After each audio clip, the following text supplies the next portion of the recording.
extra fee for that. Exactly. But none of them believed me. I'll think about it.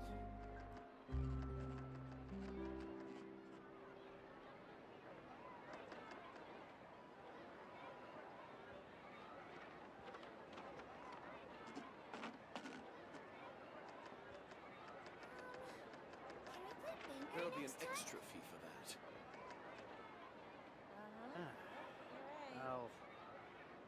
I'll think about it. Exactly.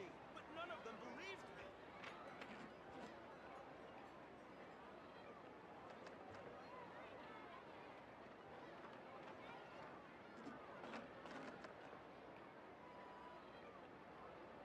Rebooting. There'll be an extra fee for that. I'll think about it.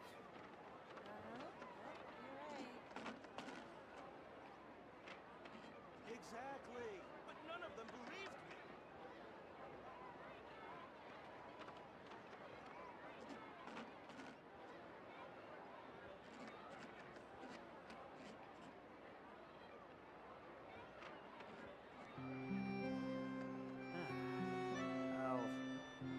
I'll think about it. There'll be an extra fee for that.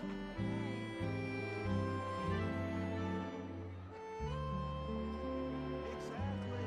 But none of them believed me.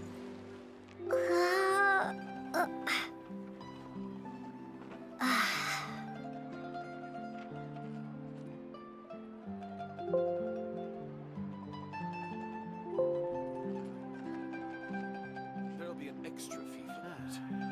I'll think about it.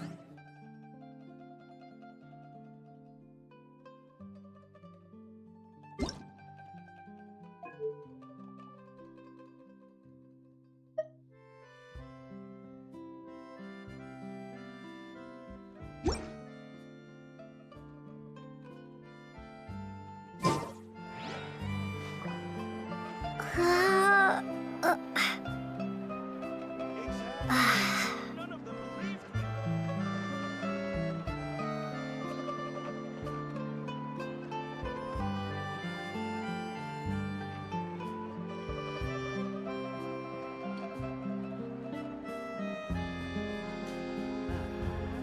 There'll be an extra fee for that. I'll think about it.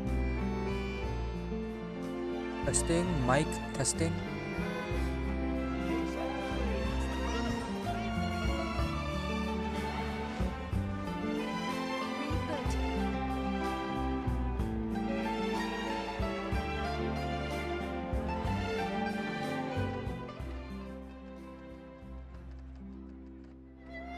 There'll be an extra fee for that.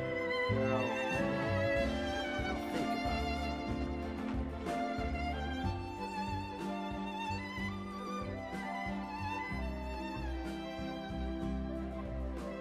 Exactly. But none of them believed me.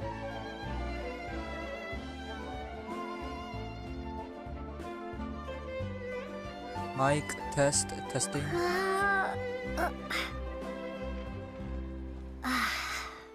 There'll be an extra fee for that. I'll Can we play think Banger about next it. time? Exactly. But none of them believed me.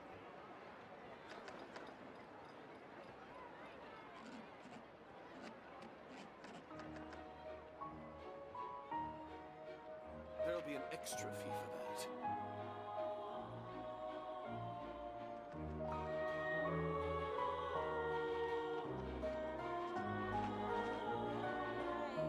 Exactly. I'll But none of them believed me. think about it.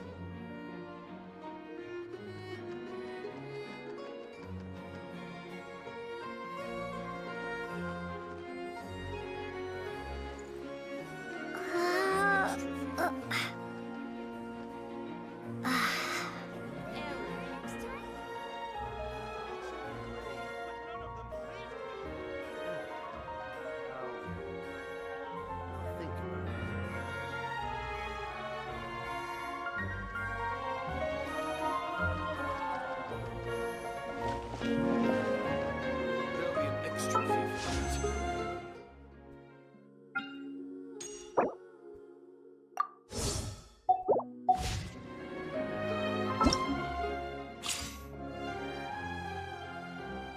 Firstly, let's do the trial.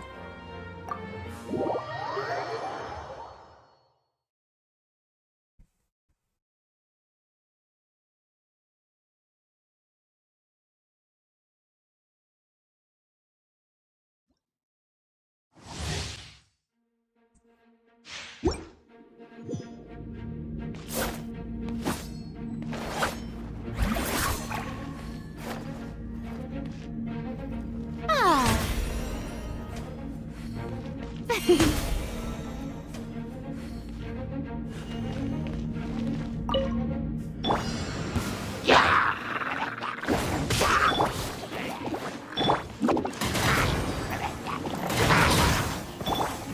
Strike a pose.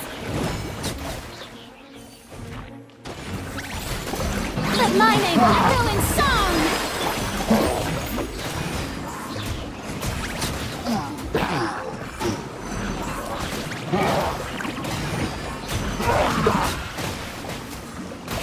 And away I go! Eat this! Everybody stand back! Time to shine! Shower me with praise!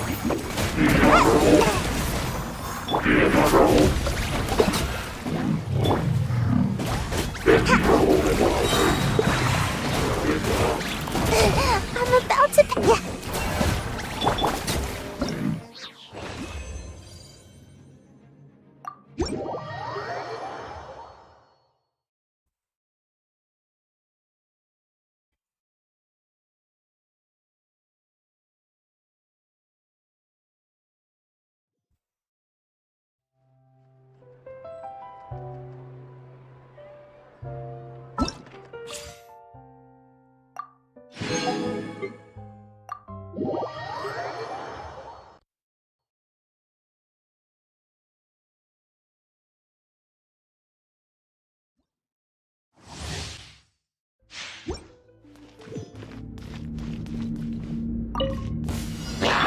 Radiant, no, my sword!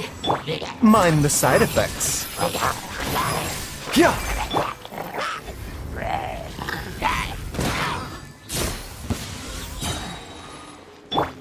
Raincutter! A bitter pill to swallow. Remember, health comes.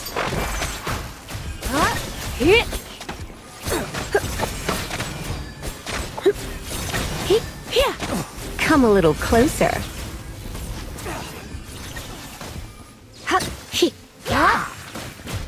Let's spark things up. Witness the power of Gugwa! Mind the side effects. Taking a turn for the better.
The Steambird is an excellent publication. They have many outstanding journalists, and the editor-in-chief is always open to new ideas. But most importantly, they pay their writers on time.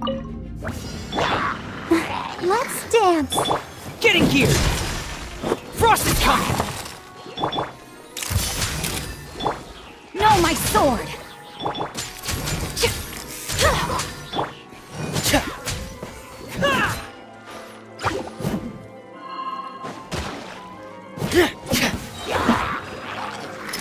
Going under!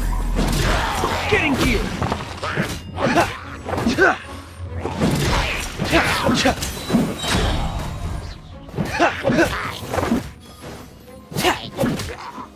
Please, no! I'll protect us. Body and brain outlines your fate. Brain cut. Say cheese! Truth bomb! Hair! Commencing cleanup! They're getting here! Hair!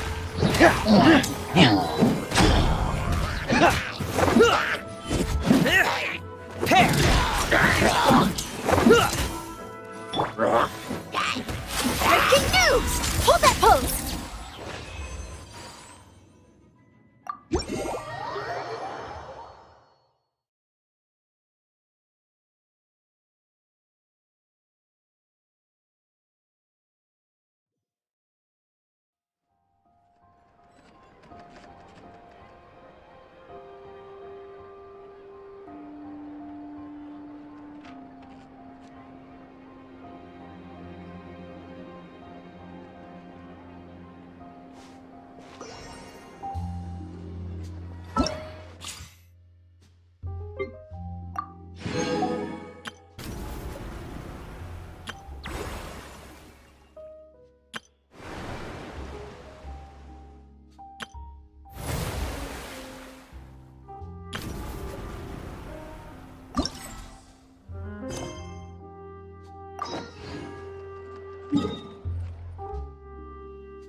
Now for a little rest after breakfast.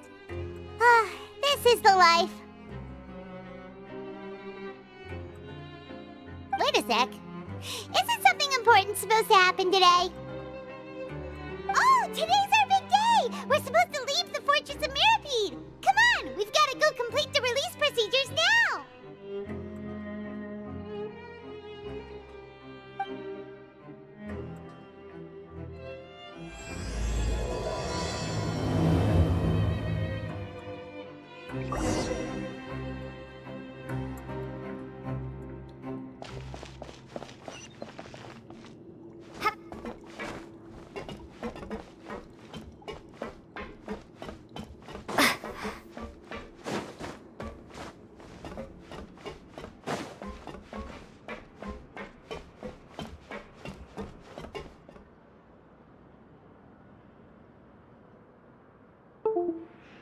I just wish everyone could stay safe and healthy.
Please, sign here.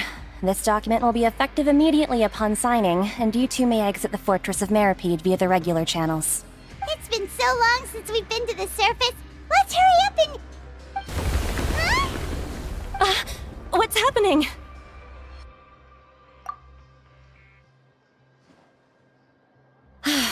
I'm fine, thanks.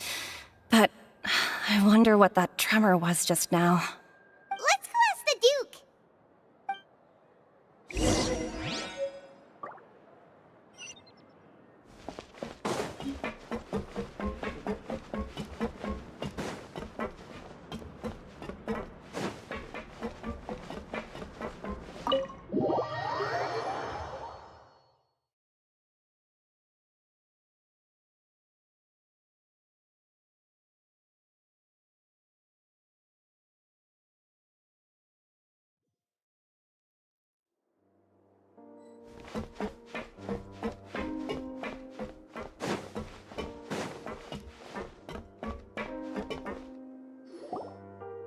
Your Grace? Ah, good to see you two. Is there something you wish to see me about? Yeah, what was with that earthquake just now? Ah, that. The tremor didn't originate from the seafloor. In fact, it seems it came from the surface. Over the years of serving as the warden here, I've developed a sense for distinguishing between what occurs on the surface and what occurs underwater. Besides, the seal that Monsieur Neuvillette set in place won't fail so easily. So the fortress is okay? If you recall our last incident, if there really were a problem, there would be crowds of inmates in a panic right now. Huh, you've got a point. Okay, seems we need to get back up to the surface and ask about what happened. By the way, do you know what day it is today? I believe today is this month's pipe cleaning day. Wait, seriously?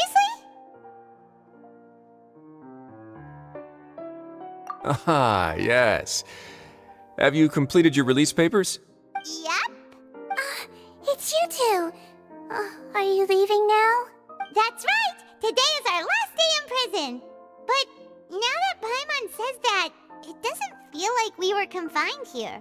It's actually... Oh yeah, Paimon feels fond of this place now! Then be sure to come back and visit. I'll miss you. If you've signed the release papers, then you're free to go. The guards will escort you out. You're not going to see us off? I knew you'd ask. All right, sure. Let's go. Well, you actually agreed. No worries, you must be busy. Paimon was just joking. Ah, so you do have a polite side, I see. After being down here for so long, I imagine you must feel like you're lacking companionship. Shall I come along too? Yeah, don't worry, we'll come back to see you. Paimon really likes the cafeteria here. The chefs sure do know how to make good grub. I hope you won't be here as convicts the next time I see you. We'll do our best to stay out of trouble. Well, it seems our work in the Fortress of Meripede is finished. That's the end of another chapter in our journey. And since Neuvillette was the one who asked us to come here, we should probably go report to him now. Next up, the Palais Mermonia. You're going to see Monsieur Neuvillette? Please pass on our kind regards. I'm sure just your regards will do, no? I believe it would be the polite thing to do. You're right. I've heard the Palais has been terribly busy these days. Tell him that I hope he hasn't been overwhelmed by the recent string of troubles.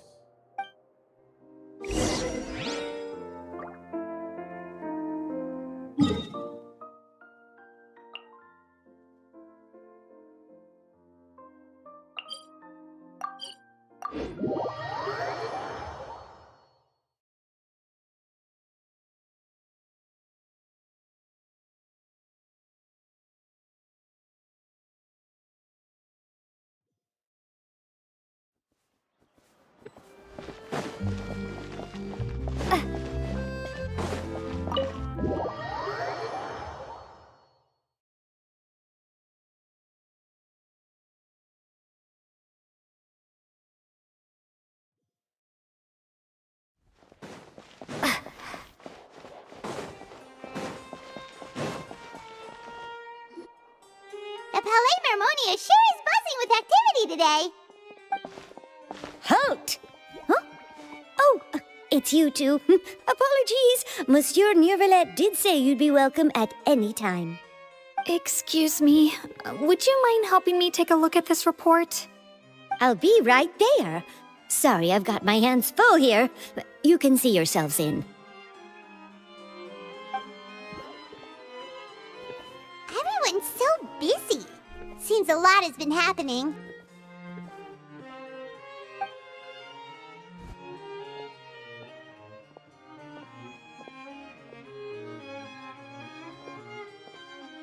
Neuvillette! Hello. You've come at the right time, but you'll have to wait for just a moment, as there are some urgent matters I must tend to first. In the meantime, please, have a seat. If you'd like to have something to drink, let the Melusine outside know. That's all right. We just ate. Very well, then.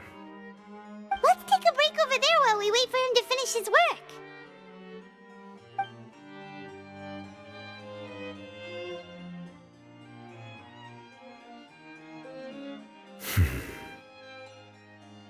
All right. That should wrap things up for now. Are you done with your work? Yes, sorry to keep you waiting.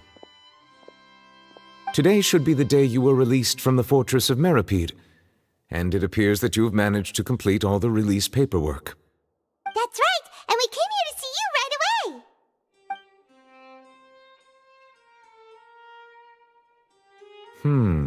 A massive whale. Do you have any idea what that might be?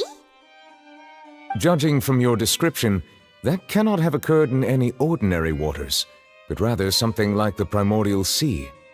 A whale of that size and shape cannot usually be found in the waters of Tevat. Therefore, we can only assume that Child is presently immersed in primordial seawater. Immersed in primordial seawater? But how? And is he okay? Most people wouldn't be capable of entering in the first place. I'm not completely sure how he could have gotten there myself. Yes? What is it? Ah, right! Paimon felt it too! We asked the Duke and he said it wasn't from underwater, so we figured you might know something about it. It turns out that I have just received a report about this particular matter. In fact, that's exactly what I was busy with a moment ago. The source of the tremor was here on the surface near Poisson. After the shaking stopped, the water levels in the Poisson area rose at an alarming rate. The water levels rose? Oh no!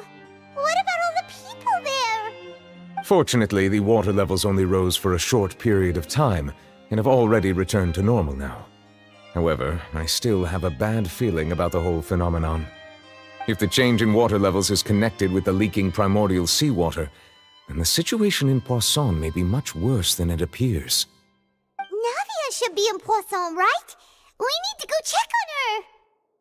I would also like to go there as soon as possible, but I'm afraid I can't leave just yet. We must immediately formulate disaster prevention plans for the surrounding coastal areas to avoid potential catastrophes. I'll have to ask you two to go to Poisson first. I'll meet you there to check on the situation once I finish things here. There's no time to lose! Let's get going! Please be careful.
here.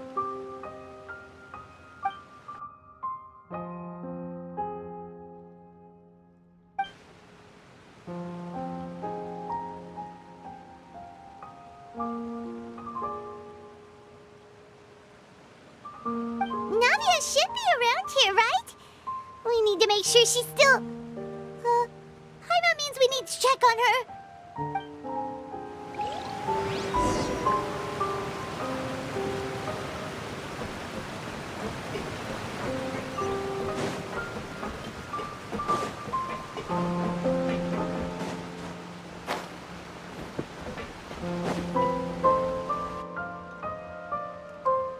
We haven't seen a single soul all the way here. Oh, this is getting scary. What will I ever do now? Look, there's someone on the roof over there. Just stay put. We're coming up. Watch your balance. All right, just hurry.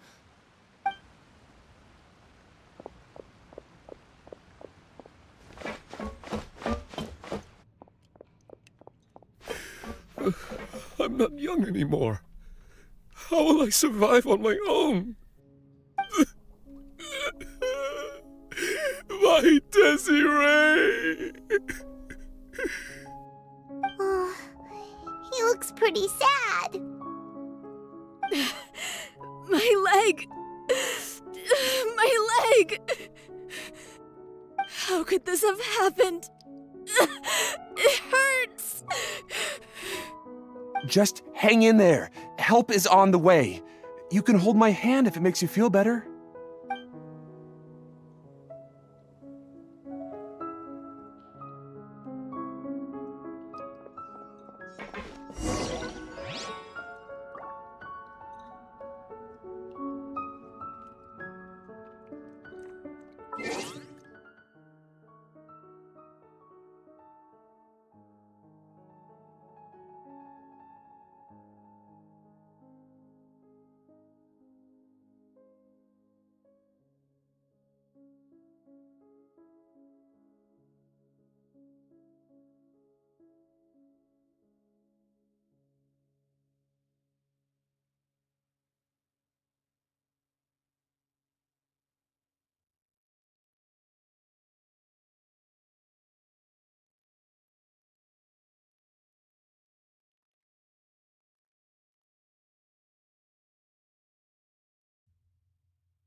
How could this have happened? Just hang in.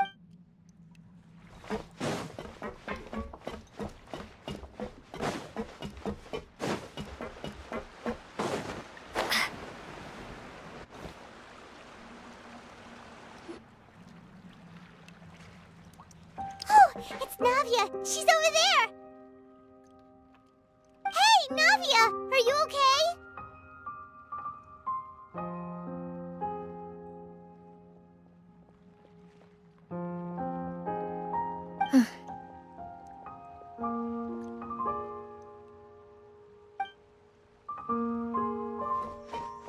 You're here.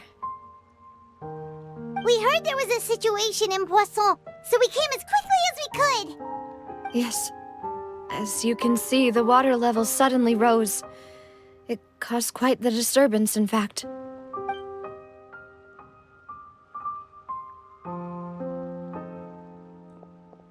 Demoiselle! There was a wounded resident next to a building southeast of here. We've already transported him to safety, but we've run out of medical supplies. He's wounded? How badly? He fell, so it's probably a broken leg. He's pretty shaken up. When the water level rose, he desperately climbed up to the roof.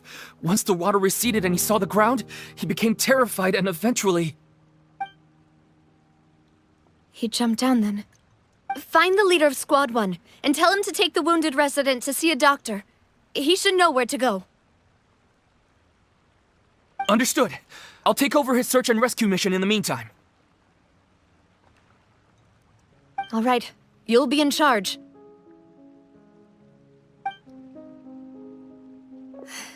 I'm sorry. Where were we? The situation in Poisson? Ah, right. Allow me to explain. A little earlier, we suddenly heard a loud noise. At first, everyone thought that something might have exploded in the waterways. But before we knew it, water started pouring out from everywhere. The rushing water seemed a little odd, almost like the unique color of primordial seawater. Some people didn't realize the danger and thought it was just ordinary water, leaking from somewhere. Everyone on the street who happened to be close to the water didn't have a chance to escape. As the water levels rose, they suddenly disappeared. They were all dissolved. Those who realized what was happening started to flee in a panic, desperately trying to get to higher ground. Many were injured in the stampede, and some people fell from significant heights.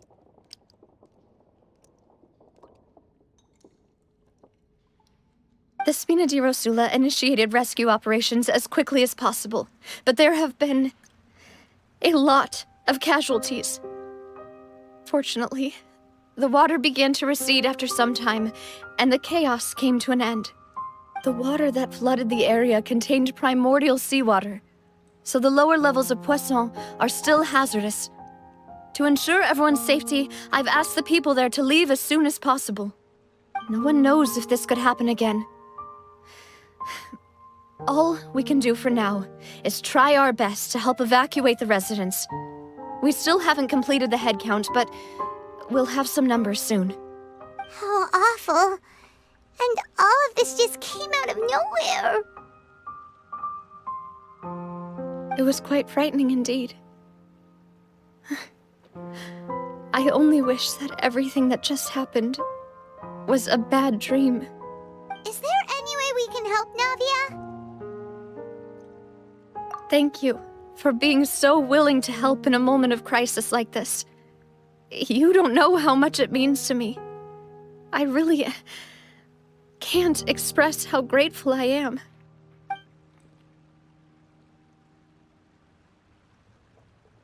Don't say that, Navia. That's what friends are for.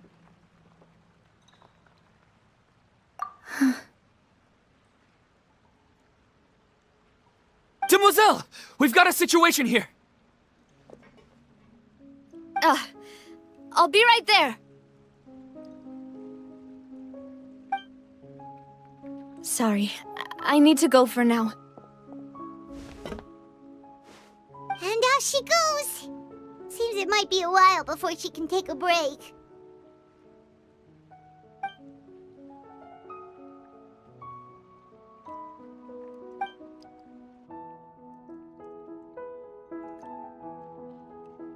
Okay, the wounded are being tended to, and we finished a preliminary head count. More support has just arrived, so I suppose I finally have a moment to focus on my own matters. Of course, we should remain ready for anything, and continue doing our best to rescue others. I'll be sure to have everyone at the Spina di Rosula ready to render assistance. Traveler, Paimon, would you two accompany me to my father's grave for a moment? Huh? Right now? Thank you.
Excuse... Gemma?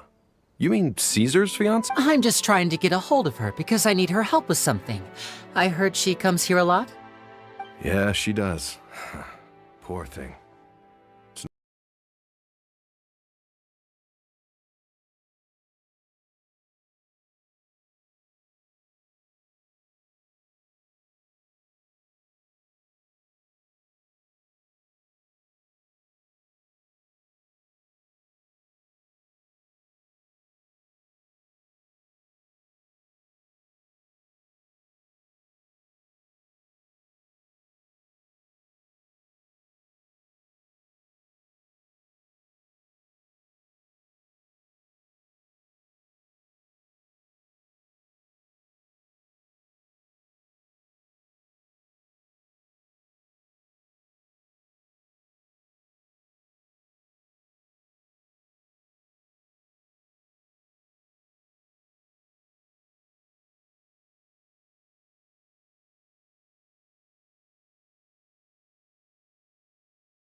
and the whole situation in Poisson, Paimon doesn't think there'd be a ton of people here visiting graves.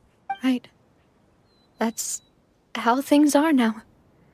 The living are so exhausted that they've no strength to spare any words for the dead. Navia?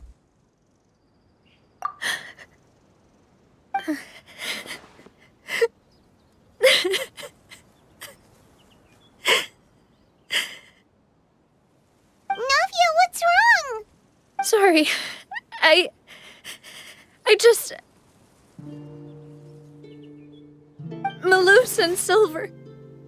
They won't ever come back here again. What should I do, Papa? Huh? What happened to them? Everyone agreed on the rescue plan, but still, I was the one who initiated it. They were helping evacuate the residents, but they couldn't leave in time. And they were caught in the seawater.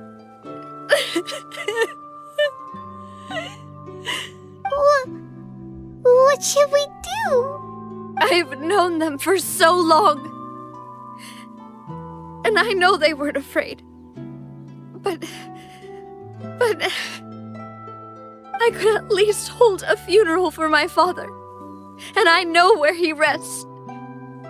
But as for Malus and Silver, they're just gone. I just can't.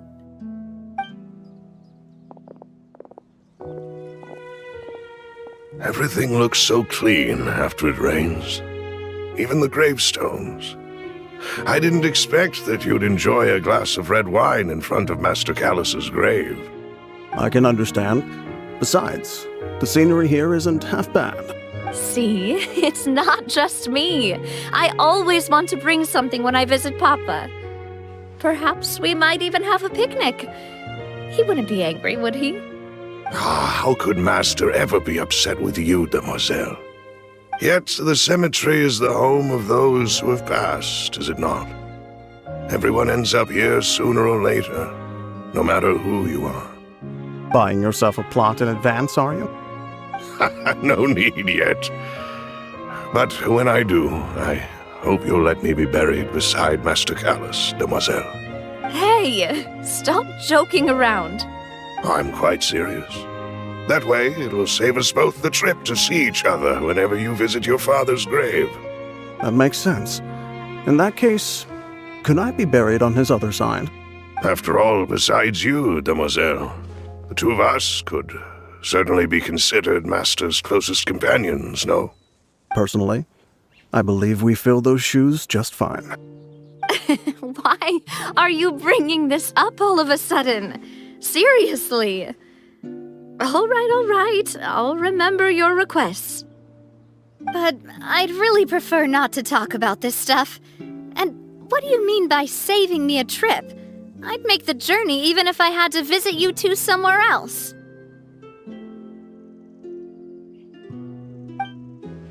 I'd promised to let them rest in peace here. But here I am breaking that promise.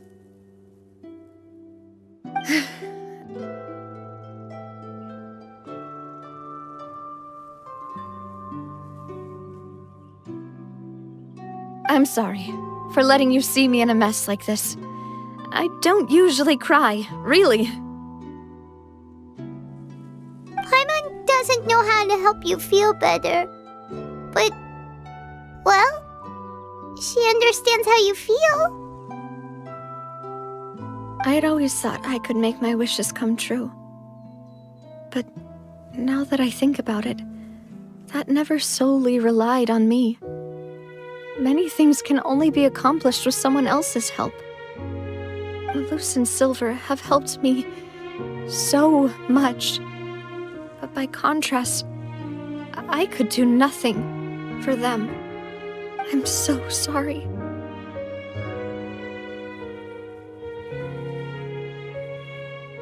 You can spend as much time as you need here, Navia.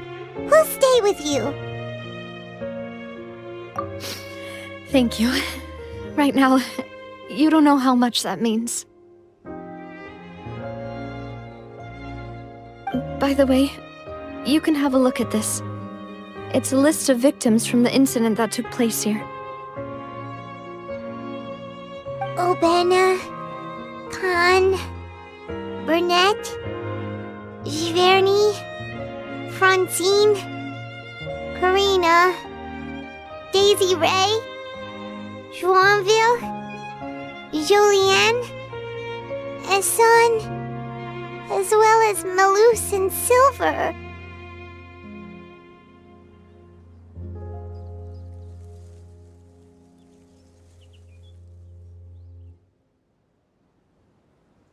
So, everyone else is safe. But still... It's okay. I know what you're thinking. And you're right.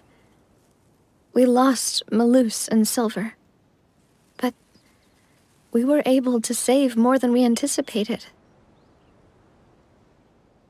The overall outcome indicates that the cost was worth it. Right! Don't think that way, Navia. One person might be saved at the expense of another, sure, but that isn't something we should ever consider a trade. Malus and Silver were not the price for saving anyone. They're heroes. You're right. Thank you, Paimon. What you said just now was pretty amazing, actually. I'll remember your words. Really? Seems you've become more eloquent in the time since we last met. The knave? What are you doing here? Is everything going well on your side? Yes, my people are carrying out the mission according to your request. All the residents of Poisson have been evacuated, and we're preparing to relocate them to higher ground. As for these supplies, we have everything taken care of. There is no need to worry. Thank you very much. Wait, do you two know each other? We just met recently. Right, Miss Navia? Usually, I would call this a coincidental encounter, but that doesn't quite fit this time. Besides, it never even crossed my mind that a Fatui Harbinger would come looking for me.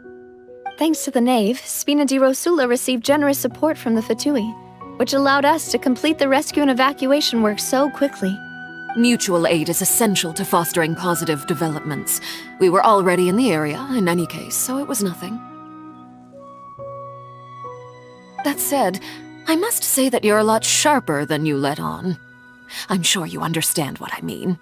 I apologize for all the ways in which I tested you previously. We've never worked with a Fatui before, and it's extremely important for us to know who we're working with.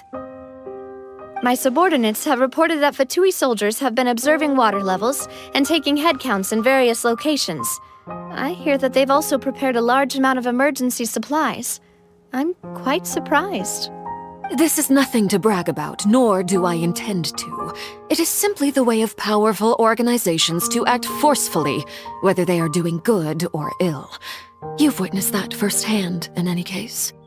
As I've told this traveler before, I know of the prophecy, and I intend to prevent the impending disaster. Lending your organization a hand was a natural first step in accomplishing that. As such, do not be troubled by this token of our sincerity. Perhaps one day, you'll also be able to help me in the same way. Without your help, there would have been many more casualties. I won't forget your kindness. Furthermore, I sincerely regret what happened to Malus and Silver. I only wish that my people could have arrived a little earlier to prevent this from happening. Don't say that. You and your subordinates did everything you could. As Paimon said, Malus and Silver didn't choose to sacrifice themselves for any specific person. And they weren't the price paid for other salvation. They chose to become heroes themselves. I've never liked hearing people put it that way. It's like trying to relieve pain by saying some noble-sounding words. But right now, there's nothing more suitable. They really did become heroes. You're right. I'm sorry for your loss, Miss Navia. Water is life to Fontaine's people, and it also spells disaster. It's no wonder that people always say that prophecies represent fate. Fortunately, I've never been one for such opinions. So, you're one who will try to change fate, then? Of course. That is why I'm going to Hotel Bouffe de Thé. I still have some things to take care of, and the children need my attention. By the way, Traveler, Paimon, one more thing. Alright, then we'll just... Huh? This isn't right. Paimon thought you would ask us to walk with you for a moment so you could tell us something in private. That is a clever and useful conversation technique, which I do like to use when necessary. But there's no need today. It would not hurt to have Miss Navia listening in. Traveler, I'm sure you remember that I said we could work together when we had the chance. You and I both know that there may be issues with the Primordial Sea. Previously, it was the Fortress of Meripede's sluice gate, and this time it was the water levels in Poisson. These are both signals.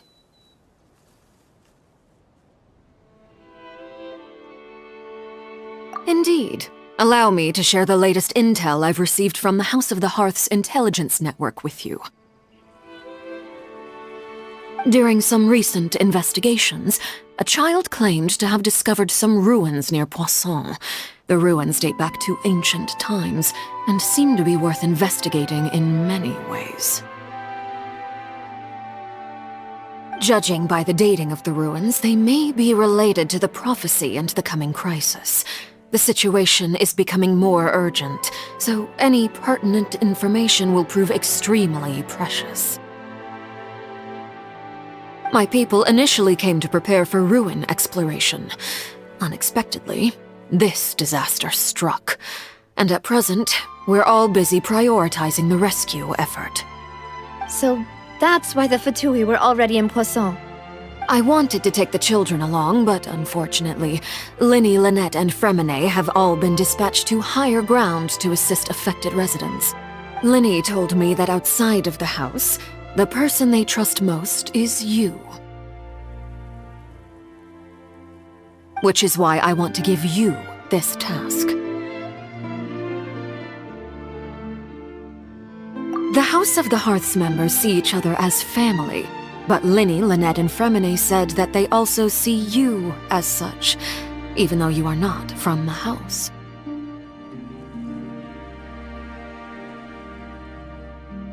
I'm sure you already understand how earnest they consider their friendship with you to be. Oh, that somehow makes Paimon feel kinda happy. The intel I just shared about the ruins could fetch a high price. But since the children consider you family, it's only natural that I freely share it with you. Got it! So all we gotta do is go to some ruins, right? We can handle that.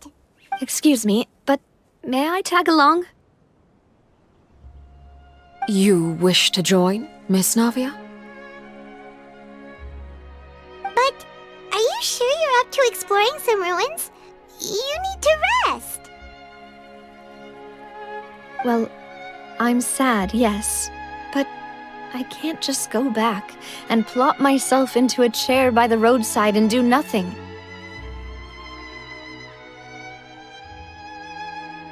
There's no point in being depressed while we still have a disaster on our hands. As my father's successor, I must live up to the hopes he had in me. Besides, I'm also doing this for myself. I need something, a distraction.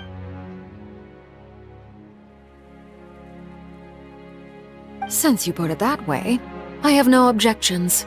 What do you say, Traveler? All right. The ruins are to the south of Poisson. Here's the map. Okay, the three of us will handle it. Come on, let's pack up and get going.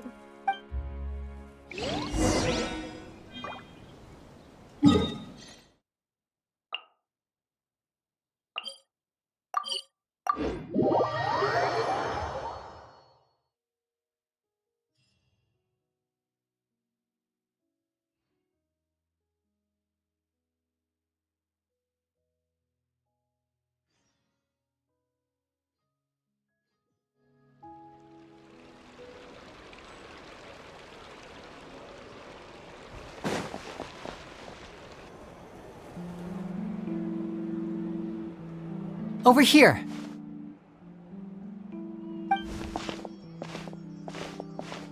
Lynette's not joining us today? I've had her follow Gemma and see if we can make any inroads with her. They should be at a cafe right now. Still, I don't think that Gemma's likely to open up to us.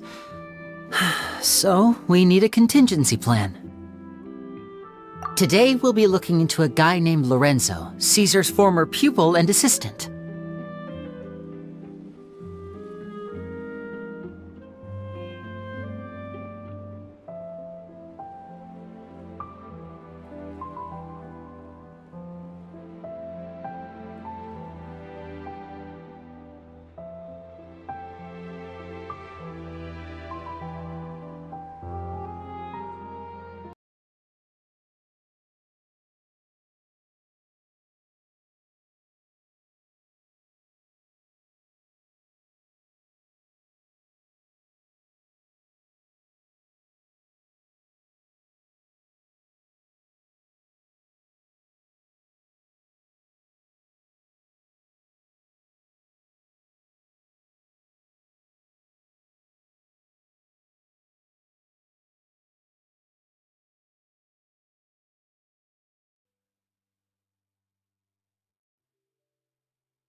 This had better be important.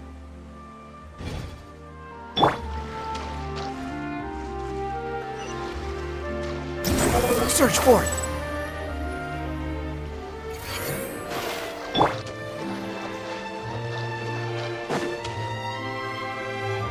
So, are these the ruins the knave was talking about?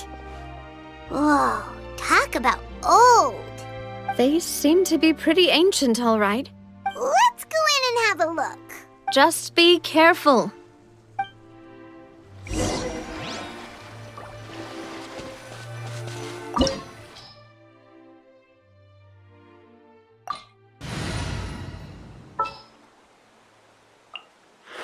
There are still so many places for us to explore.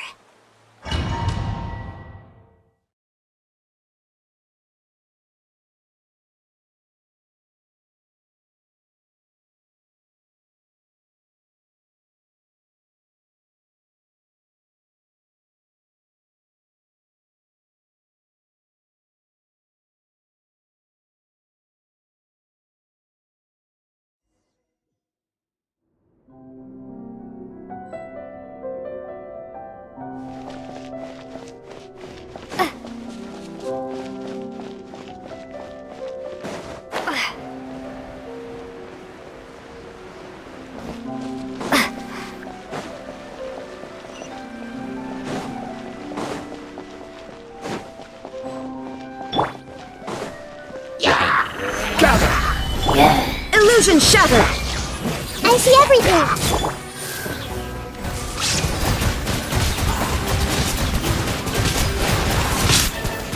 Water jet! Dada Kondala.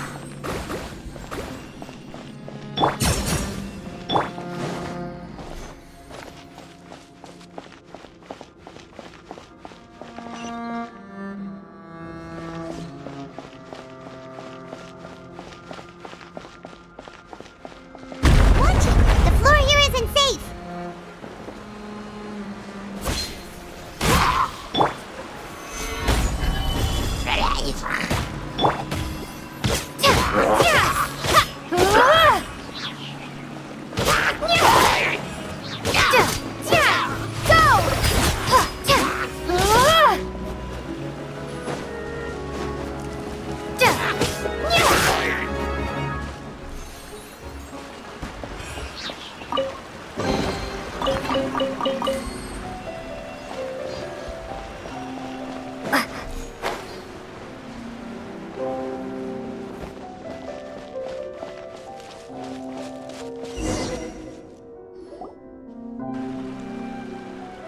This place has also been contaminated by primordial seawater.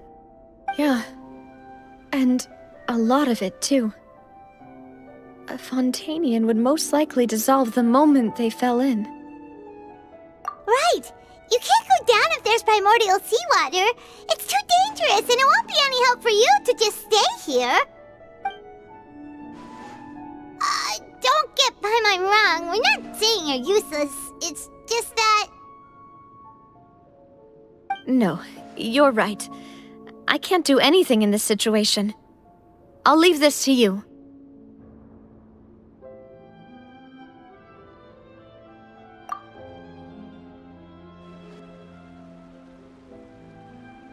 That complicates things. Maybe the only way left is forward. In that case, do you want to wait for us here? The water levels here are unstable, and there's a chance the water will rise. So, staying here wouldn't be safe either. I'll go together with you. Perhaps we'll find the exit just up ahead. All right. Come with us for now then, but please be careful.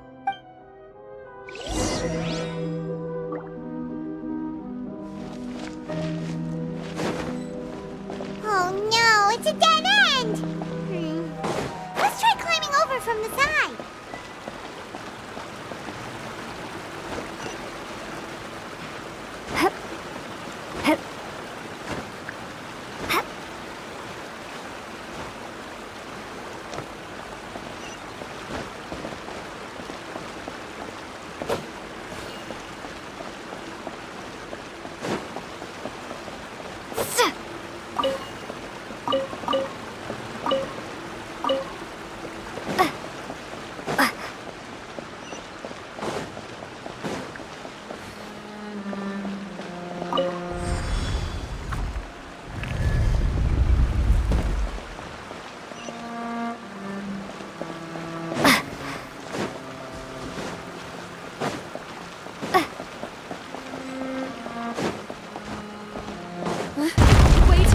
There's something wrong with this bridge!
Demoiselle?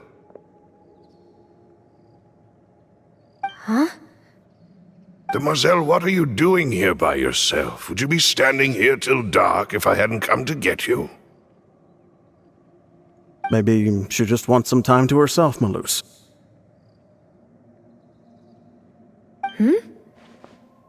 Oh, was I sleeping?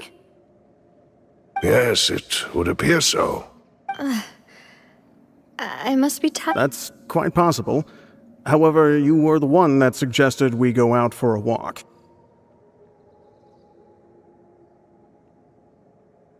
Oh, right. I nearly forgot.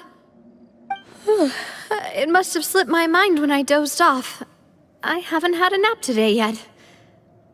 This is a familiar feeling, yet something's a little strange. Is something the matter, Demoiselle? Oh, no. No, I'm fine. I was just trying to recall why we came out for a walk. Do you remember Mr. Giverny? He'd requested our help before with foreign merchants who had a debt dispute with him, and we'd resolved the matter not long ago. We were headed to see how things were going with him at the moment. Ah, right. Yes. I remember now. Oh, Miss Navia. Ah, Mr. Malus, and Mr. Silver, too. It's good to see all of you. How have you been? I've been great. Thanks to your help, those bothersome merchants finally realized that I wasn't the one they were looking for. Why, I wasn't even the guarantor for that person. They were knocking at my door day and night. Even my neighbor, Obina, was getting fed up with them. Sometimes force is required to calm someone down and get them to listen to what you have to say. That's right. Oh, by the way, Burnett, what was it that you wanted to give to Miss Navia again? Oh, yes. One moment, I have it right here. Miss Navia, these are some flower seeds that I prepared. Please take them. They're a very good variety, and they'll become very big and beautiful once they bloom. I don't know what we would have done without your help, so this is a little token of our appreciation. I hope you won't refuse. Did you cultivate them yourself? Thank you so much. I'll certainly take them. Malus, we do still have some empty flower pots at home, right? Why, we can have as many pots as you'd like, demoiselle. Perfect. In that case, we'll swap out some of the decorative plants for some of Mrs. Burnett's flowers. Very well. Wait. Something seems to be off here. Excuse me, madam. If I'm not mistaken, your name is That's right. Is something wrong? No, it's nothing. This is the first time we've ever met, but your name seemed familiar to me. I must have heard it when I was discussing things with your husband previously. I've heard this name before. Sometime recently, I'm sure of it. And why are there so few people around here? Where did everyone go? We must mind the time, Demoiselle. We still have important things to attend to today. Huh? We do? Like what? Well, now, did you forget? Miss Navia, here you are. I've been looking for you. Please, come to the Opera House. Your trial is about to begin. My trial? Wait, why would I need to go to the Opera House? Yes, she's right, Demoiselle. It's just about time now, so we should get going. Oh? All right then.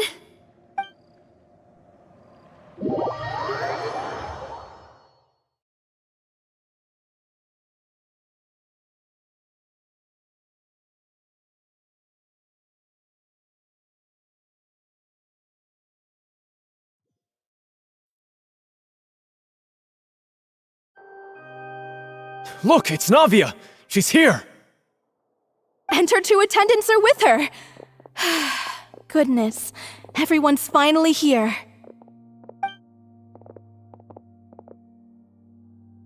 There sure are a lot of people here to see the trial. And they all seem to be oddly excited about something. I even know some of these people. Karina, Desiree, Joyville, Jolien, Essen. Why are so many people here? And why do I have no recollection of this case?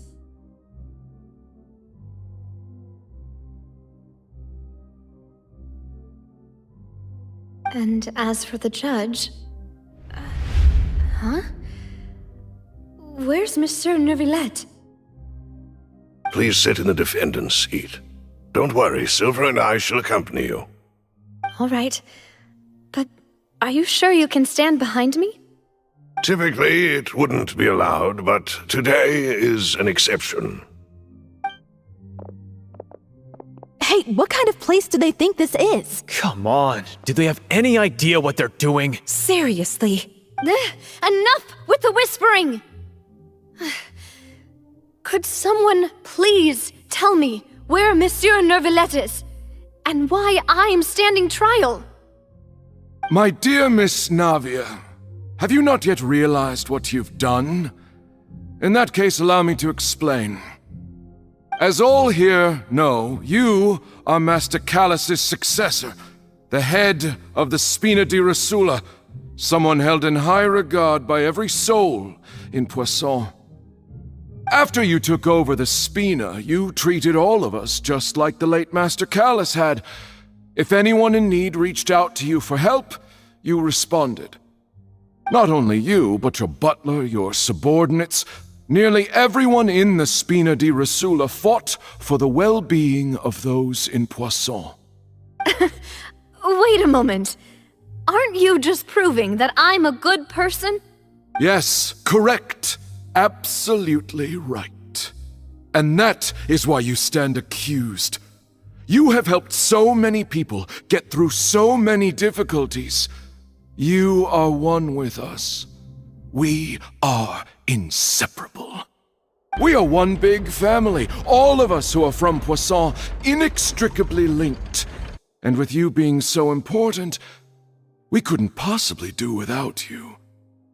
Therefore, this fair and honorable court shall declare you guilty, and you shall stay here. You will be together with us forever. Huh? What are you saying?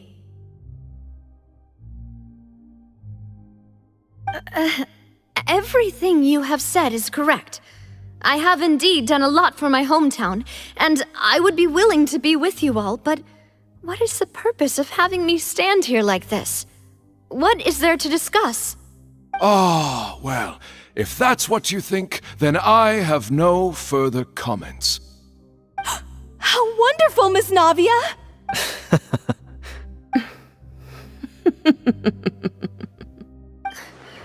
I know all these people.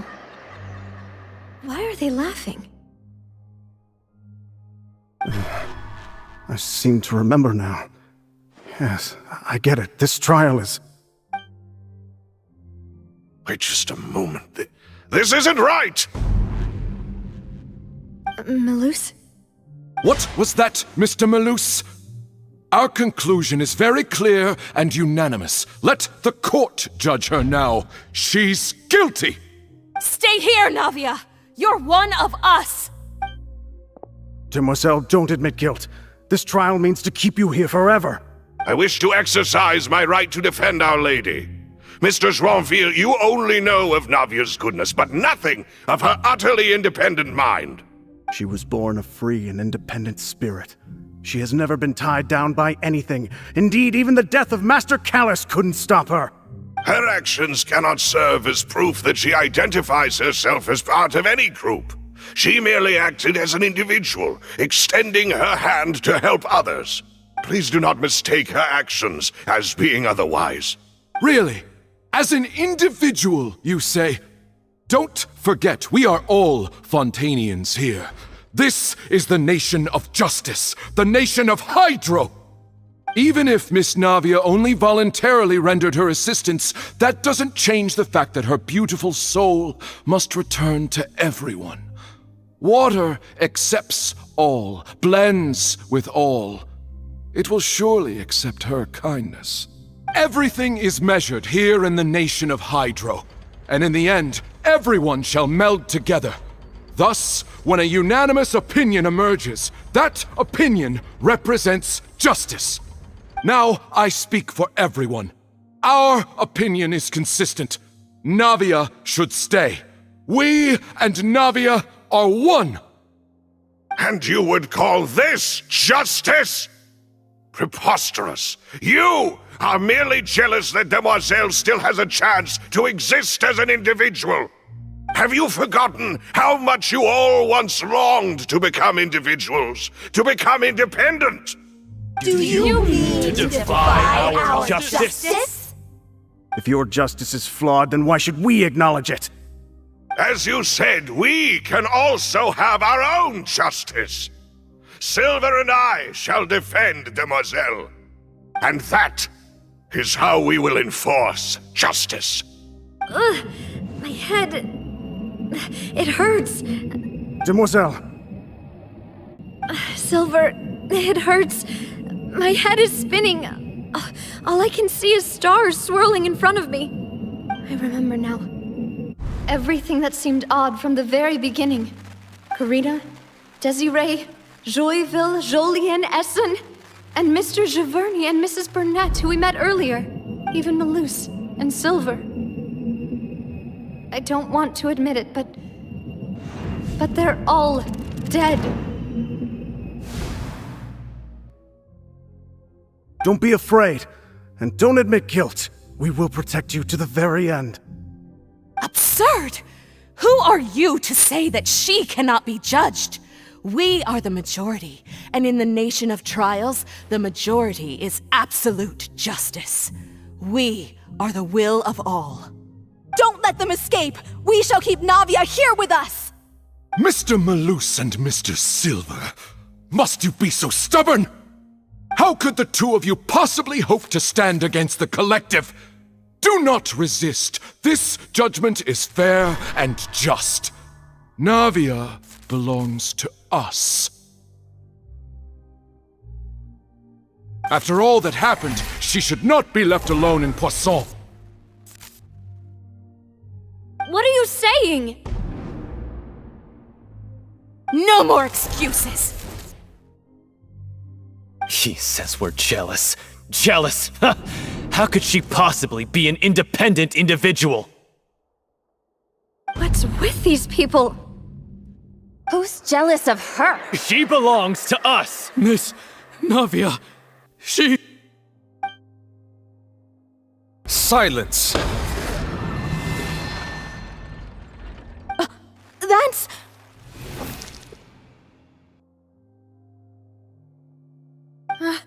Monsieur Neuvillette! Such commotion is prohibited in the court. The accusations you just presented are nonsense and cannot constitute a proper trial. The court will adjourn for the rest of the day.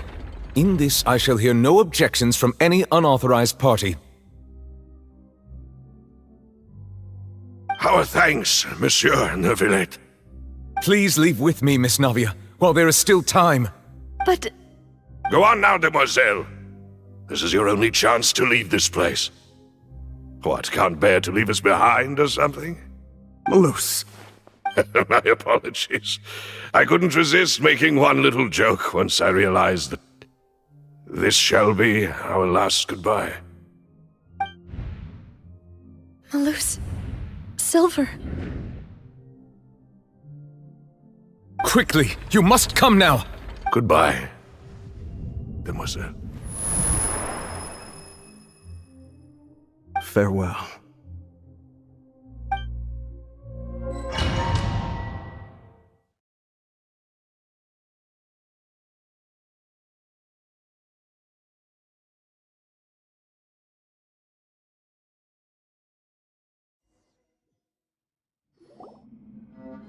No, wait!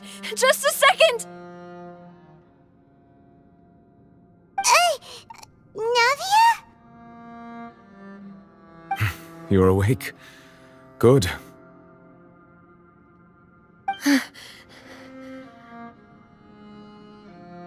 I must have been dreaming. Malus and Silver were still alive, and they were defending me at some insane trial. It looks like you're all right. Did all the sad feelings cause you to have a nightmare? Paimon could give you a hug. The ruins you were exploring suffered a cave-in. When I arrived, I found you falling toward the water. You were just about to be dissolved within, but I... What is it? I think I saw 2 Oceanids protecting you. It was only for a moment, perhaps even a fraction of a second, but they gave me the chance to retrieve you. Were it not for their intervention, I would not have been able to rescue you before your consciousness dissipated. Wait, did you say Oceanids? You mean like what happened with Vache?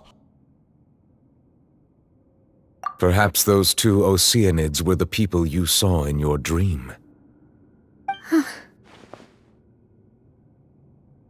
I always told them that they didn't have to protect me. To think that they'd keep doing so even after death.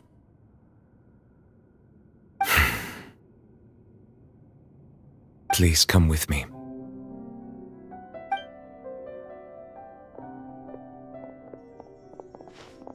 Neverlet, are you okay? Oh, I am quite all right. Perhaps there's something we could chat about? Why do you look so stiff all of a sudden? Oh, Paimon knows. You're the type who feels awkward when there's nothing to talk about, right? I merely thought that we should give Navia some time to herself. Huh? Why didn't you just say so then? Don't you think it's even more awkward to call us over like this and then have nothing to talk about? I suppose so. Ah, Sigewinne. I hope all is well with her these days. Her work in the Fortress of Meropide has not been too much for her, has it?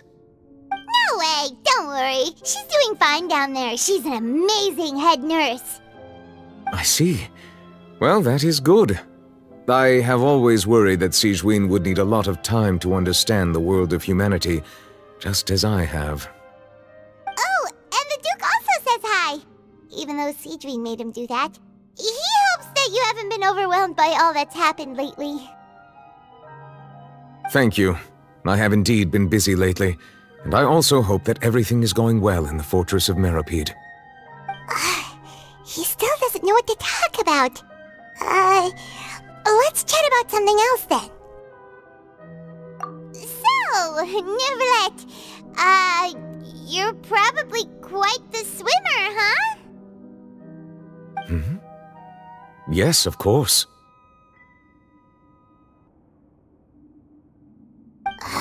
This isn't going anywhere.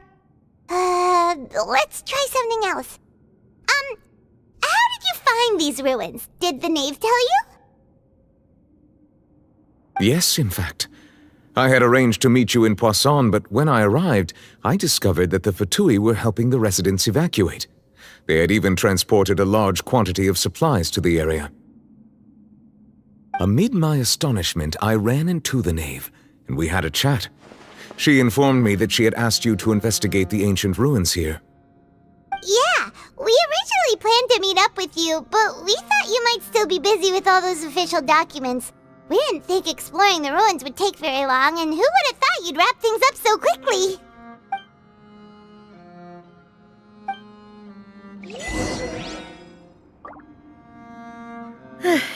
I'm sorry to have kept you all waiting like that. I'm feeling much better now. I guess we should get going again. Will you come with us, Monsieur Neuvillette? Yes, if you wouldn't mind my company. All right! Another one joins the party! Let's get going then!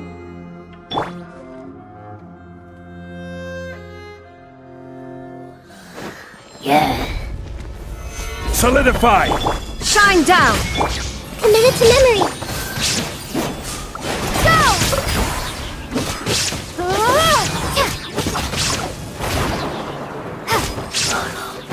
Dada Kundala.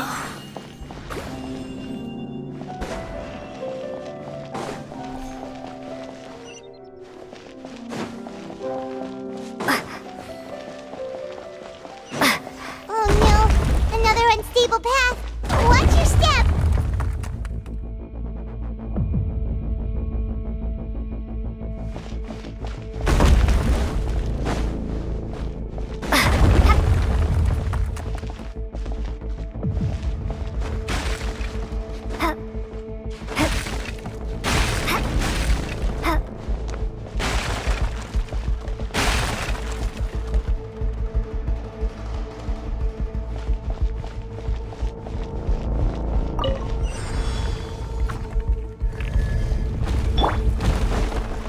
Watch out! There are rocks falling over here!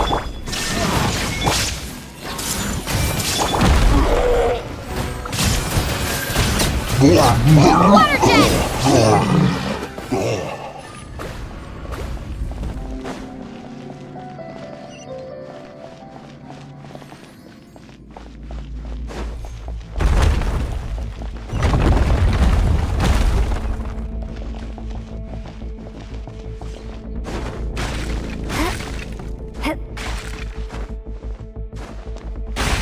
It seems we're almost at the top. Keep it up!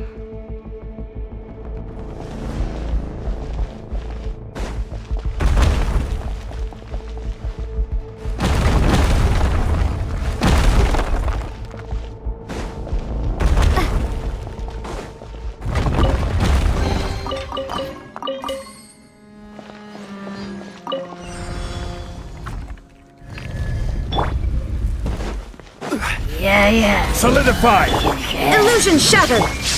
Everyone hold hands! Water jet!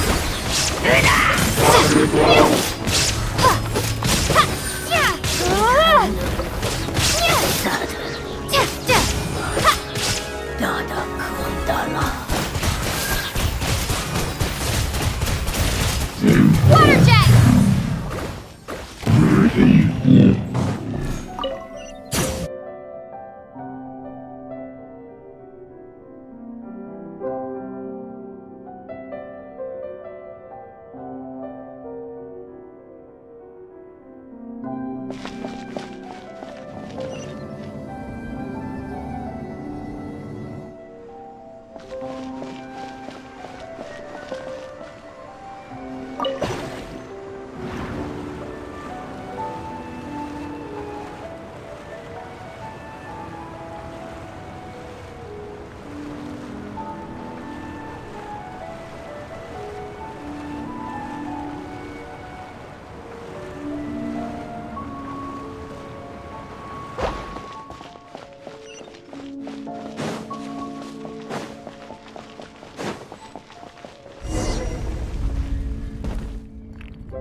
Looks like we've reached the end.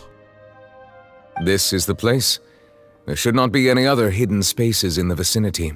The path sure had some twists and turns, but it turns out that this place isn't actually that big.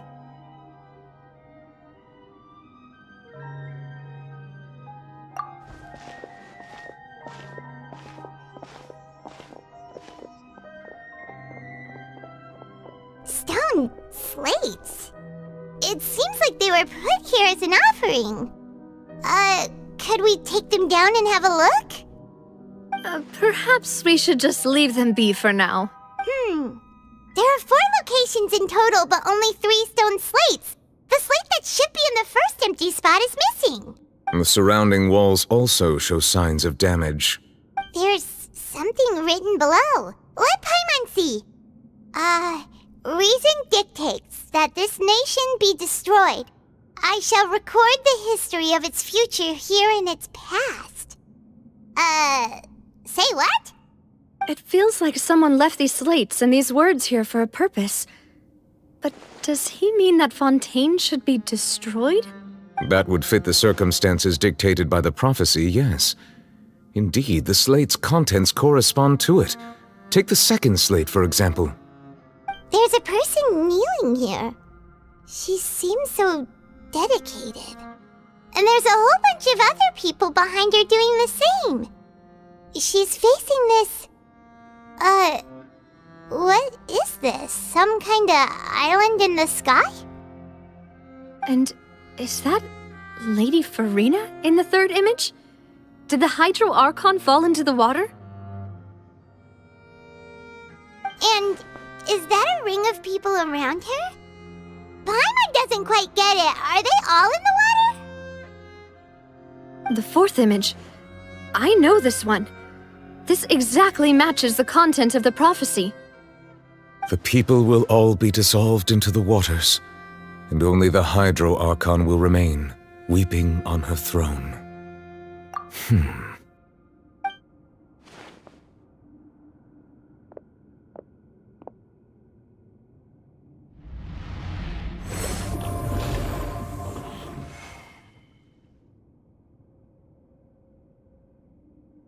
More information should be hidden in these slates, but I fear I cannot easily uncover it, most likely due to us missing the first slate. I am very sorry. Don't blame yourself, Monsieur Neuvillette. Deciphering ancient stone slates isn't one of your duties. Ooh, Paimon's getting the chills just looking at these slates. This says that it's the history of the future, right? That means the prophecy's sure to come true. I really hope it doesn't mean that. Still, Paimon feels like these images are kind of weird when you look at them together.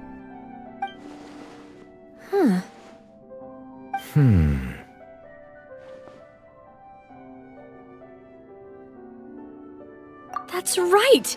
If the images are in chronological order, shouldn't the fourth, the waters drowning Fontaine, come before the third, where the Hydro Archon herself falls into the water? And yet the order is reversed here.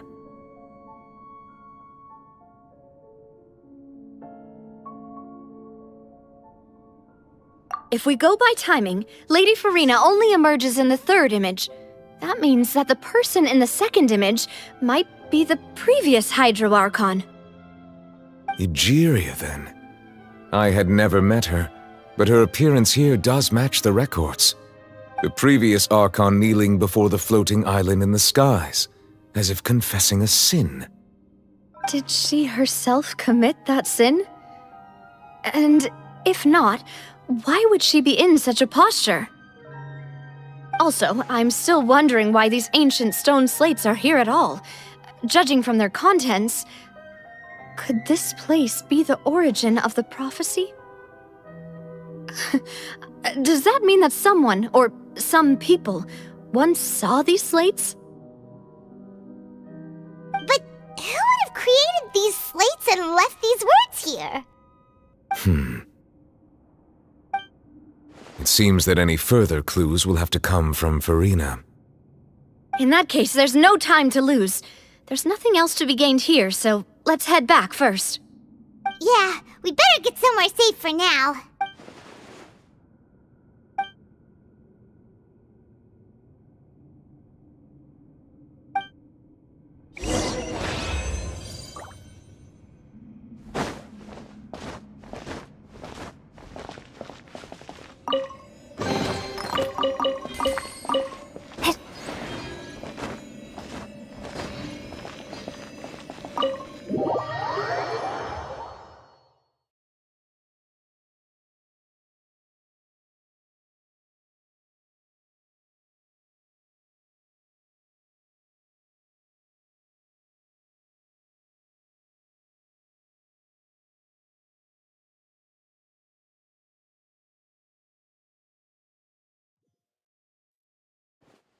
Let's split up here. I'm going to check on what's happening with the Spina. You know how it is. There's some things you just need to be there for yourself. You still have energy for that, Navia? Paimon's already beat! Just head back to the Fleuve Cendre and have a rest then. Thanks for keeping me company all this time. I'll depart as well. Thanks for your hard work today. Rest well, everyone. Traveler, I will go talk to Furina tomorrow morning to ask about the stone slates. I'm sure that you're concerned about this matter as well. If you have time, drop by my office. I will share the results of our discussion with you. Are you really gonna talk to her about this directly? Will that be a problem? Paimon's getting a little scared now that it's come to this. She has long been harboring secrets and will not give them up easily, which makes it all the more my duty to ensure that she understands the present situation. All right, we'll leave it in your hands then. You're probably the best person to talk to her anyway. I will be carefully considering my words tonight. Traveler, Paimon, our safe house at the Fleuve Cendre is always open to you, as ever. So please don't think you're an imposition. All right. I'll be on my way then.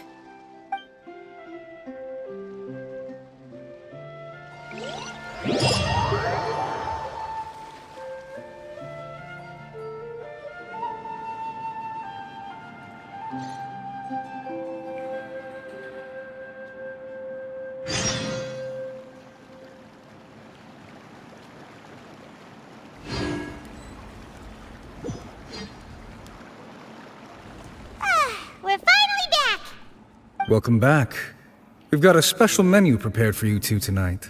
Yay! And there's good food too! Navi, no, the boss is the best. Ooh, desserts! Nice! These are all Paimon's! Paimon's already starting to forget what happened today. Oh, that voice. Is that who I think it is?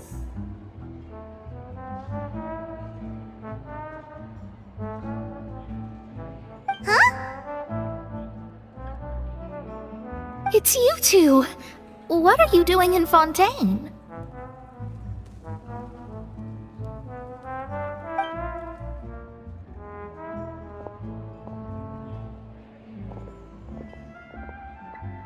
Mona?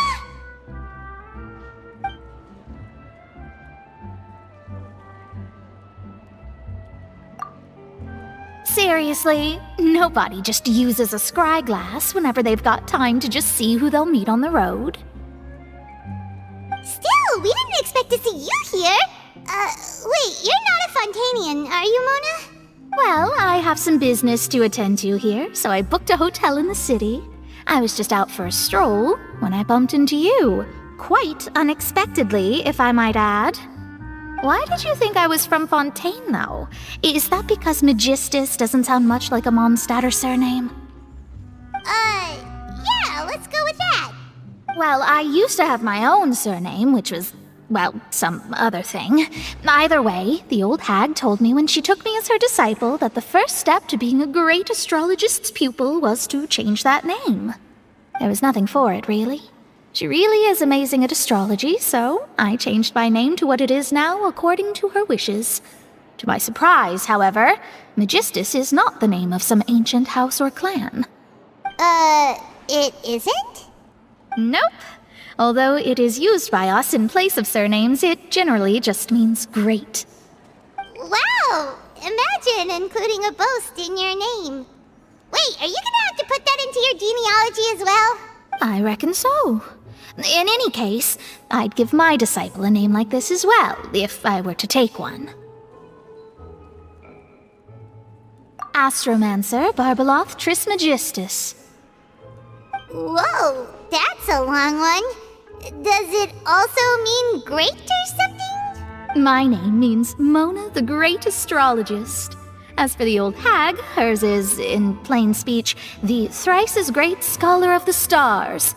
Just take it as a title specific to astrologists.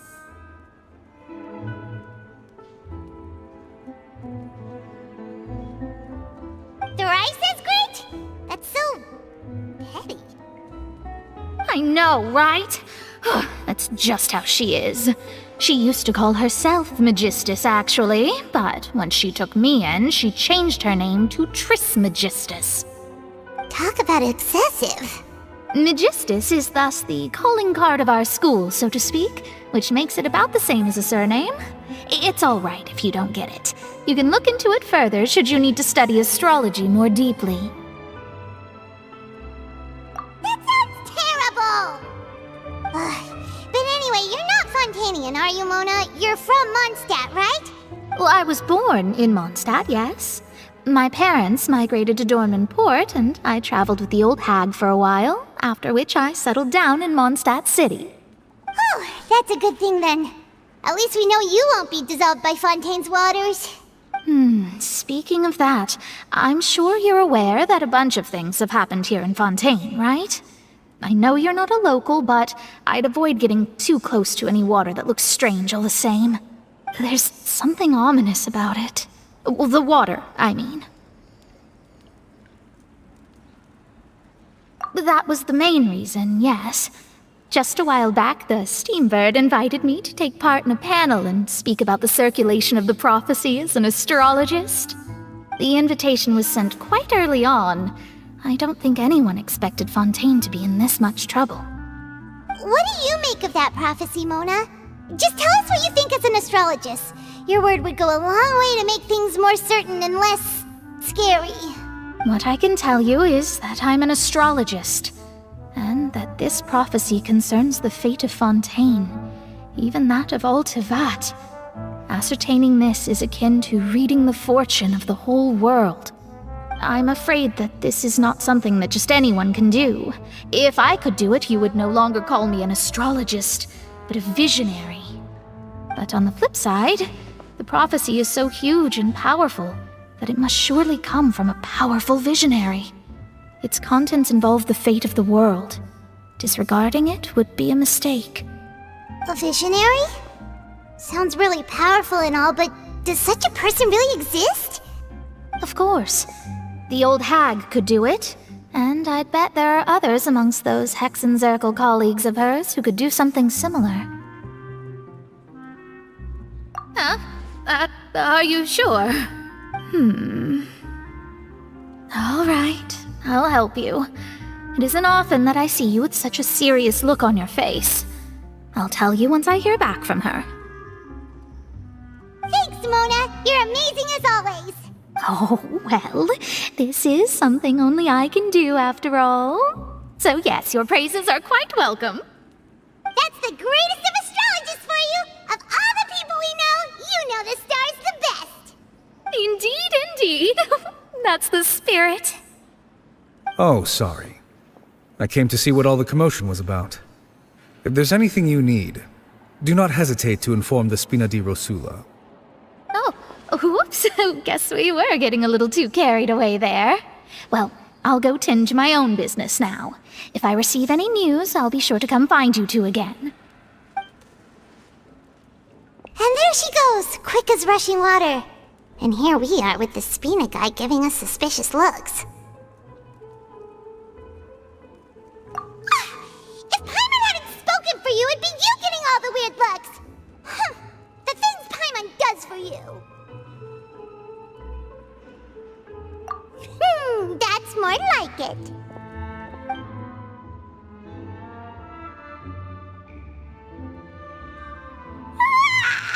Good morning. To be honest, Paimon's still feeling kind of sleepy.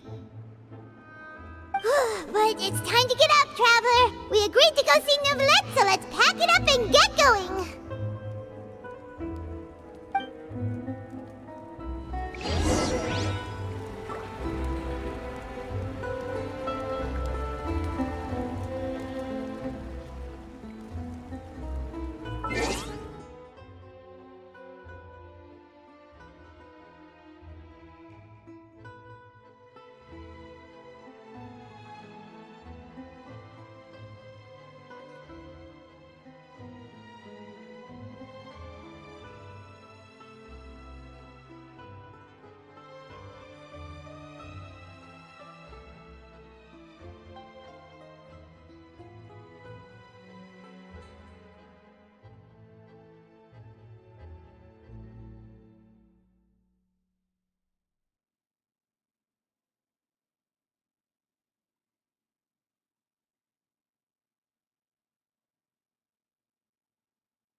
You're here!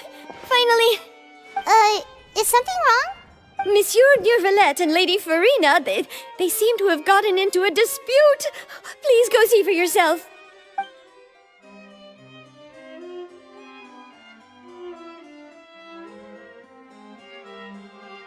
Like I said, I've already explained everything. And yet the problem has not been properly solved. There is little space for excuses between us. It is not my intention to offend you, but please, tell me where you stand. You are the Hydro Archon Focalor, are you not? Look at this. This is a list of the victims from the recent Poisson incident.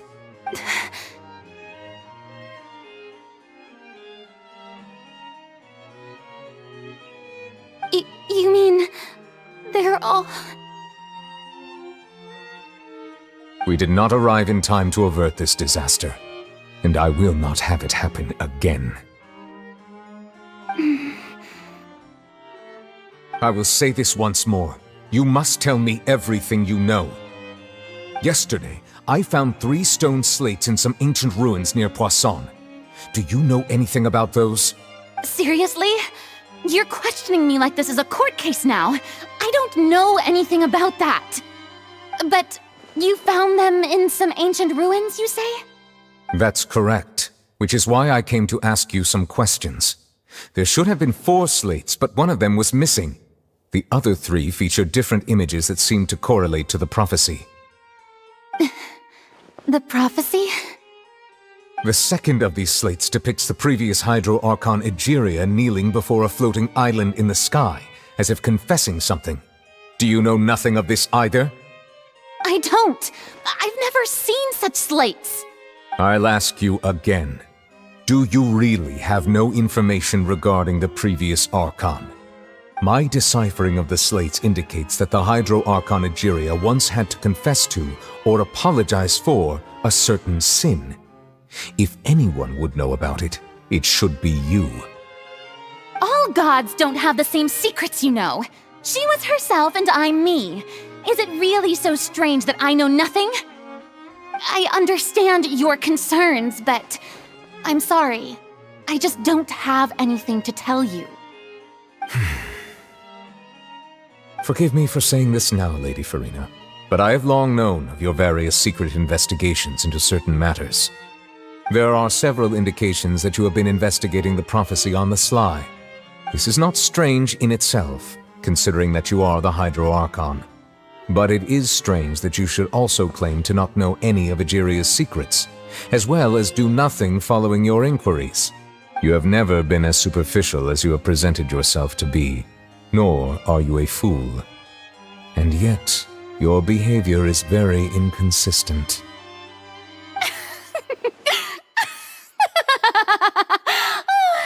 So you've been watching me all this time, have you? I didn't think you were that type. You... Well, since you know about my secret investigations, then you should know I'm actually working to take care of it. There's no point questioning or suspecting me. You're the Eudix, but you're still my subordinate. You should be following my lead. Just trust in me. You're Archon, and do as I say. Never mind whether you can truly convince yourself to or not. It'll all turn out fine. That's all I have to say. We do not discuss this matter again. Oh, the opera's about to start. Toodles!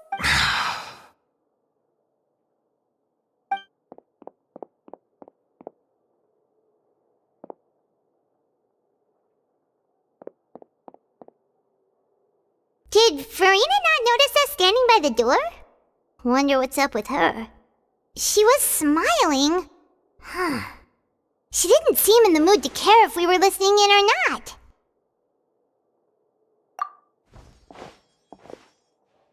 I assume you've been outside for a while now?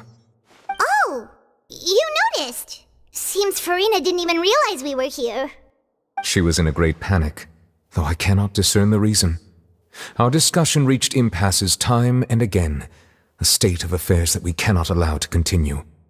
Still, I do not understand. Dialogue is the basis for understanding, so why did she keep refusing to engage?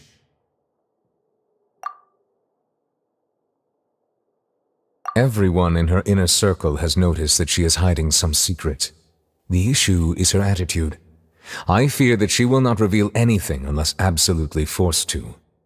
We may have to create a situation in which she will have no choice but to speak. Oh? Like what? Normally, people will only reveal the truth when standing trial. Perhaps we must have the Hydro Archon experience just such a scenario. But Furina's seen so many trials, and she's really good at dodging questions. How do we make sure that she won't just slip away at the first chance she gets? We will need to consider this thoroughly, join forces with various parties, and then do what we can. If at all possible, I would prefer to recuse myself from this affair, but we must prevent the prophecy from coming to pass. This may be cruel to her, but all Fontaine is in crisis. The information a god possesses is too precious, and so we must take a chance on this.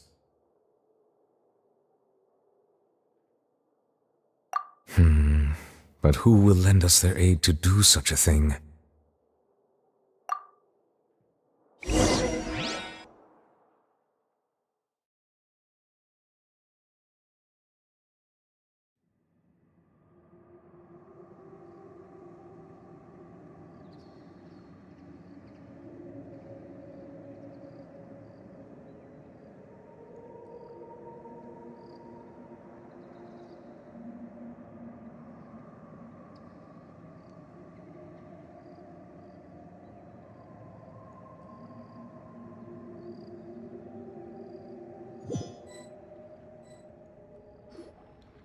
Well, that's everyone, huh?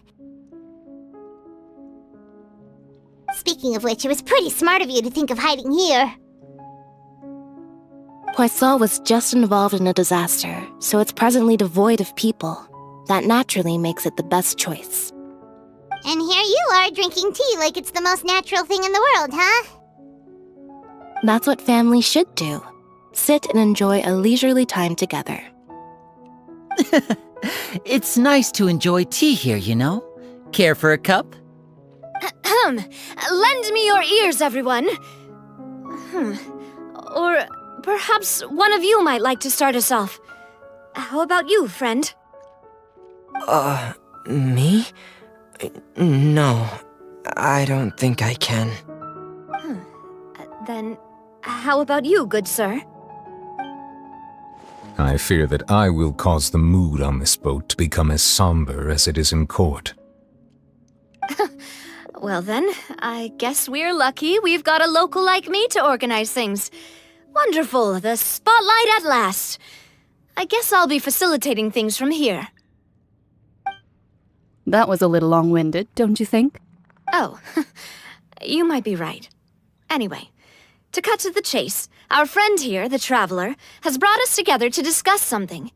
As for what that is, well, let's start by saying that we'll be pooling our efforts together to create a series of traps. Oh, how intriguing. Well, it's just an expression, really. One that I just learned from Chlorand, and use on the spot. So, let's invite her to explain in detail. A round of applause, please. Huh? Didn't you say that you would be facilitating this? Oh, come now. Your work doesn't involve much public speaking, right? This is a good chance to practice. You might even pick up some fancy oratory tricks to impress your boss with in the future. I see.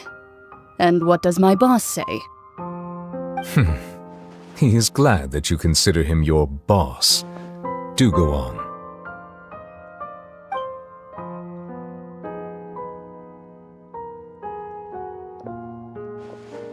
In that case, do any of you have experience hunting? Not that I recall.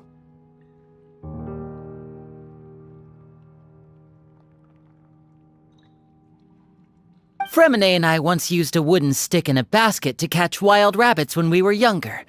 As for Lynette, oh, right. You were sick that day, weren't you? I've also gone diving to catch some fish before. Does that count? I'm afraid not. You may or may not have heard, but Fontaine once played host to a group known as the Marechaussee Hunters. Though that was their name, they did not hunt animals, but rather various monsters left behind by the ancient dynasty of King Remus. Today, Fontaine's monster population has already thinned greatly, so the hunters have blended back into society, taking up arms in other lines of work. They even left a unique methodology of hunting in their wake. A trap comprises of the following components: bait, a trigger, and a containment device. Sometimes a lethal implement will also be necessary to deal with the prey. So, if we were to build a trap together, right now, what would you choose to build it with? For me, I would prefer something basket-shaped. Pigeons and rabbits will see the bait and naturally enter the snare. Our line of work requires a deft hand, and we're some of the best in the industry, so you can count on our techniques. You used some of those techniques while moving the people of Poisson, didn't you? My subordinates mentioned that you even performed some magic for the bawling children. Yes, and I even managed to gather some intelligence in the meantime. I'm quite the multitasker if I do say so myself. I'm afraid I can't claim that as my strong suit. I prefer more stable methods, like placing bait in the water and waiting for the fish to come within reach. That's the kind of method I would count on. Calm and steady. Exactly the kind of person who would catch loads of fish. And I can be their assistant. With discretion, I'm sure. I'd probably use some sort of mechanical animal. Papa once bought me some small clockwork squirrels, mice, and such. When placed in the forest, they can attract others of their kind. I remember that you liked those too, didn't you? I did. And that would be a good way to go about it. If they're realistic enough, animals of the same kind will follow them all the way to the trap. What about you, Monsieur Neuvillette? I fear I do not have any related experience. That makes sense. You usually solve problems directly, without the use of any such tricks. But I do have one more question for you, Monsieur. If we were to create a trap now, how would you design it? I would like for it to be effective, but bring no harm to the prey. A more gentle trap would be ideal. Kind, as always. However, our intention doesn't necessarily change the containment device and the type of implement we need. If we wanted to kill the prey in one strike, we would need a powerful implement. However, that also goes for prey that must be captured and safely contained. Wait, why's that? Only a hunter who's a true expert at subduing their prey can snare it without harming it. The line that divides life and death is often exceedingly thin. So are we going hunting together? We hadn't thought of seeing ourselves as hunters. It kinda works, but maybe it's still not the best metaphor. If our means of capturing and dealing with our prey is to put them on trial, then the hunting metaphor is actually quite accurate. But we shall require much more courage than any hunter to judge a god, a being whose seat is an exalted throne. Oh, so that's what's going on. Sounds very interesting.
tough few days, hasn't it? So much has been happening. Paimon didn't think the meetings would go on for so long, but everyone seemed pretty fired up, huh? Paimon thought they'd be at least a little frightened. Well, Fremine was, now that Paimon thinks about it, but everyone else just looked a little surprised.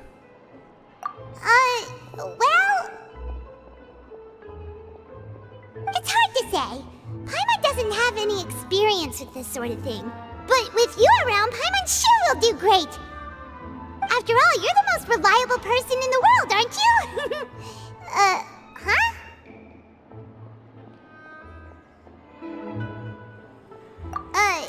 Did you just pour some tea? Paimon didn't notice you doing that at all. Then what's that? Paimon's never seen that cup before. Don't be frightened. I'm just joining you two for tea. I merely refrained from saying anything till now. Who's that voice? But there's no one here. Ah, have you forgotten me already? Wait, you are familiar. You're the voice we heard from the sky in Sumeru.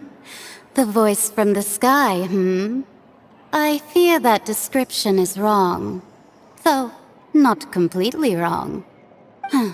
You're feeling lost now, just as you were feeling previously. I sensed that confusion and thus came to you. Guiding people is an irresistible hobby of mine, after all. Consider me a passerby, just accepting a commission from my friend's disciple on a whim. The prophecy. Yes, what has been prophesied will be fulfilled. You may view such things as the history of the future. What? Then is there any way we can stop it? I believe you have witnessed a failed attempt with your own eyes. Can everything in Tevat so easily be changed? Ah, so you've caught on. Just as prophecies are usually only the future as seen from the perspectives of the gods, could things be happening in hidden corners where the gods' gaze does not fall? Are the things that you shall see different from the fate that the gods perceive? What is she talking about? It all sounds really impressive and important and stuff, but it also sounds kind of scary.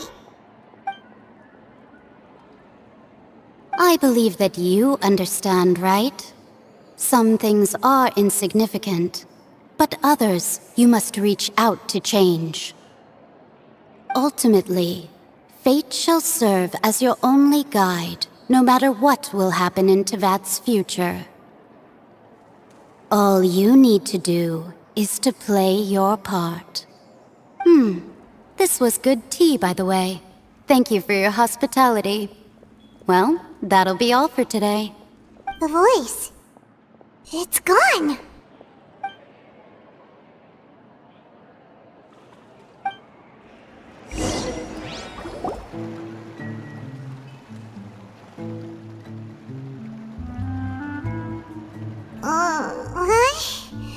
I want to hear someone talking.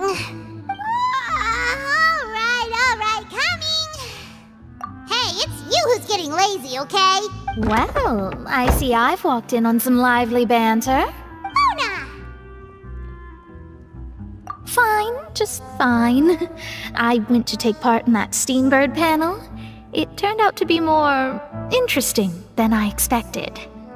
Not all Fontanians are pessimistic about this.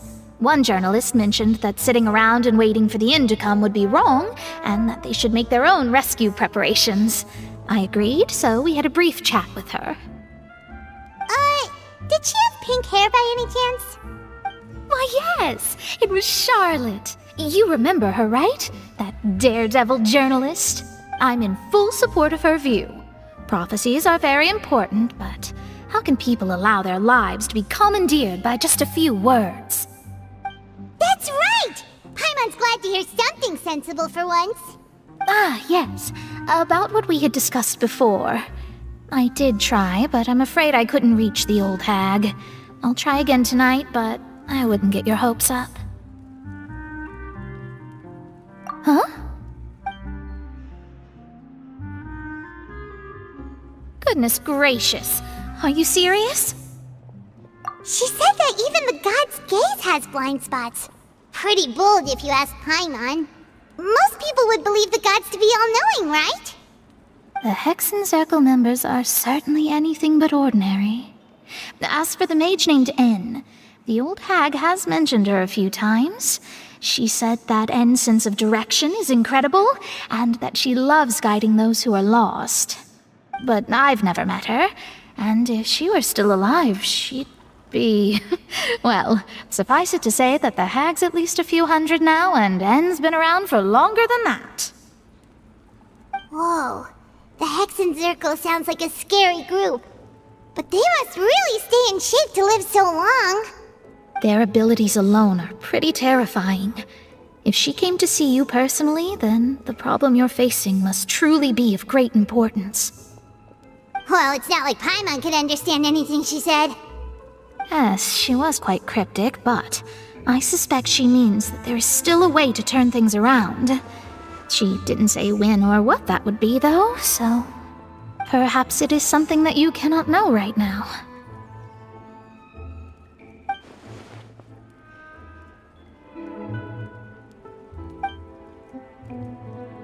Traveler, Paimon, are you two all right? Oh, we're fine. We're just a little down right now. It kind of feels like the end is coming, you know? I see. I feel that same sense of desperation, too. I guess you could consider me someone who has often witnessed fate. So far as I have seen, it cannot be swayed. But even so, I still hope for, and believe in, miracles. Astrology is eternal and rational, but fate may not be. It is cruel, but it can also be beautiful. Perhaps that's what En was trying to tell you. Not to lose heart, and to believe that what you are seeing playing out before you is not yet set in stone. I did originally think of steering clear of all this, but I couldn't. Even if this is all futile, I still wish to help everyone. If we don't struggle to the last, then how can we face the end when it comes? Huh. You do have a point. There I go, talking about astrological principles again. Sorry about that. The moment I start talking about work-related stuff... I need to get going. It was worth trying to comfort you, even if only a little. I believe that you'll help those who are struggling in the same way I did. I suppose that might be why we always seem to meet by coincidence.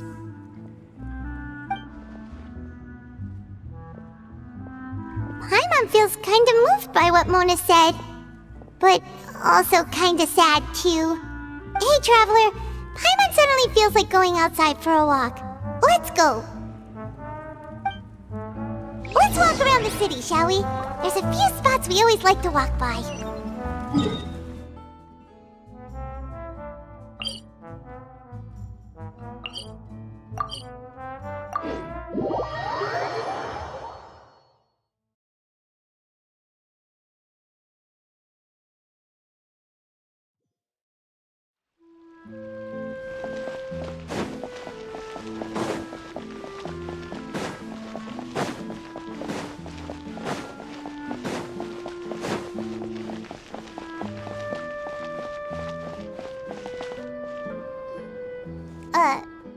Huh?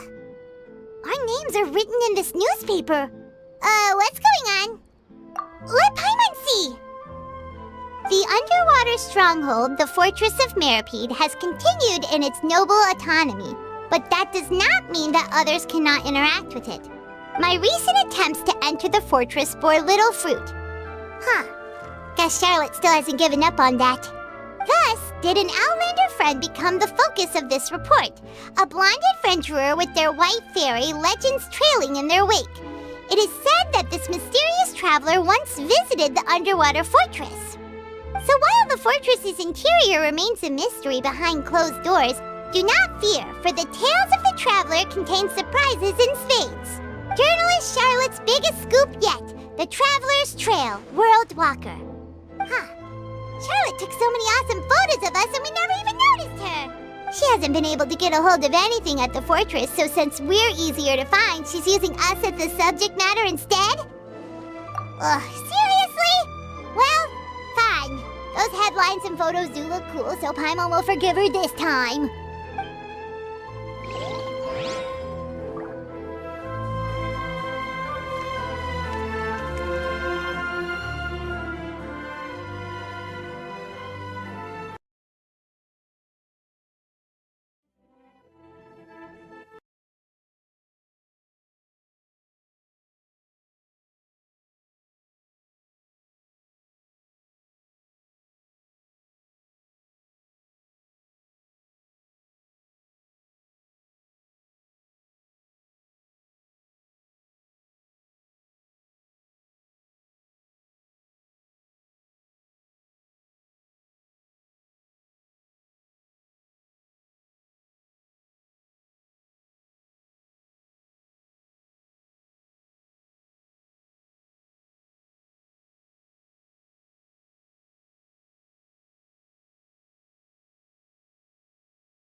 Look! Look! That's the limited edition only 16 slices a day cake! It was so delicious the last time we tried it! Despite the tense situation we were in, let's give it another go. I'm sure it'll be great! 1 slice of cake, please. Someone showed up after all! Oh, wait, you're the one from the Palais Mermonia. Oh, are you here to buy cake too? It seems Monsieur Nervalette was right. You really can eat. Wait, did he really say something like that? That's right. Even he has his own preferences when it comes to food. As for me, I love the cake and coffee here. Do you come here often? Usually every day. Every day? It's part of my daily schedule, apart from work. I shall have my cake and coffee. Then what if someone told you one day that this place would be closing soon, and you wouldn't get to eat cake here anymore? What would you think? But why would it close? Well, Paimon doesn't know either, but maybe the waters will rise tomorrow. You know, like in the prophecy. Oh, the prophecy. To be honest, I haven't paid much attention to that. No, still, even if there'd be no more cake tomorrow, that wouldn't keep me from having some today. No, it's the same for eating in general. You might not be able to eat tomorrow, but if you can do so today, then you should carry on. That's what people call living, you know. Huh. Don't be sad. Excuse me, could I have 2 more slices of cake to go? These 2 slices are for you. Sijuin said that this kind of expression you're making is what humans call being sad. Oh, you know Sijuin? I sure do. She was born before me, and she sometimes comes to the surface to teach us things about humans. She said that humans are creatures that are saddened easily, yes, and you can only lift their spirits by feeding them delicious food. So please try the cakes here. I've got something else to do, so I'll be going now. You two try to stay in a good mood after eating, all right? Bye.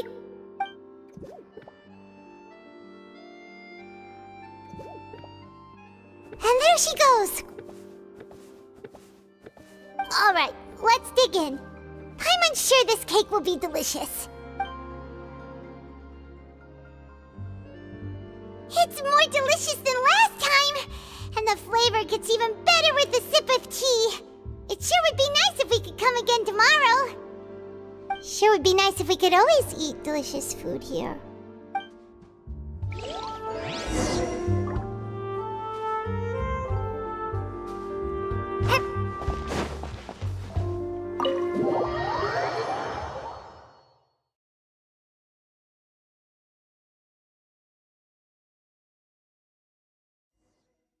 Oh, we're near the Steambird office. Let's go look for Charlotte and have a chat.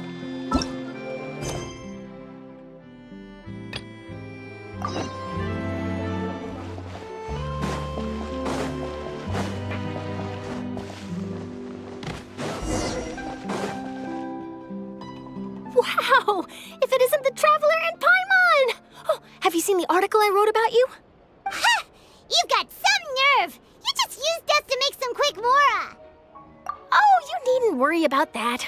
I heard that you were in Poisson some time back, so I sent you a letter to discuss just that. It's all right, though. I've set aside the amount intended for you. I've even set the table with some food. Really? Oh, you're the best! You're almost a little too easy to win over, Paimon. If I were a journalist with ulterior motives, you'd be in trouble now, you know. Oh, Paimon knows you're not like that. Still, what brings you here all of a sudden? Were you looking for me? When Mona mentioned you, we thought of coming to see you at work. I see. It seems you've already bumped into Mona here in Fontaine. So she mentioned me? What did she say? She said that you're a real daredevil of a journalist. Nice. In which case, can this daredevil journalist dare to request an exclusive interview with the legendary Traveler and Paimon? Huh? So your article in the paper today doesn't count? Oh, of course it doesn't. That was more like live photography. What I'd like to do is dive deeper and ask you to talk about the things you've seen and experienced. Yeah, are we even qualified enough? Why not? If I say you're worth an interview, then you're worth it. But not right now, of course. I'll need a few days to prepare. Oh, in that case, we'll just chat when you have the time then? Oh, so that's a yes? Ooh, splendid! I'll tell the editor-in-chief immediately. I'll have to apply for lighting, a venue, some props, and... Whew, so much to get done now. Talk to you later. Wait, Charlotte, Paimon's still got a question for you. And what's that? If, just for example, Fontaine were to be flooded tomorrow, what would you do today? Huh, that's the prophecy you're talking about, isn't it? I mean, I do hear about it often, but I've never once thought that the day could be tomorrow. If you're seriously asking, then I might try and think of a way to leave Fontaine. Oh, but I'm still a journalist first and foremost. That means I have a duty to be reporting from the scene. And secondly, I wouldn't forsake my homeland that easily. From what I've seen, most people don't know what they'd do should the worst come to pass. In truth, it might be better just to behave like normal rather than worry over such an end. So in all likelihood, I'd probably still be prepping at the office for that interview of ours. I know what you're thinking. That sounds a bit sad, but I've always believed that it's best to do what you enjoy. Just think about it. If this nation really were to be suddenly destroyed tomorrow, but I still successfully finish an exclusive interview with a truly unique person, then the story I would wind up writing would truly be timeless. And then do you know what I'd do? Well, I'd write that story, send it for printing, and use messenger pigeons to get copies out to the various nations as soon as possible. I'm not a dreamer, nor am I a workaholic, but I do love my job, and I'd be proud of leaving such an article behind. I guess you could say that I was born to be a journalist. But anyway, that's my answer. And on that note, I'll get back to my preparations. That's so nice. All of a sudden, Paimon actually kinda envies her. Anyway, let's go and take a look at the sea, shall we?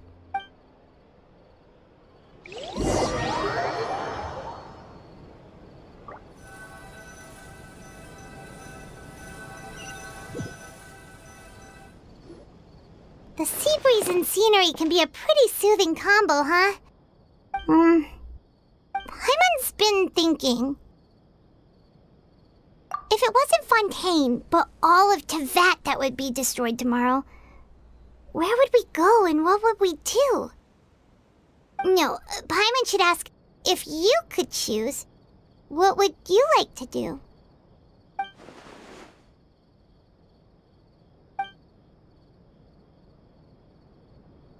We've always been moving to the next destination, so we haven't spent much time thinking about these kinds of things. We didn't have to either, with us always being on the road and whatnot. You mean, still traveling? Huh. Wait, isn't that what we've always been doing?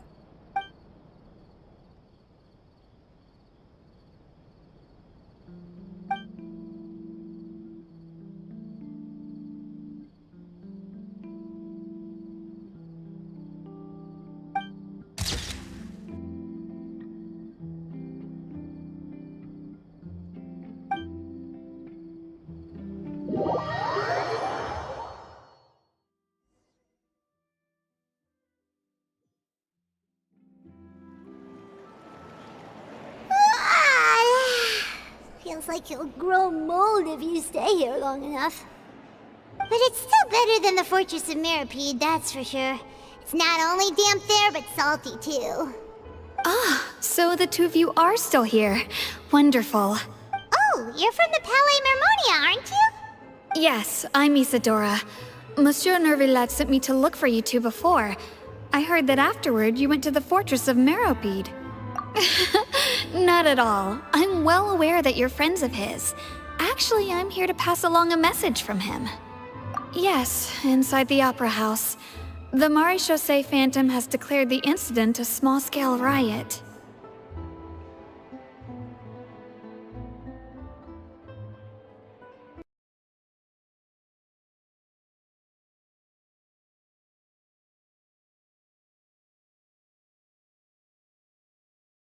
intermission, some other audience members suddenly started harassing her, loudly accusing her of doing nothing about the prophecy crisis. And before she could respond, others started to join in. The crowd continued to grow, and protests against the Hydro Archon started to break out. So people have started to put the blame on Furina. Guess they finally found an outlet for the pressure they've been under due to the prophecy. I agree. People will naturally rely on gods, as is customary. But the moment people feel threatened, gods are also the first to be blamed. So what happened after that? Is Furina okay? Seeing that the situation was spiraling out of control and that further argument was pointless, she claimed that she'd gotten tired of this and left in a hurry. The Marechaussee Phantom had their hands full maintaining order and did not catch where Lady Furina had gone. Only when things had stabilized did we realize that she had gone missing. So, you mean she's still missing? That's right. The Marechaussee has dispatched many people to search for her, but we don't have any leads yet. That said, I don't think there's much to worry about. She is a god after all. Even if she were to fall into the hands of rioters, what could ordinary people do to her? Good. Monsieur Nervillet sent me to tell you about the situation, but he didn't say anything else. Don't worry, this is more than enough to go on. Thanks for keeping us informed. Ah, is that so? Well, alright then. In that case, you two take care. I'll be heading back to the Palais now. Well, sounds like we should hurry over to Poisson then. If we know Furina, she won't try to fix things in this situation. Instead, she'll look for a place to wait out the heat.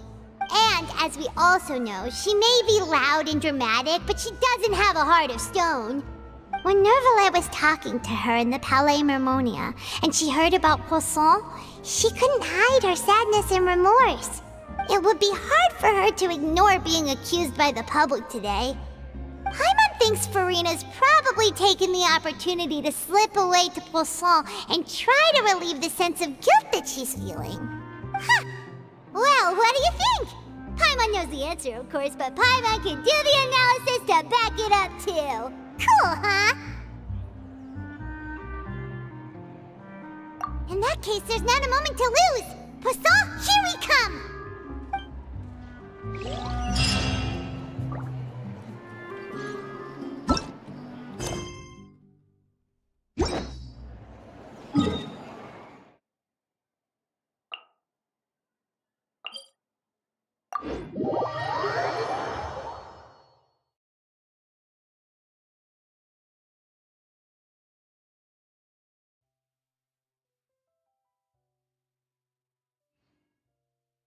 This place looks deserted. Guess all the survivors must have evacuated already. All that's left here are signs of devastation. Could Furina really be here? Let's try to find her as soon as possible.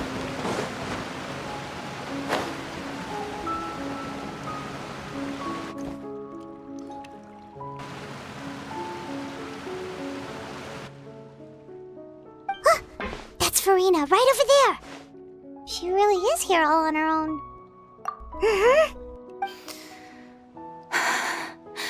Should I just give up?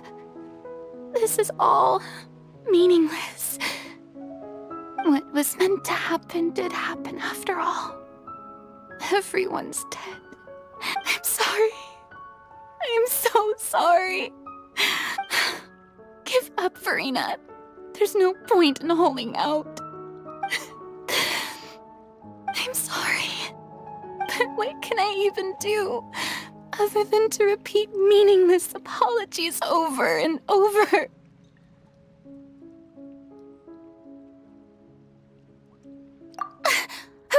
Who's that?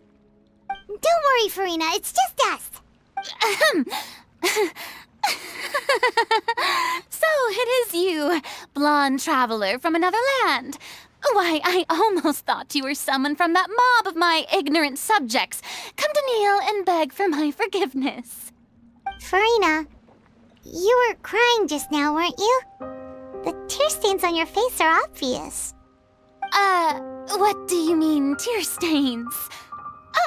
Oh, I remember. The show at the Opera House earlier this morning was so moving. I'm still trying to process it. Who did that uncivilized rabble think they were, disturbing my enjoyment of the arts? They even dared to tout their Archon. I must teach them a lesson. I can just imagine their twisted and frustrated faces once they realize that I'm nowhere to be found. Oh, and I'm sure Nouvellette and those people from the Marche Say Phantom are freaking out right next to them, too.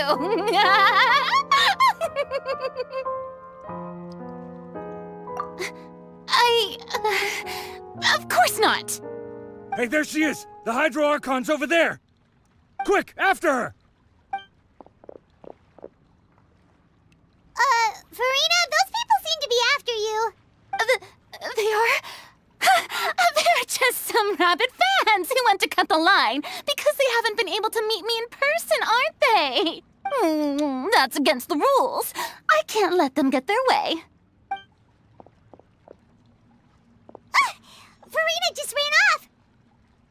Quick, we have to catch up with her!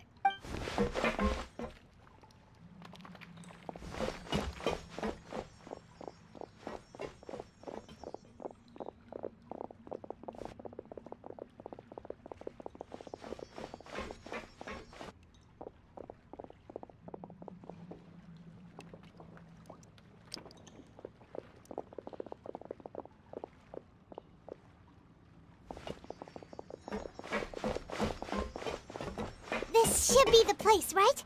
Hey, Furina! There's a good hiding spot over here. Quick, come to Paimon before the rest of them catch up to you. What is this place? Hurry, they're almost here! Fine. I suppose haste is warranted. Lead the way.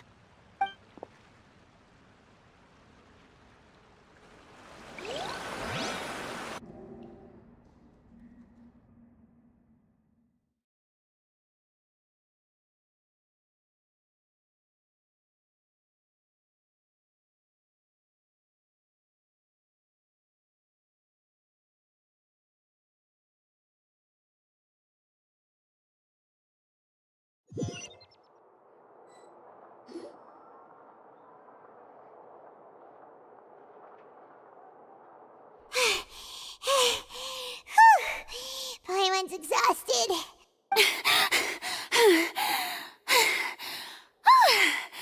I'm so tired. I totally thought they had caught me.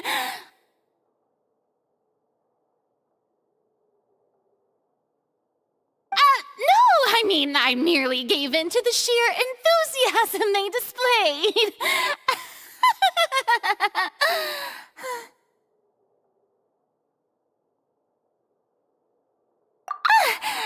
You're right. Yep, that's a good girl.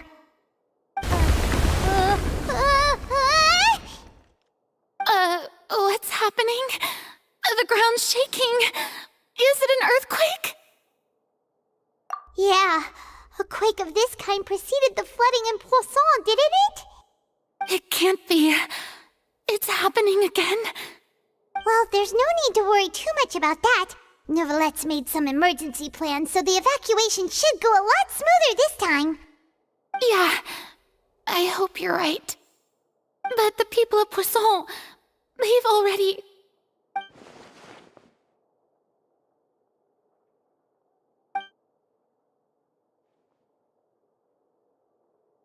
It's true.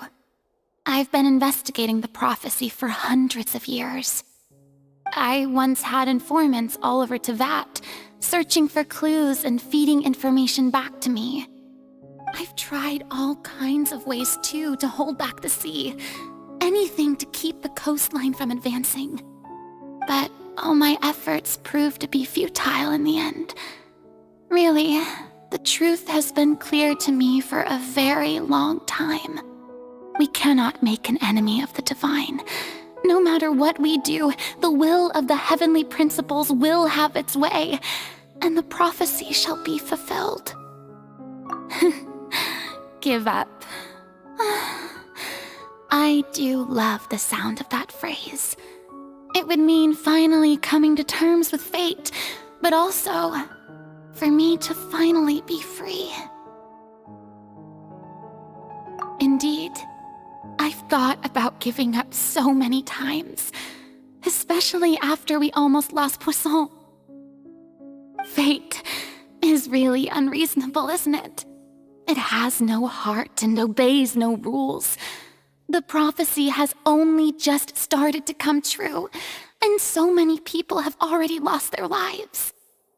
But just now, it all became clear to me. I still don't have the right to come to terms with fate on behalf of everyone else. As long as the final moment hasn't come, it's still not too late. Don't worry. I will keep hope alive for everyone until the very end. Well, that's enough for now. I got the impulse to play the stricken maiden, but honestly, considering my rank and station, that wasn't a good fit at all. Don't take any of what I just said seriously. How could I possibly let Fontaine fall to the whims of trivial prophecy?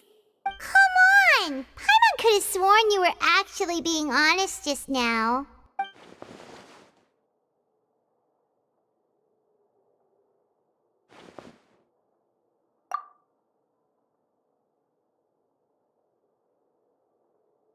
Share my burden. That's impossible. It was fated right from the start that this would be my duty alone.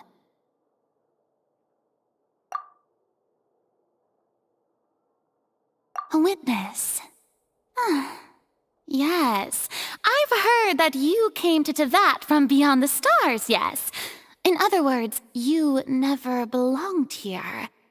And if Tevat is, in its entirety, a show on a stage, then you're just a spectator, aren't you?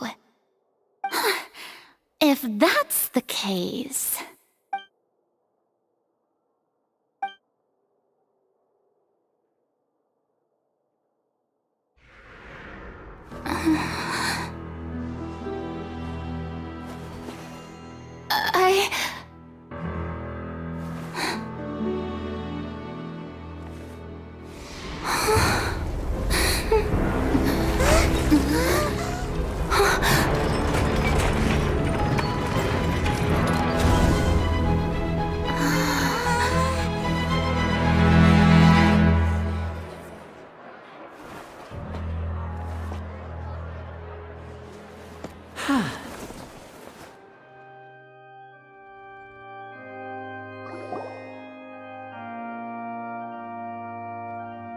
Ladies and gentlemen, this concludes my opening performance.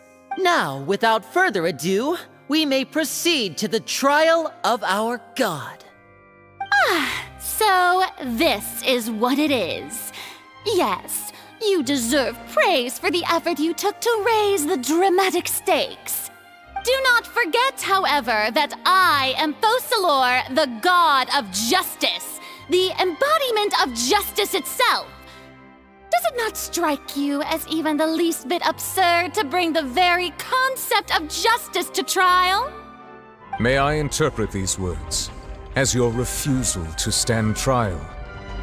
In that case, you will have the opportunity to defend your honor through a duel.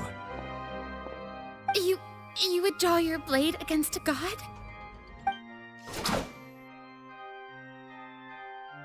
I see. It seems like you have made up your mind.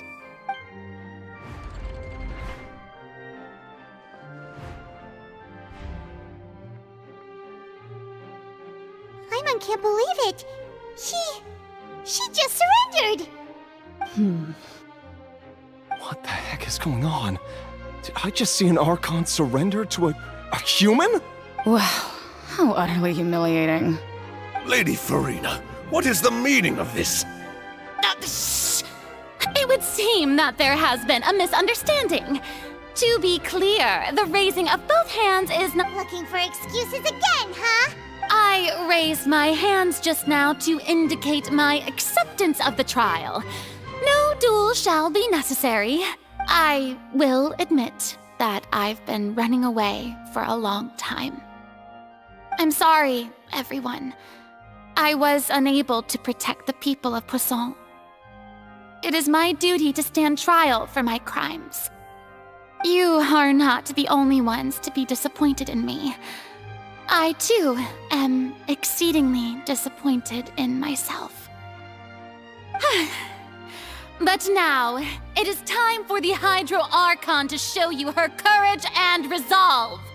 I, Furina, will use this trial to show the world the true meaning of justice! This time, I will protect you. Applaud and rejoice! One of the most outrageous and fantastical arcs known to the opera epiclese is now unfolding before your eyes.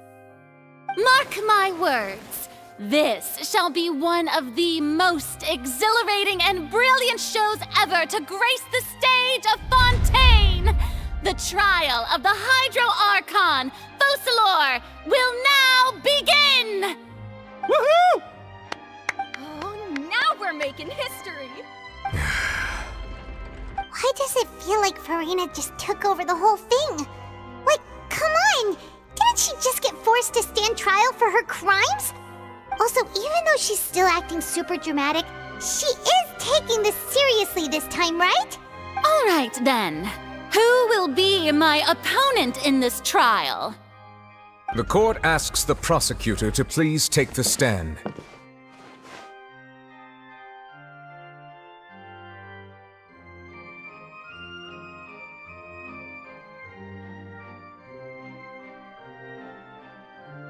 Is that so? Very well. Then please speak, witness of Tivat, my accuser and fated opponent.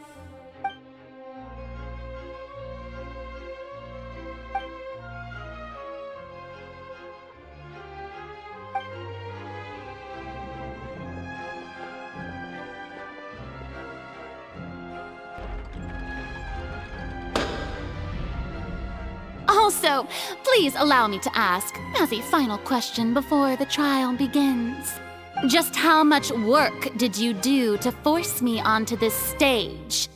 Well, we did do a lot of prep after the meeting that day. I can go over the tasks assigned to the Spina di Rosula, since they were rather straightforward and easy. Navia, the president of the Spina di Rosula.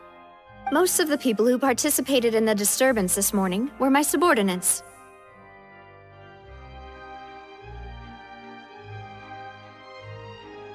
They changed into plain clothes and came to the Opera House as regular audience members, waiting for the perfect opportunity to incite insurrection against you.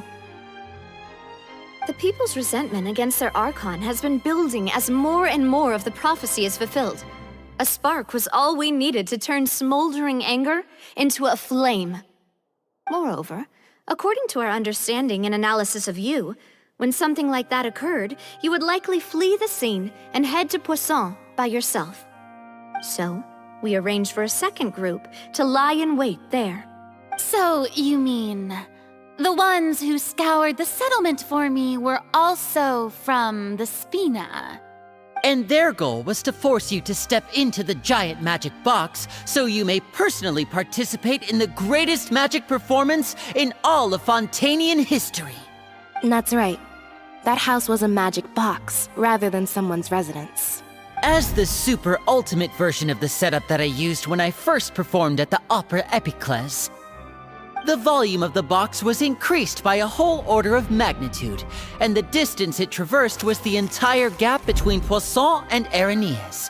Its cargo, of course, was an Archon instead of a human. My thanks, Furina. Without your help, we could never have pulled off such an extraordinary performance. You're welcome? Of course, this performance was only made possible with Father's support. The House of the Hearth spent a massive amount of labor in Mora to pull this off. We had to select a location, construct the giant magic box, dig a tunnel, and open up a path through the water. It was a lot of work for all of us. So, in other words, the earthquake that we felt within the giant magic box was just a normal tremor from the transportation of the whole house? That's right. It wasn't a sign of another disaster to come. Then, I can guess Nervillette and Cloran's parts. You gathered a crowd, prepared a stage, and made sure that the champion duelist would be immediately ready for a fight. Also that as soon as I appeared on the stage, the trial may commence without a hitch. Am I right? Yes, that is correct. Well, Clorand, I must commend you for your courage. Only the most outstanding champion duelist in all of Fontaine would accept a duel with an Archon without flinching. Thank you. As for you, Traveler, I suppose your role was to keep me distracted with conversation once you found me in Poisson.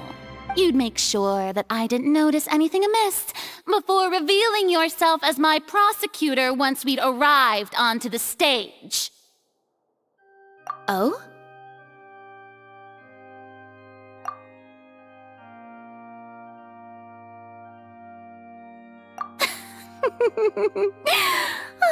Is that so?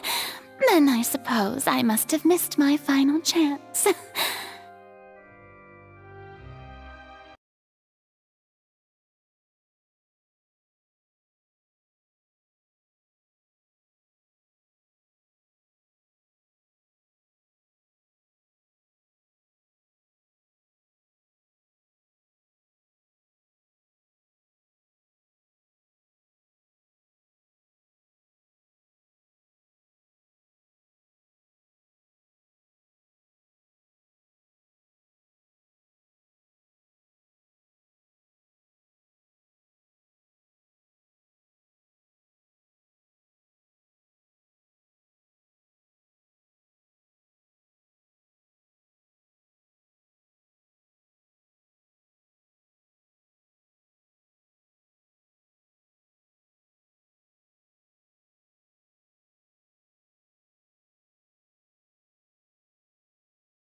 It's fine. It matters not. What's done is done. The stage is already set, so there's no reason to disappoint the audience. Let's see this trial through to the very end.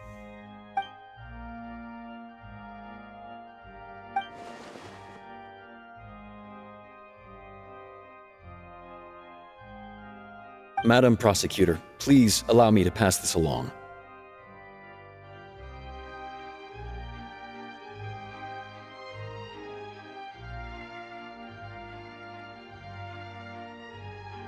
This is a document that Miss Charlotte applied for and received permission to share with you during the trial. According to her, it should speed up the proceedings. Huh? Charlotte wanted to give us something? Oh, so she's here too! Hey, Charlotte! Oh, let Paimon see. Isn't this the exclusive interview that she did with us before? So she's already finished it, huh? Wait, then that means this document is a perfect timeline of everything that's happened ever since we stepped foot in Fontaine! So in other words, we can refer to this anthology of evidence every time we want to use something from our journey as evidence for an argument! Let's quickly confirm the information in it. Just think of it as a refresher, alright? You defeated the Hydro Archon in the very first duels you took part in at the Opera House. That's one for the history books, all right.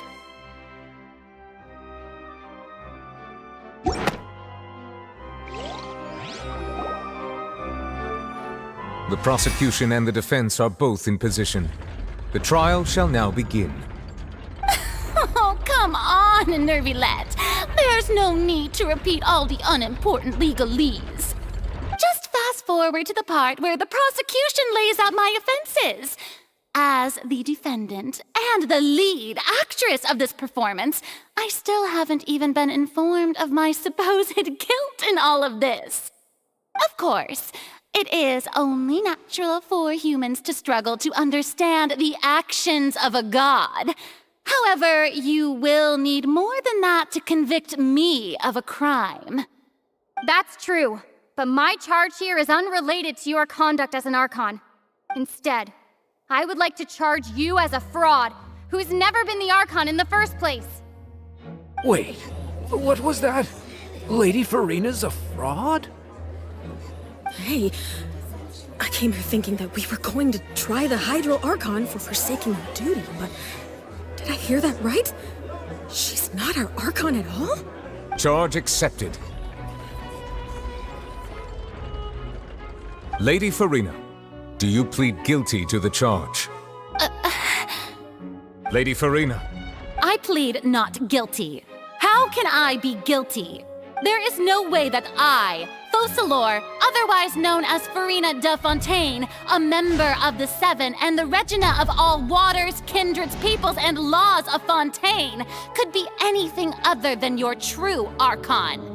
Yeah, even though Lady Furina can be rather eccentric, isn't it going too far to doubt her very identity? Yeah, I've never questioned her identity either. Sure, Lady Furina can be super irresponsible, but what grounds does that prosecutor have to make such a huge claim? I have cause to believe that common sense will prevail in this case. Many of the members of the audience have known me as the Hydro Archon ever since they were born. There would be no fooling their memory. See? Even the Oratrice has decided to show me its favor. Are you sure you want to commit to a charge that will never be upheld? If you wish to drop the case, I can promise you as the God of Justice that you will not have to face trial for making a false accusation. We will treat everything that's happened as a dramatic spectacle and move on with our lives. What do you say to that? Huh. An argument with near impossible odds, huh? You have to not only refute Furina's claims, but also overturn the long-held beliefs of the people. Well, I tried to give you the chance to surrender. If you must persist, then let me ask. If you believe I'm not the Archon, then what manner of being do you think I am? And if I was not the Archon, then how did I manage to live for over 500 years?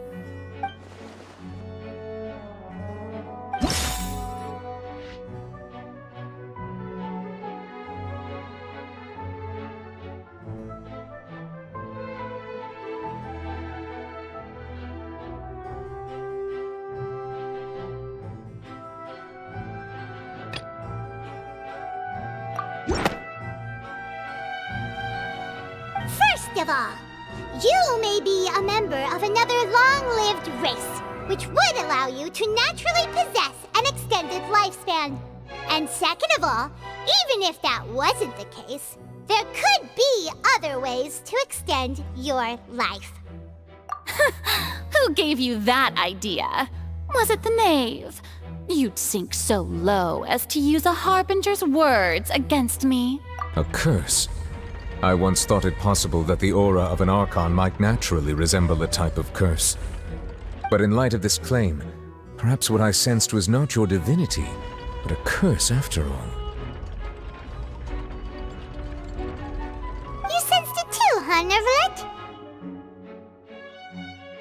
Lady Furina is actually a human? Well, it is true that it's extremely difficult to tell humans and gods apart just by looking at them. It's not impossible.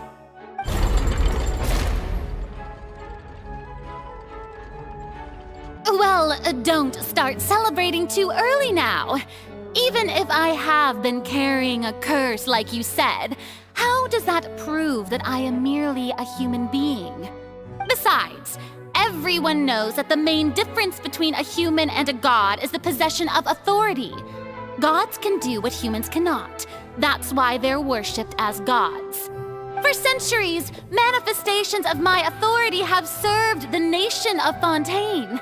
One need only to turn their eyes towards the Oratrice Mécanique d'Analyse Cardinal in this very opera house, or consider the endemnitium that is used in every aspect of life.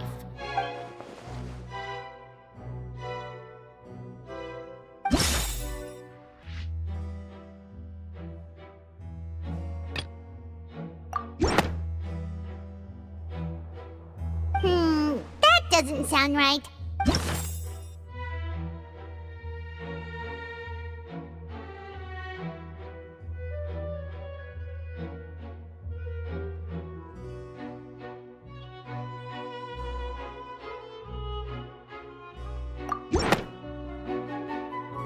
You tried to reference the Oratrice.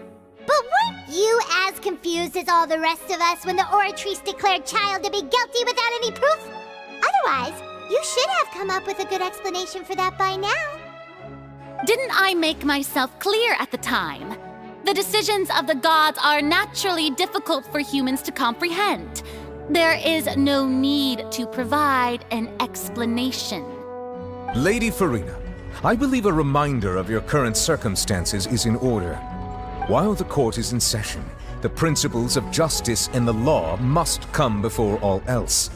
While you are an Archon, you are also first and foremost the defendant in this trial. You will prove yourself unable to defend against the prosecution's charges if you continue to withhold vital information against the rules of the court. I never thought you'd use that kind of rhetoric against me. That was no trick of rhetoric, Lady Furina. I've merely reiterated the rules of the court. Rules that all should respect and follow. So, you neither knew why Child was declared guilty, nor did you understand the structure and operations of the Oratrice.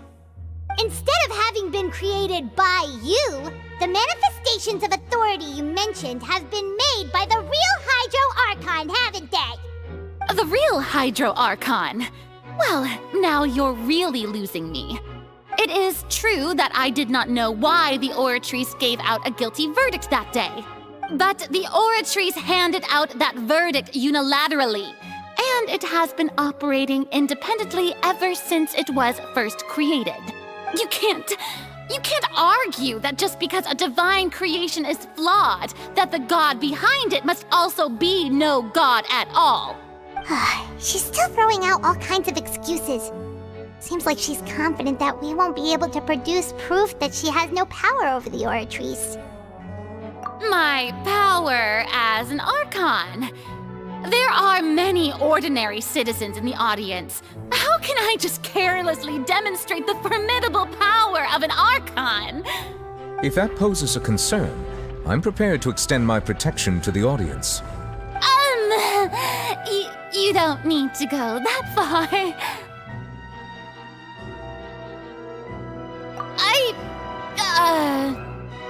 Aren't you the Hydro Archon? Or is it that you can't even wield the power of Hydro, much less the authority of a god? Indemnitium! Yes! It's all because of Indemnitium! All Archons derive their power from the faith of the people, and I've converted the people's faith in justice into Indemnitium! Thus did I give up all of my divine power to provide everyone with energy for their daily lives. Have you ever seen a more magnanimous god? Isn't that a huge stretch? Yeah, no matter how generous an Archon can be, how could they give up all their power? Can a god with no power even still be called a god? It seems like nobody's buying Furina's excuse. Hey, come now, everyone! Please don't stare at me as if I was a liar! I'm still the same Furina you knew, right? The one that you loved! Shouldn't you want to believe in me? Please? You've got to believe me! If what the prosecutor said is true, she really has committed a grave offense.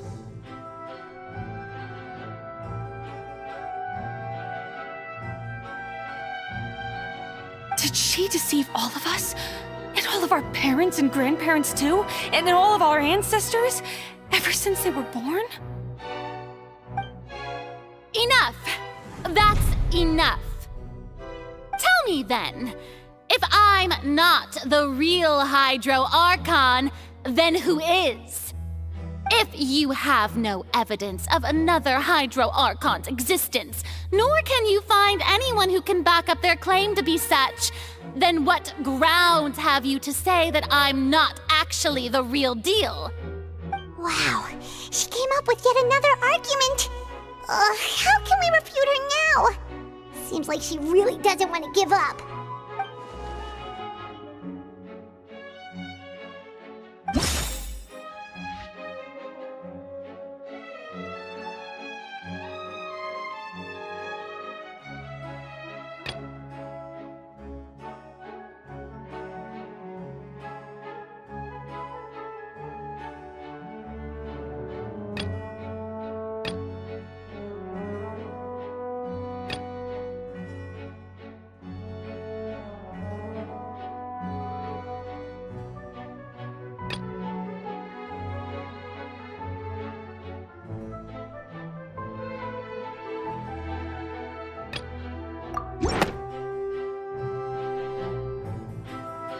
It has been established that all Fontanians can dissolve in water from the primordial sea. And that means... Since you insist on claiming to be a god and not a human, then there's a method that you can use right here and now to eliminate all suspicions of you being the latter. Miss Navia, please apply to serve as a temporary attorney for the prosecution before addressing the court. Though you act in partnership with the prosecutor, you must still adhere to proper procedure. Super sorry, Monsieur Chief Justice. I swear this really will be the last time that I'll speak out of turn. Now, I've brought some seawater from Poisson. As everyone knows, a massive flood struck the area not long ago, taking many lives, including those of some of my closest friends. So, Miss Furina, would you dare to touch some of this seawater? If we are to believe that you are indeed the real Hydro Archon, touching this seawater would have no effect on you. All it should do is strengthen your case. But If you don't dare to touch it, then we would have basically proved the reverse. Oh, and I must remind you that after the disaster at Poisson, nobody wants to see any more people dissolve. I do hope you'll act prudently and choose the simpler path of admitting guilt. Navia from the Spina di Rosula. The Spina has governed Poisson for many years. I guess her suggestion is valid. If Lady Furina is indeed just a human, she's probably Fontanian like all the rest of us. Would she really dare to try?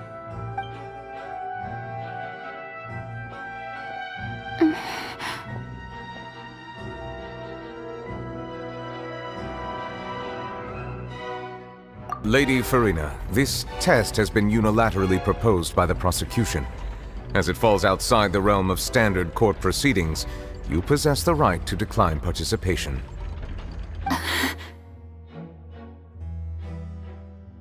Well, of course he had to tell her that.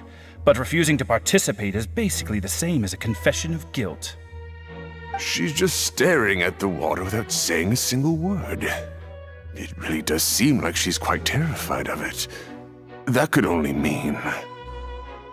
What's going on? Is she really planning to... That's not what we thought she would... Due to the inherent risk of the test, Lady Furina, you may...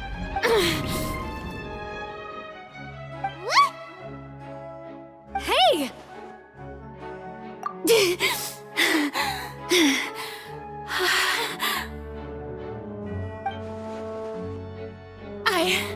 I'm fine! Look at me, everyone! My hand is still here! I haven't been dissolved! Will you believe me now? I really am your Archon! I'm nothing like a normal human who would fall apart as soon as they touch this water! Really, was this not the most obvious thing in the world? Miss Siegewien?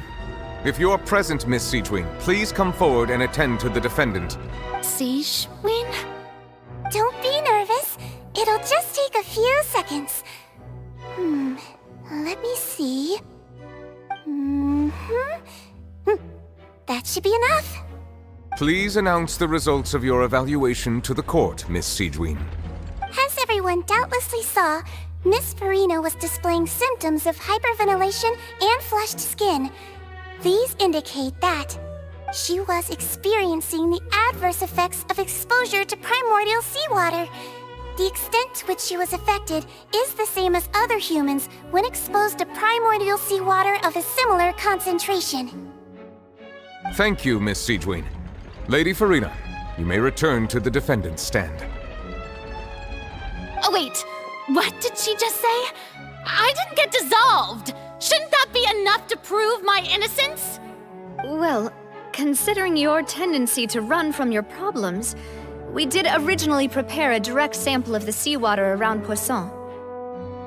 However, after extensive discussion, we exchanged it for a sample that is not concentrated enough to dissolve an actual human.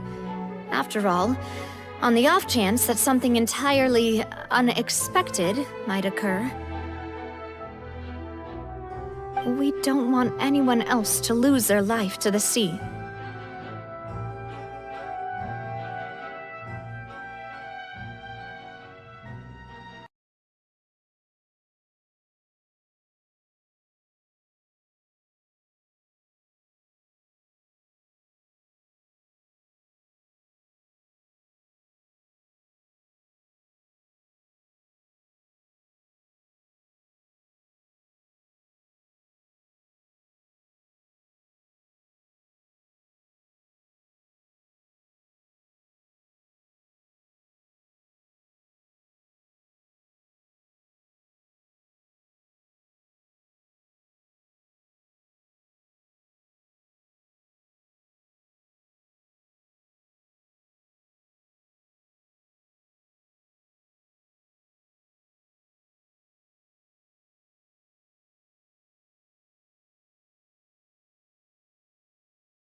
So out of regard for Furina's life, you secured a low-concentration sample and asked the head nurse to serve as an expert witness.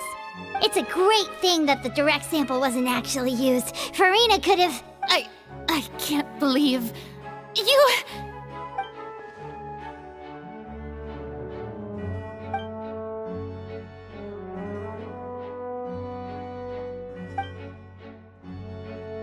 Listen to me, everyone! Please don't give me such cold and disdainful looks! What happened just now didn't prove a single thing! Think about it! How can you conclusively prove that an Archon can't also be affected by the primordial seawater? Also, if I was really just a human, why would I dare to just put my hand in that kind of water?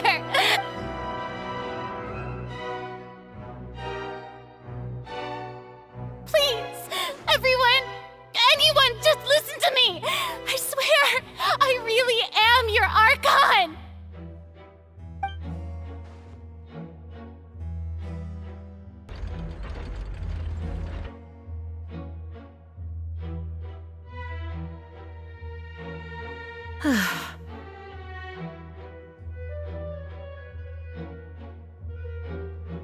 I don't think anything she says at this point will sway anyone. The odds are just too stacked against her now.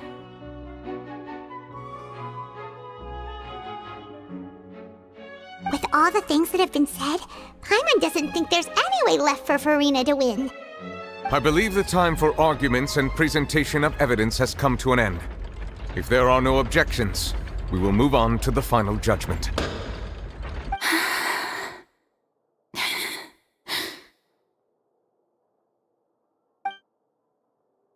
I don't think anything she says at this point will sway anyone. She's too stacked against her now.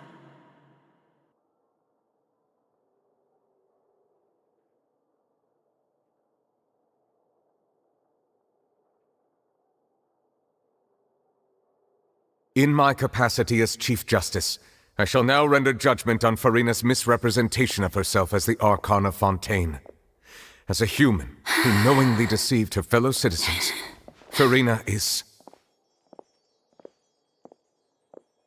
guilty.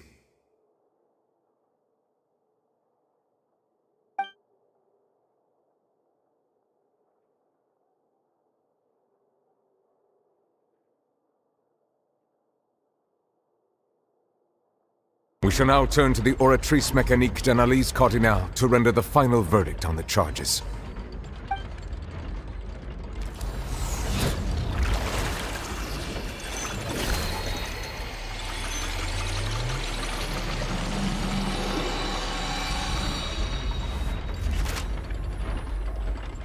According to the judgment of the Oratrice Mécanique d'Analyse Cardinale, Furina is...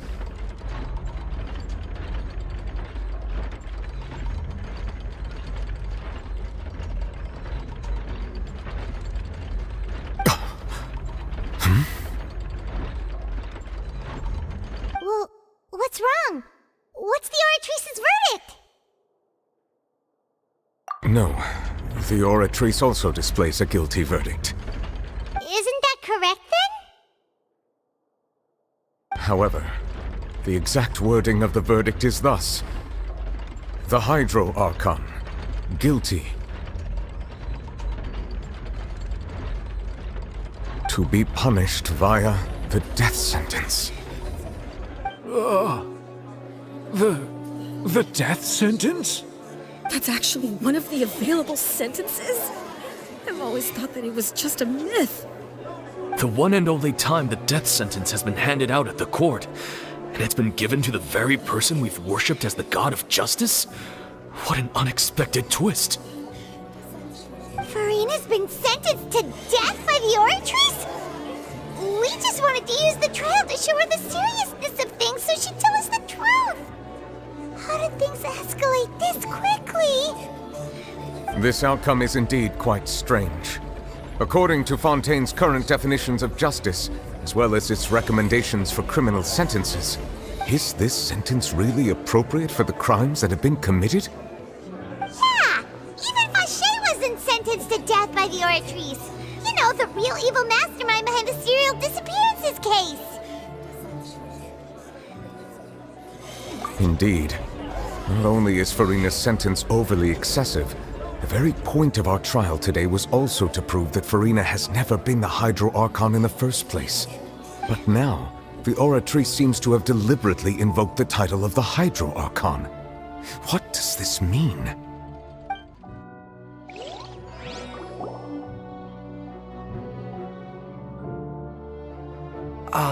Excuse me, if I may interrupt. Is the trial still going? Fremine! You finally made it. I assume this means you've completed your mission? Mm-hmm. Any mission Father assigns to me will always be top priority. Is that the first prophecy slate? Huh. So the knave privately arranged for Fremine to try and find the missing slate. I looked everywhere and finally found it at the bottom of the sea. It took me a long time to get around some dangerous stretches of water. But has the trial already concluded? Then doesn't that mean I've come too late? Oh no. Father will be disappointed in me.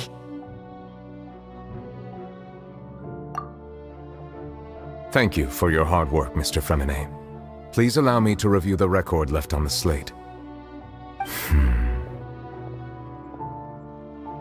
Traveler, I believe that you have already seen the other existing slates, and would like you to come here and confirm their contents.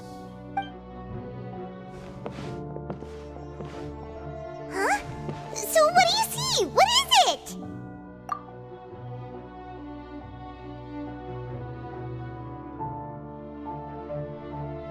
I believe I have now made sense of the Hydro Archon's crime. It has to do with Fontaine's lost history. Huh? Isn't the Hydro Archon just guilty of deceiving her people? Oh, wait, no, that's Furina, and we've already proven that she's not the Hydro Archon. So when you say Hydro Archon, do you mean the real Hydro Archon we've been kinda talking about? In truth, everything that you've encountered in Fontaine up until this point can be traced back to the contents of these stone slates. However, I'm uncertain as to how much sense they currently make to you. Okay, let's try to recall the contents of the other 3 stone slates. Paimon will do her best to help you remember.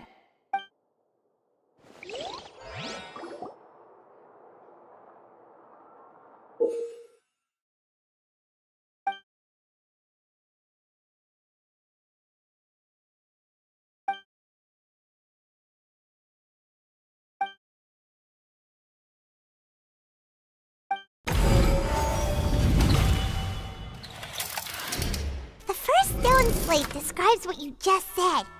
It seems to show the previous Hydro Archon using her divine power, and then the Oceanids turn into humans.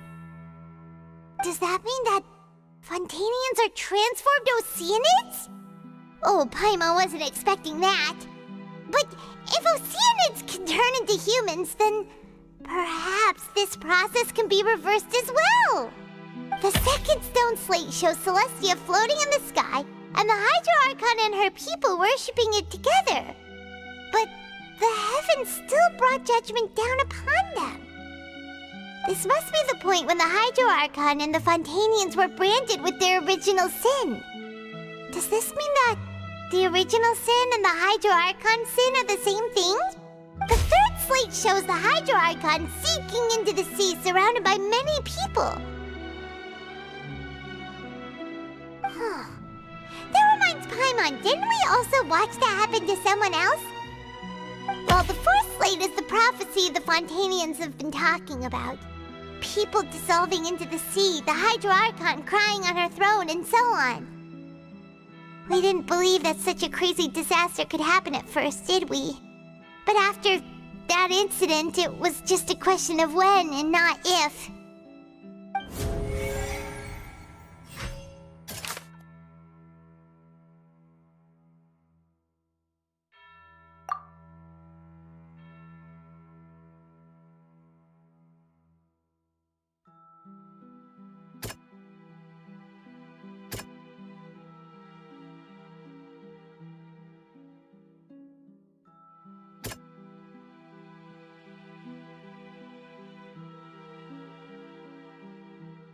That doesn't sound quite...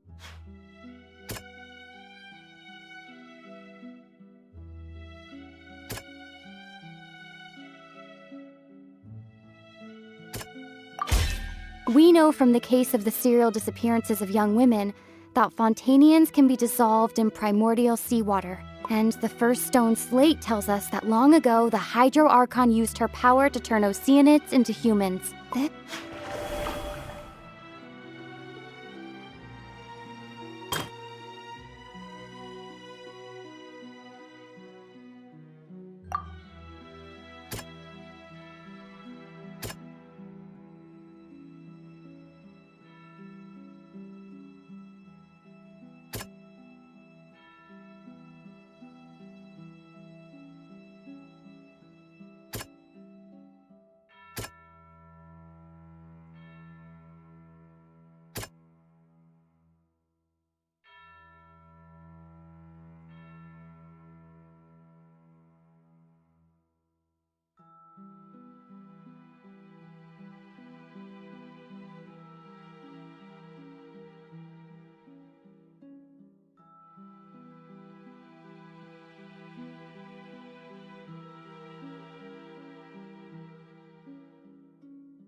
That doesn't sound...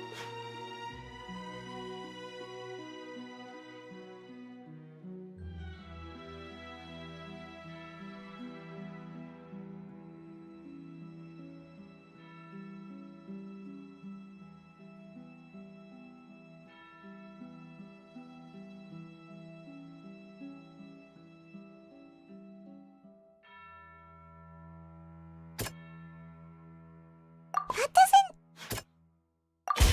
Perhaps what is about to take place has all happened before. The true sin of the Hydro Archon that Nervilette mentioned, and the original sin cast down on the people of Fontaine by Celestia as recorded on the stone slates.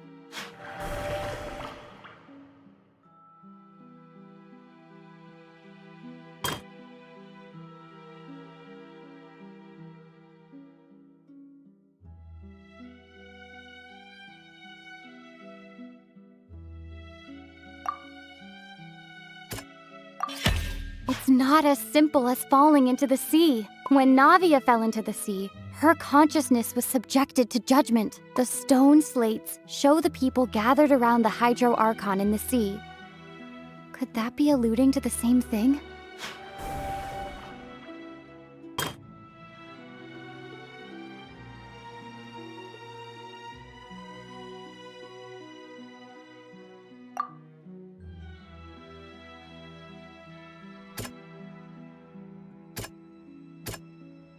That doesn't...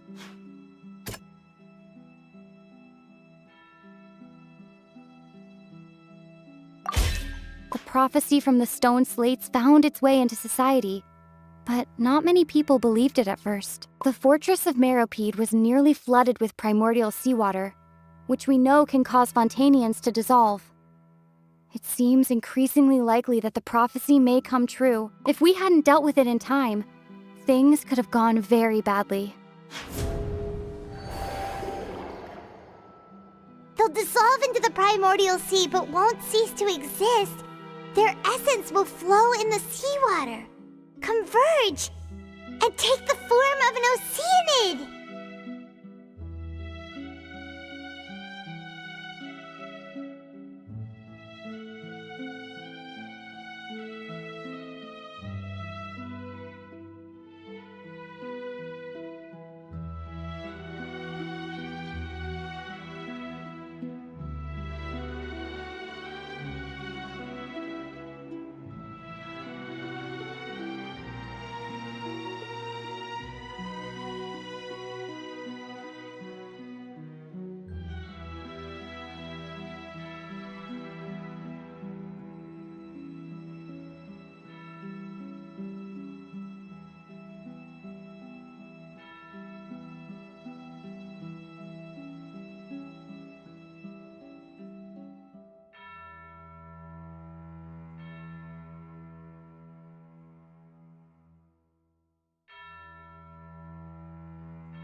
Hydro Archon was sentenced to death in court, shocking everyone present.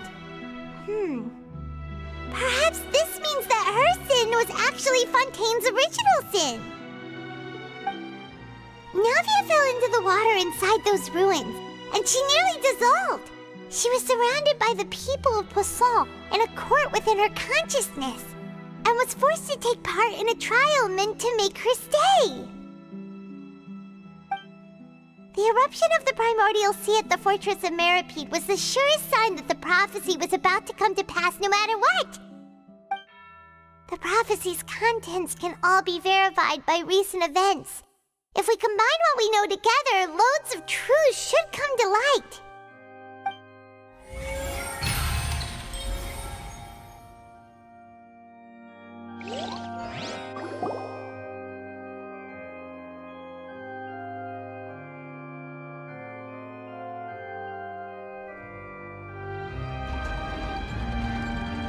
Huh? Oh, Paimon gets it now! So that's how you can make sense of it. But then it feels like we're going to have to share some truly shocking revelations. Let's hear them.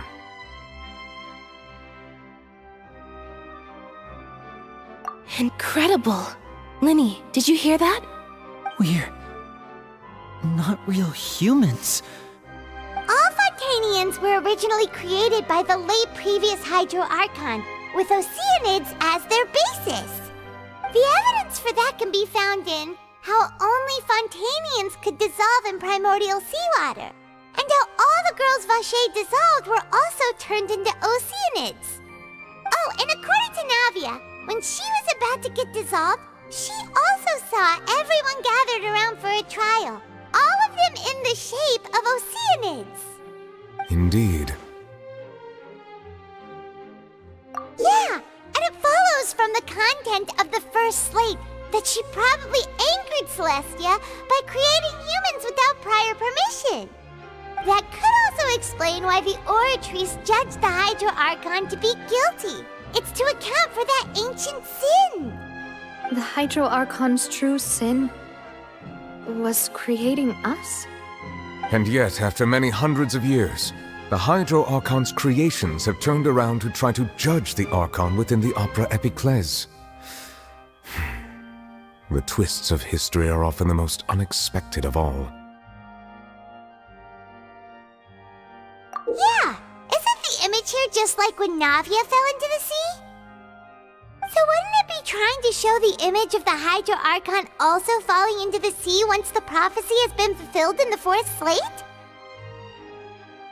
In the end, the people will all be dissolved into the waters, and only the Hydro Archon will remain weeping on her throne.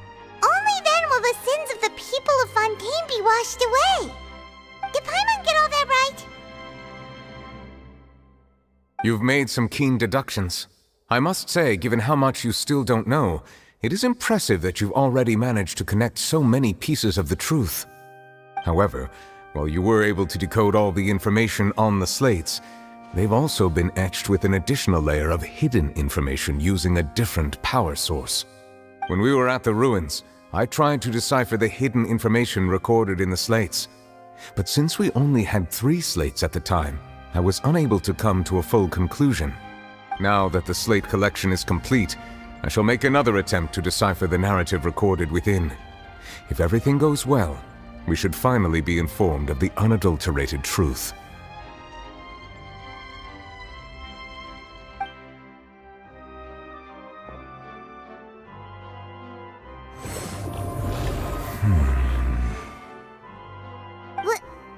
Well? Did you get it? I believe I should share this truth not only with you, but with all the people of Fontaine as well. I will try to briefly summarize it for you. Your hypotheses regarding the origin of Fontanians and the sin of the Hydro Archon were both correct. In the Fontaine of old, the previous Hydro Archon sensed the yearning of her Oceanid familiars for life on land.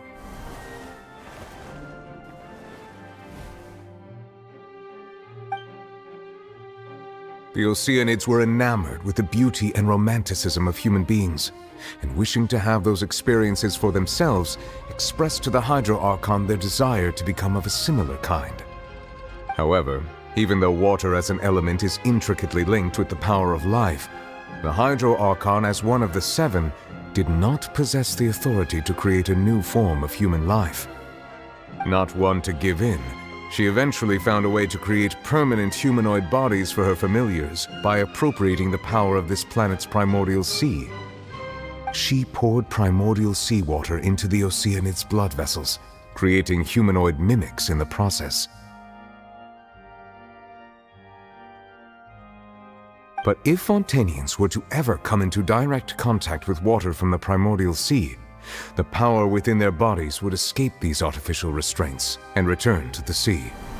As a result, their forms would collapse, and they would be reverted to their original forms as Oceanids. Of course, the Hydro Archon never received permission from the heavenly principles to create a new human race. And thus, the Hydro Archon and all of her creations came to shoulder the original sin of appropriating the power of the primordial sea. That is the true history of how the people of Fontaine first came into being. So we were all Oceanids before we turned into human beings? That's way too much information for me. I think I'm just going to pretend that I never heard a single thing. Wait, but if that's the truth, we can't let the Hydro Archon be sentenced to death. After all, her only sin was creating us.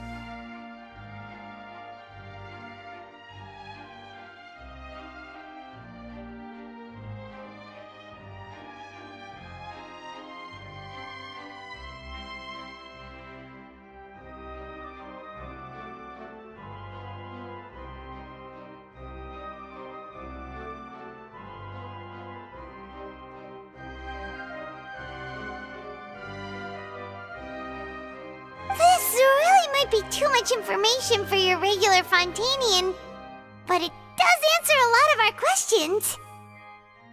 Alas, your hypothesis regarding the third and fourth stone slates was inaccurate. The slates' respective positions are, in fact, correct.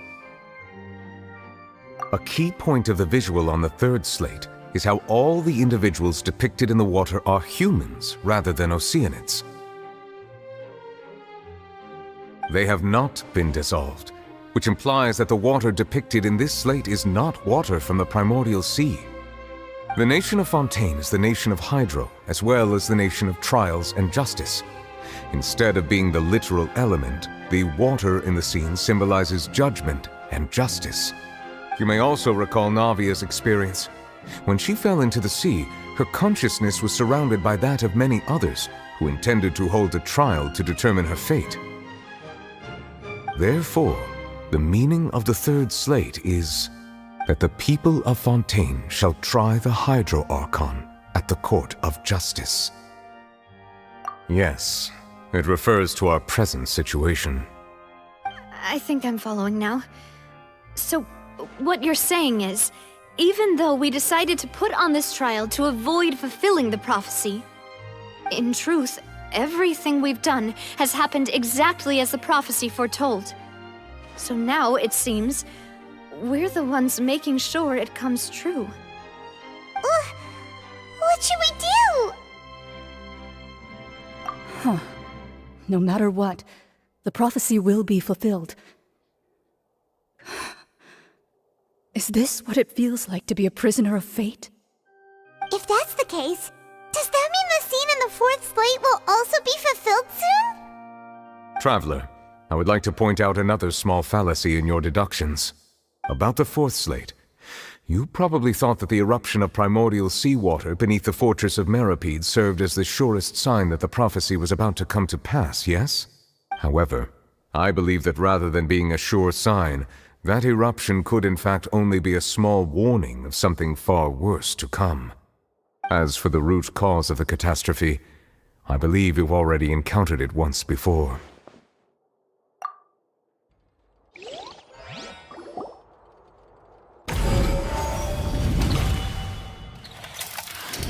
This eruption was just a small warning of the things to come. We must find the root cause of the disaster.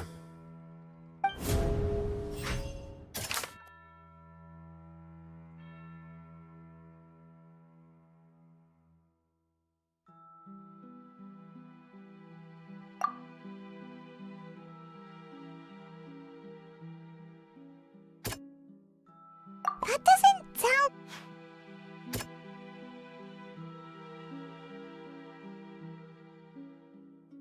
That doesn't... It was both dream and reality. If we're talking about a true culprit, that could only be that thing inside the primordial sea, right? The truth, the original sin, the trial, and the root cause of the disaster.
That was way too close! How did that thing just burst into the Opera House? Wait, was that the huge whale you saw in your dream? So we've met it at last. I understand very well why it has chosen to make an appearance here. That whale does not belong to Tevat. It is a monster that has traversed the stars, weeping all the while. It has been greedily consuming the energy from the planet's primordial sea, using it to grow. That is the main cause for the rising sea levels. And once it has finished consuming all of the energy contained within the sea, its next step will be... You said that when the Hydro Archon first created Fontanians out of Oceanids, she filled their blood vessels with primordial seawater. Precisely. That whale finds the blood of Fontanians nigh impossible to resist. Therefore, when it left the primordial sea, it decided to make its next stop a packed opera house full of food. Food in the form of Fontanians. We just barely managed to push it back, right? In that case, won't it come back to target the people again once it's managed to recover its strength? That is correct. Indeed, it is more accurate to say that we should thank that Harbinger for buying us some time. Without him, the whale would have likely come onto land far sooner. From the way he looked, he must have been fighting the creature for quite a long time. That battle maniac. We've always known that he had a special connection with that whale, but we definitely didn't expect it to help us out like this. Anyway, now that we know that this whale is the actual cause of the disaster recorded in the prophecy, all we need to do to stop the prophecy would be to find a way to beat it up, right? It is too late. It had already absorbed too much of the primordial sea's energy before we could notice it. At this point, it has become practically integrated with the sea itself. Even if the entirety of Tevat were to be destroyed, it could still survive, and swim off towards some other world. That's not something I will accept. We've already done everything we can, and we even found the true culprit. We've come so far. You can't just tell me that the last hurdle is some impossible foe. That's just not fair. Indeed, that's not how a grand performance should end. I'll fight it to the end, no matter what. So the prophecy will be fulfilled no matter what, huh?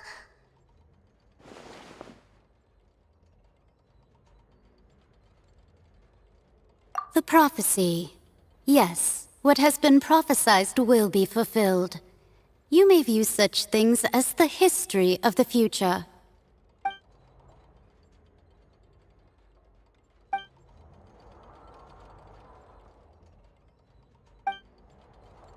Just as prophecies are usually only the future as seen from the perspectives of the gods, could things be happening in hidden corners where the gods' gaze does not fall? Ultimately, fate shall serve as your only guide, no matter what will happen in Tevat's future. All you need to do is to play your part.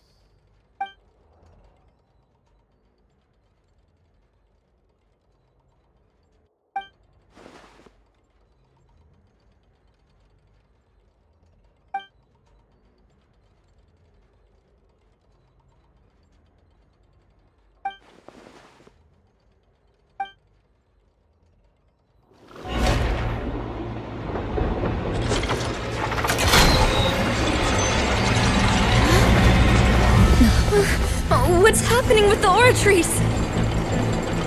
I believe it is preparing to carry out the death sentence.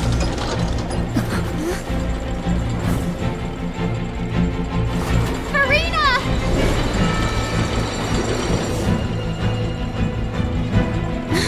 No, I still need answers!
You...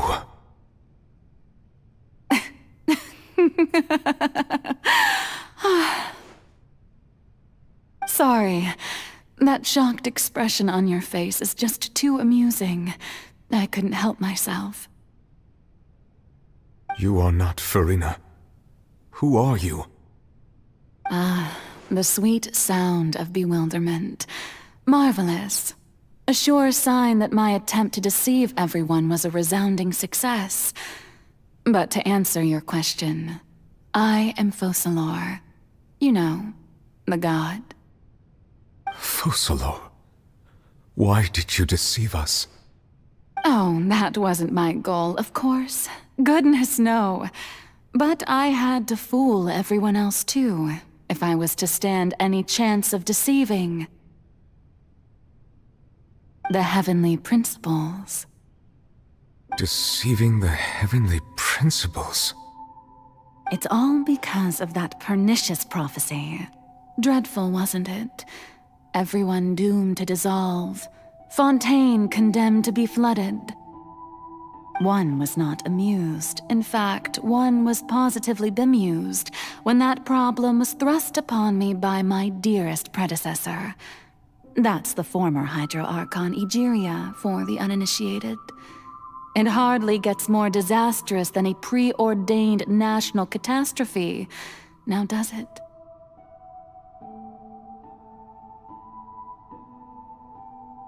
She knew full well that the prophecy would surely come to pass. And as one of the seven, she also knew full well that one defies the heavenly principles at one's peril. So yes, as you have no doubt surmised, it was a rather impossible situation that I found myself in. I spent a terribly long time mulling it over, alone on the ocean floor. And I was almost growing barnacles by the time I finally realized there was only one possible solution to this confounding conundrum. I had to outwit the heavenly principles, allow the prophecy to be fulfilled, ostensibly at least, while saving everyone at the same time. I'm a genius, I know. I can only assume that's why Egeria chose me as her successor. Although, looking back now, it was hardly the inheritance one dreams of. Between the task of saving the nation, the quotidian duties of the Hydro Archon, and not to mention the original sin of creating a new race of humans, I dare say she left me quite a colossal mess to clean up. But one can only play the hand one is dealt. I did not choose this, any more than I chose to be one of her Oceanid familiars. So you were also once one of the Oceanids, transformed into a human by Egeria's hand. Yes, I was. I always dreamed of becoming human. And I still do, even now. In my eyes, to be human is to be part of the greatest opera ever known. After becoming a god, I separated my divinity from my body and spirit, leaving behind only a self that was as naive and bewildered as my past self on her first day as a human being. The me you see before you now is that divinity, and the human counterpart I left behind, I named Furina. She could feel joy, sorrow, and everything in between. She could be as vain and conceited, or as meek and vulnerable as she wished. Her strengths were of a kind only a human could possess, as were her shortcomings. But in my eyes, Furina's humanity was what made her perfect. She was perfectly human in every way, the person I always wanted to be. Anyway, so then I cursed her. All part of the plan, of course. The plan to deceive the heavenly principles. Do you still remember the final scene of the prophecy? The Hydra Archon alone, weeping on her throne. In order that the prophecy might appear fulfilled, I invited Furina to be an actress, to play the part of the Hydro Archon in the prophecy. Under the curse I placed on her, so long as I, Focalor's divinity, continued to exist, she could not die. But nor was she free to live her life in the pursuit of happiness. Instead, she was forced to take the stage in the opera house, to embrace the role of leading lady, to forever play the part of the god from the prophecy, all to create a deceitful appearance of that prophecy coming to pass. I suppose now you probably understand why your court is called the Opera Epiclese. But Furina is only human, isn't she? Even though she has had a long life, her mind is no stronger than that of any other ordinary human being. I cannot begin to fathom what she has had to endure. It must have been torture for her. It has indeed. And although she is, in a sense, me in human form, I most definitely owe her an apology for it.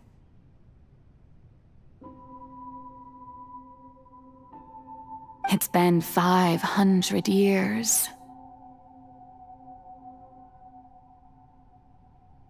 And all along, she's been playing her part in the most unimaginably long, unbearably lonely, and agonizingly painful opera of all time.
Oh, who permitted you to come onto the stage? Now, I understand your admiration for my august self, but I must ask you to keep to the rules. All right. It is not my intent to reprimand you. There is no need to state your name. Just be off with you. Do not distract me from my performance. Oh, do not jest. Can you not feel it? I am Focalor. The eyes of countless Fontanians are upon me. I must, at all times, display the utmost elegance and nobility.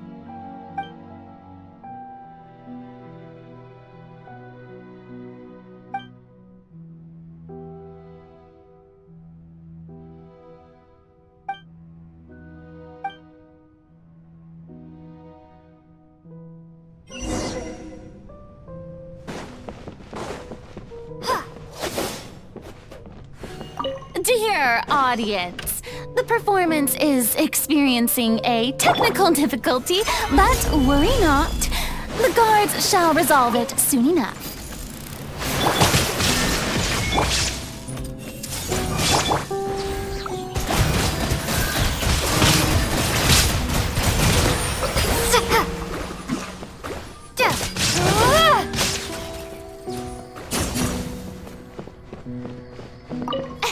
What gives? The audience is still watching me, you know. Guards? Wait, where are the guards? Guards!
Furina. Furina. Huh? Who's that? Who's calling me? Where are you? Be not nervous. Be not afraid. I am before you. Wait a moment. You're near me?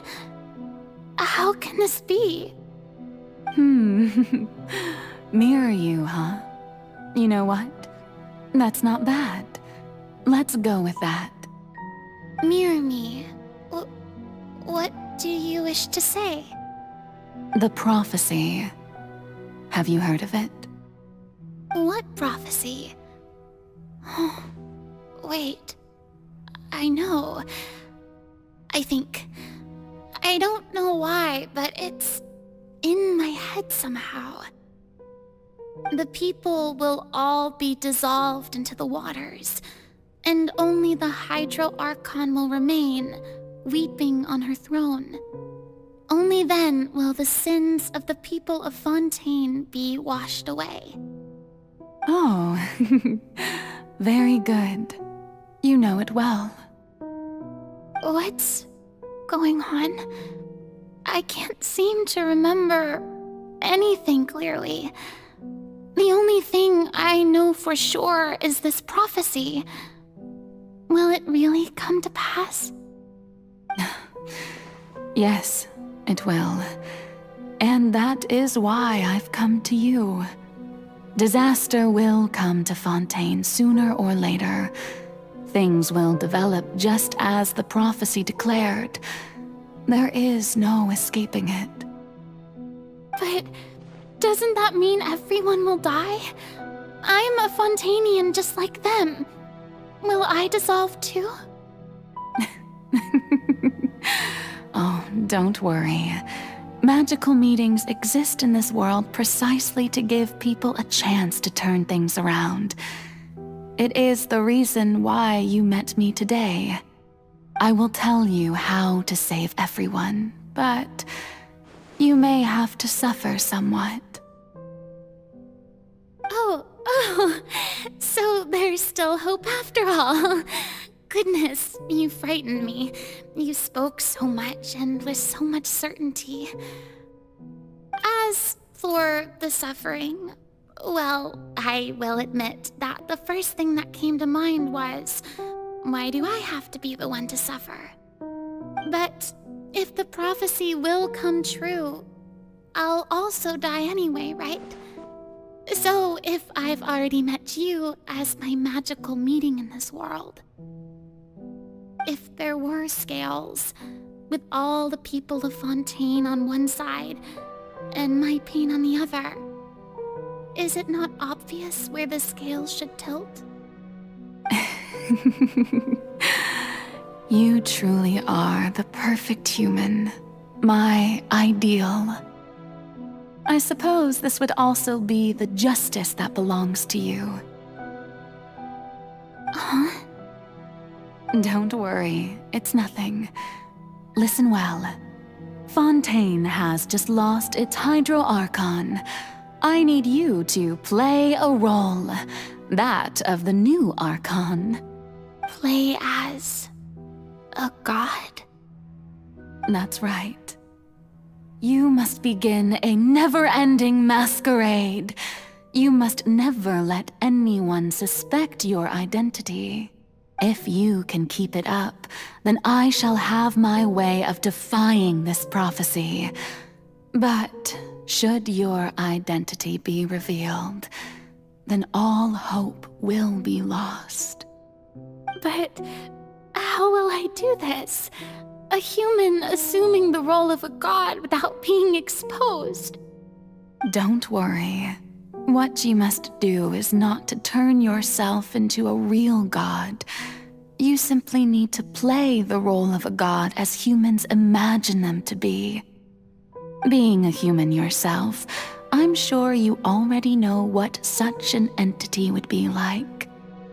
Remember, your true challenge will not be pursuing divinity, but contending against humanity.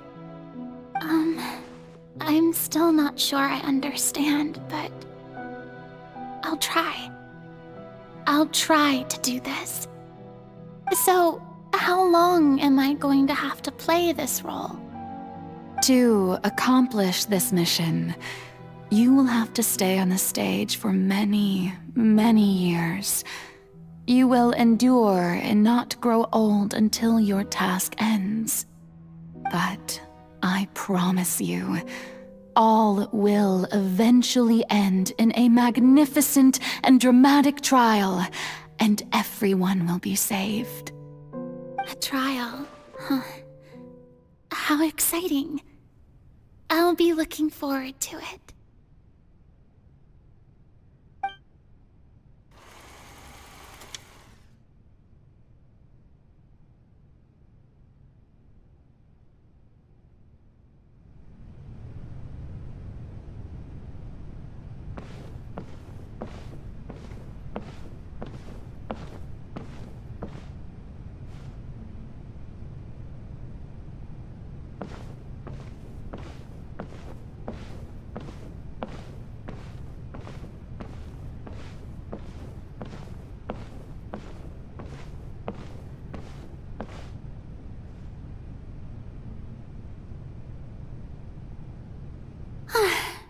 The Maison Cardinalise has announced my accession, but this is my first time facing the people.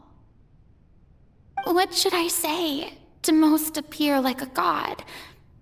To be honest, I still don't know.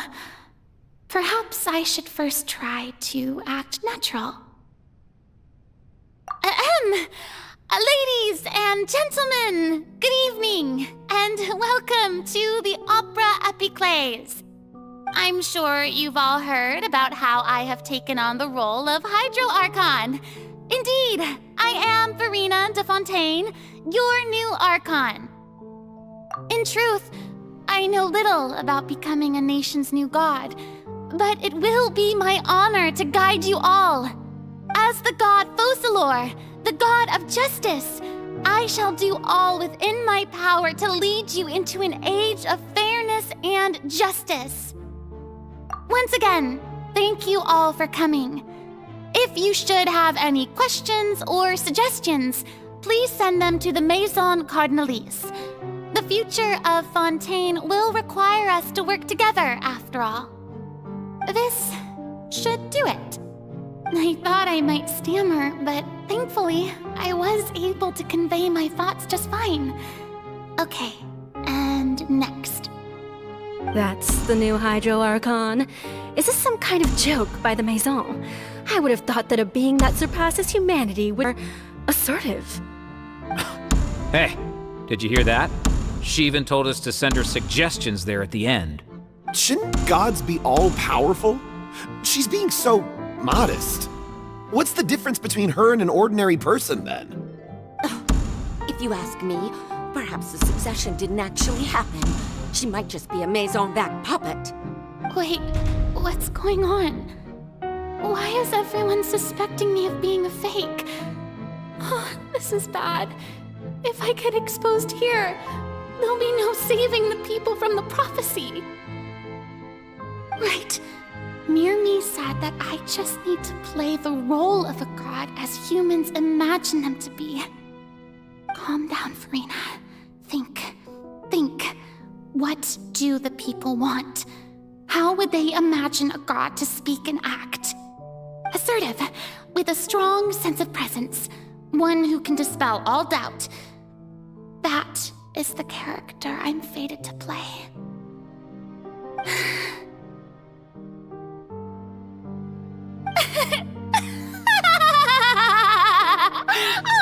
Oh, very good, my people. Only ones such as you are deserving of my rule. Now, I was wondering if some weak puppet were to one day come onto the stage and claim ownership of this opera house, would the children of Fontaine follow them? Well, it seems that you would all see right through them. Having passed my test, you are qualified to witness wondrous trials alongside my august self, here in this opera house. You may consider my previous act a door gift of sorts. I thought it was a debut that suited the atmosphere. Now then, let us be reintroduced. Ah, so that was just a performance. How could I have forgotten that we were inside an opera house? Her personality. It's quite shocking, to be honest, but I suppose it's a better look than before. Such a fascinating and bold deity. How wonderful! Our future may yet be bright after all. It seems I've turned them around. Best follow this flow and restart my accession speech. My dear people, whether you acknowledge me or not, whether you trust me or nay, I say to you, keep faith in your ardor for justice. We have heard it said that this nation's sins can no longer be washed away. Well, I say that justice is most fragrant when it blooms amid sin. The scales of justice should not weigh heavy in the hands of its God.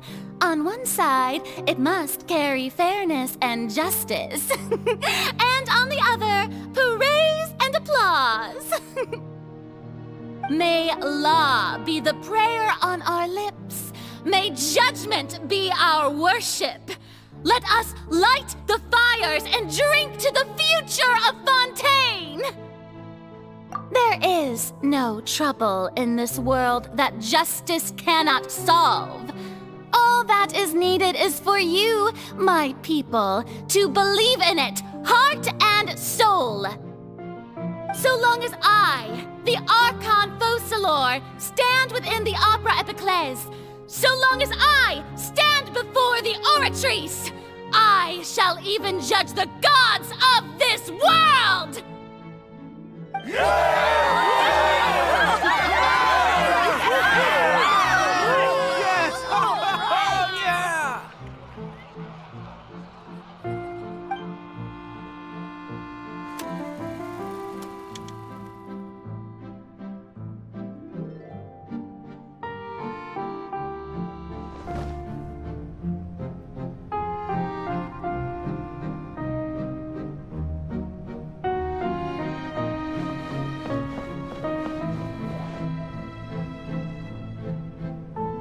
Lady Furina, here are today's case reports, as well as a summary of the follow-up for your perusal.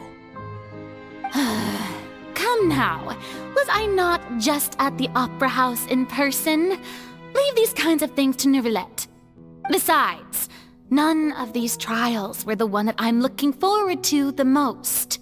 If I may be so impertinent, what kind of trial are you truly looking forward to? A magnificent, dramatic, and wondrous trial. A trial to end all things. How could you hope to understand? That's true. I fear I lack the ability to grasp your divine thought, Lady Archon. No need for fright, and do not take what I said before too seriously. Go now, do your duties. The trial I await. It will come one day.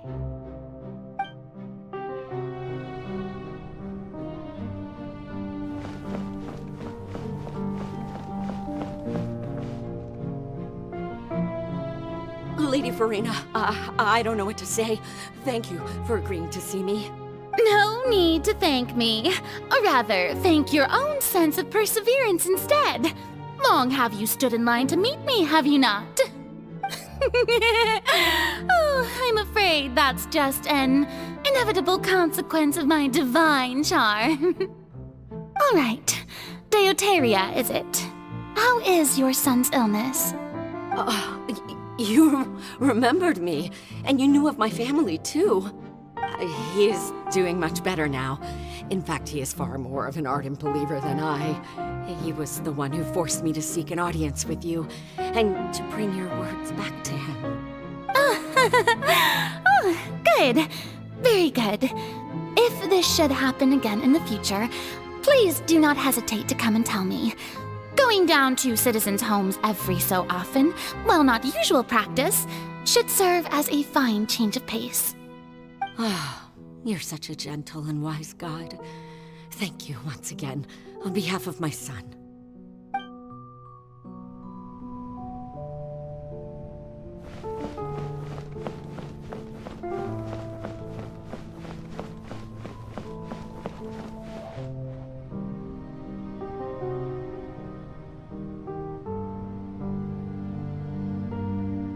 Lady Furina, here are the latest hydrological reports. As for the specific parameters you asked to take note of, I'm afraid things still don't look good. I see. It's as I thought then. As your god, I did already expect this, but I wanted to see how far your human wisdom would allow you to analyze it. All manner of signs indicate that the prophecy will still come to pass. Forget it. That's not something you need to worry about right now. Well, as I understand it, the Fontaine Research Institute is also trying to find a way to counter the rising water levels. Really? Have they found anything? I'm afraid that they haven't found any effective solution thus far. Oh, is that so? Well, no wonder. This issue has reached the realm of the gods, after all. Still, their spirit is praiseworthy.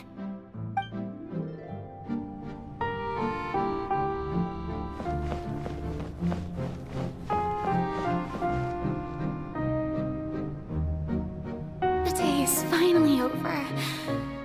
I haven't had a moment to breathe this whole time. But it's good to see that everything's getting on track. There are no longer any voices of suspicion. Maybe this is fine. I just need to keep going, and everyone will be saved. All right, Furina, don't think too hard about this. You need rest. Tomorrow's a new day.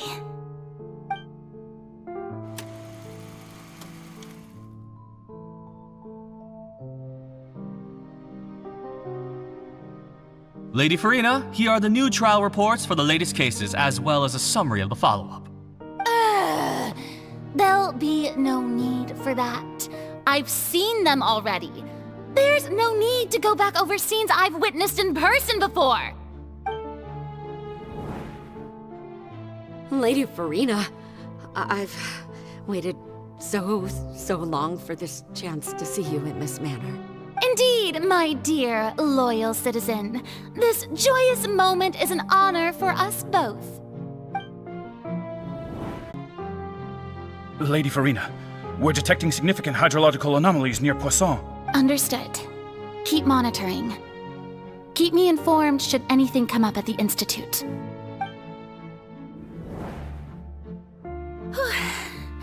I don't think I let anything slip today. I must show the people that there is nothing to worry about. I just don't know when these days will end. I feel utterly exhausted. Best to rest early today, too.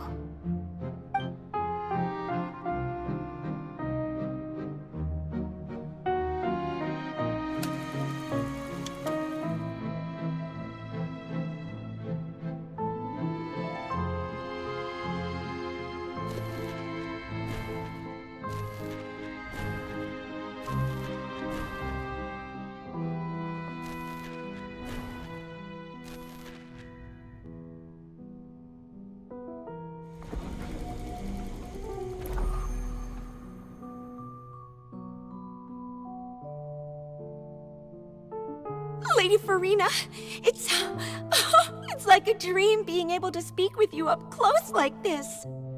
I've heard that the first member of our family who was honored to receive an audience with you was Madame Deoteria, almost 20 generations ago.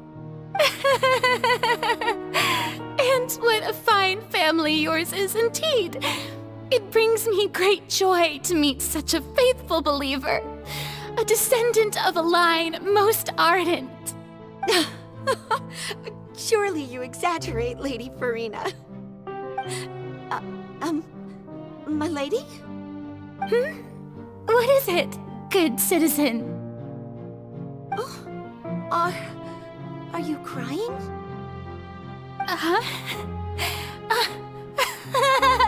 Oh, really now? I didn't even notice. This must be the overflow of hydro from my person. Well, can't quite help being the god whose dominion is the waters, can I? No wonder. No wonder. A manifestation of your power, then. Oh, Archon, I am honored to have witnessed it. Honored indeed.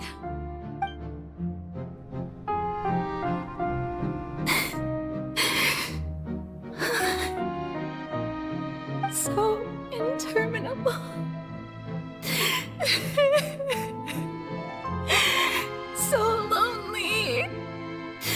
Just how much longer?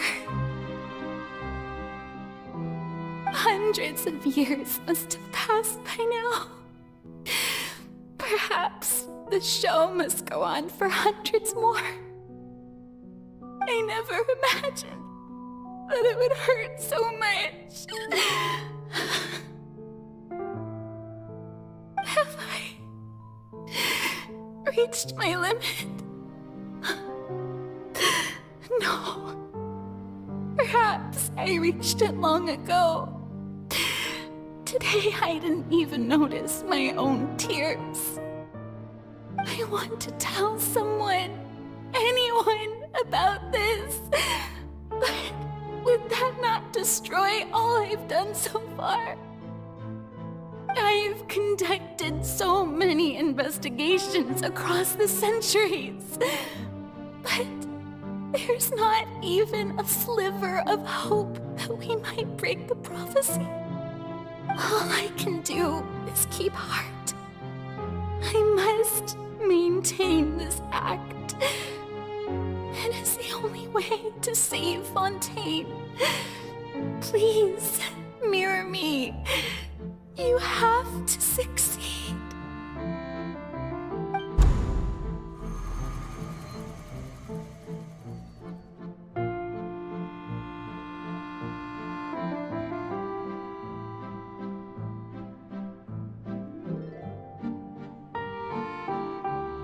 Furina, you don't have to shoulder this burden alone. Although I don't know what you might be keeping from everyone, your people are more than willing to share your burden with you.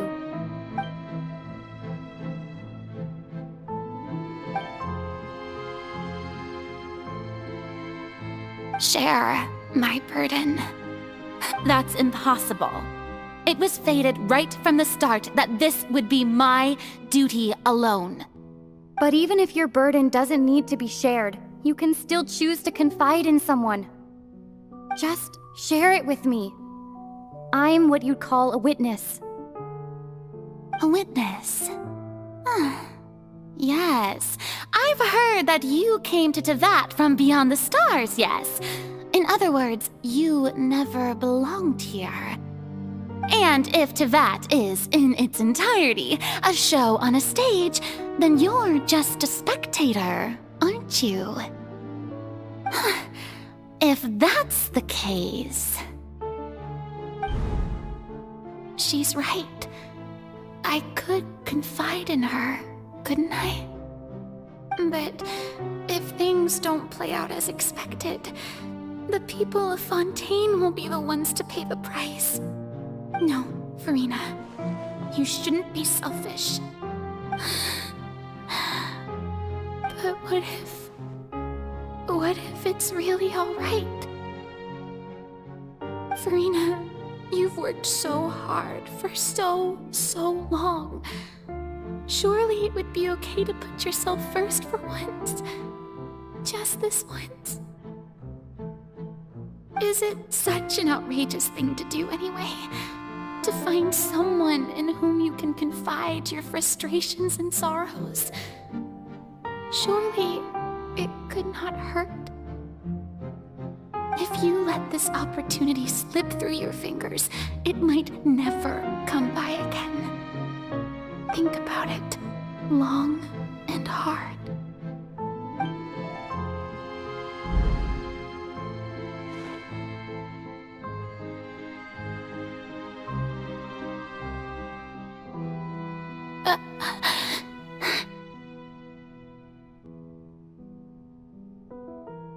No, I have nothing to say. I am Furina, the Archon of Fontaine. Everything will surely get better. All you need to do, dear spectator, is to witness my performance until the curtains fall.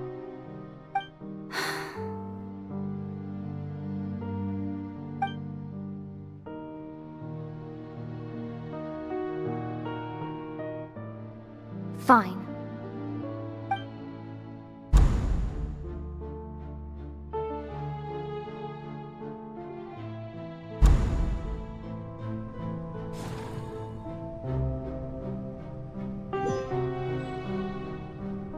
So even Furina doesn't know the truth? You've never once let her in on the full plan? Yes, it had to be done. To deceive the heavenly principles, you must first deceive yourself. She did very well. If she had let her resolve falter even once in these 5 centuries, Fontaine would have been doomed to the most tragic fate. It seems that trusting humanity was the right decision after all. I believe that I understand how your deception works, but that is only half the truth, is it not? How would you build on this foundation to save the people of Fontaine? That is the most important thing. Ah, good. Of course, the Iudex of Fontaine has pinpointed the crux of the issue. I'm sure you've long sensed that the Oratrice is no simple machine, yes? I've always suspected that it had its own consciousness, and Lenny did mention that he heard a human voice within the core chamber.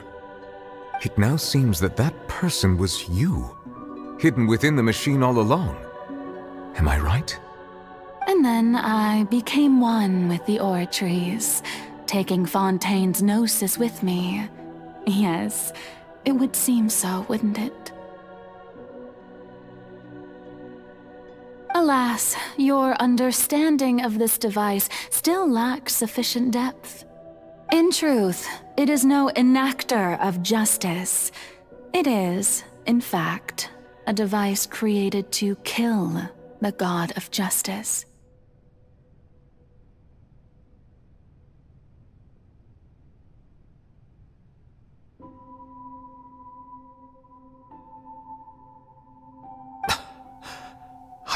Beg your pardon? Oh, you have it. And to be more precise, not only will the Oratrice take down the god of justice, it will also take down the divine throne upon which she has been placed. I mean, did you think I would be the sort to enjoy peaceful repose while Furina suffered? My work over these last 500 years has been to constantly accumulate indemnitium within the Oratrice. But really, some have already discovered that only a small fraction of the energy generated by the device was ever used to provide power to Fontaine. The vast majority had to be, accumulated to enact this death sentence. It was all a part of your plan then? Both the trial and the sentence? Indeed. This power, accrued over 5 centuries, could have sustained Fontainians for millennia had it only been used for that purpose. Almost all of it has now been stored within the Oratrice. But only power of this magnitude could hope to destroy the Hydro Archon's divine throne, shaking the rules established by Celestia, and breaking through the institution that is the Seven. So the Oratrice's call for death was for neither Furina nor Focalor, but for the Hydro Archon. The destruction of that divine throne. If I do not misunderstand your intent, you must be... returning what's rightfully yours to you, of course. In other words, this was all done to return the authority of the Hydro Archon to the Hydro Dragon of this planet. But...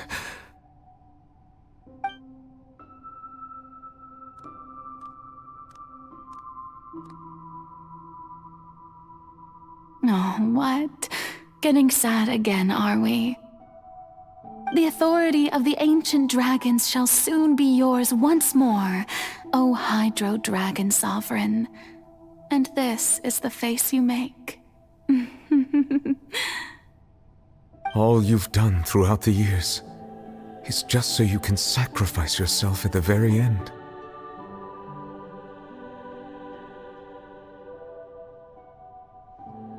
I've never quite seen it that way, you know. Even now, I'm quite pleased at how well my deception worked.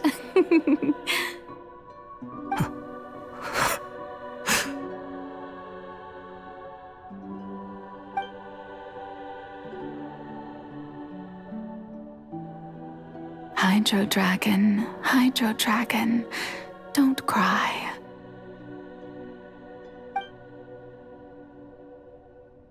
I must say, had it been within my rights, I would have loved to judge the heavenly principles themselves. Were they not guilty of essentially the same crime?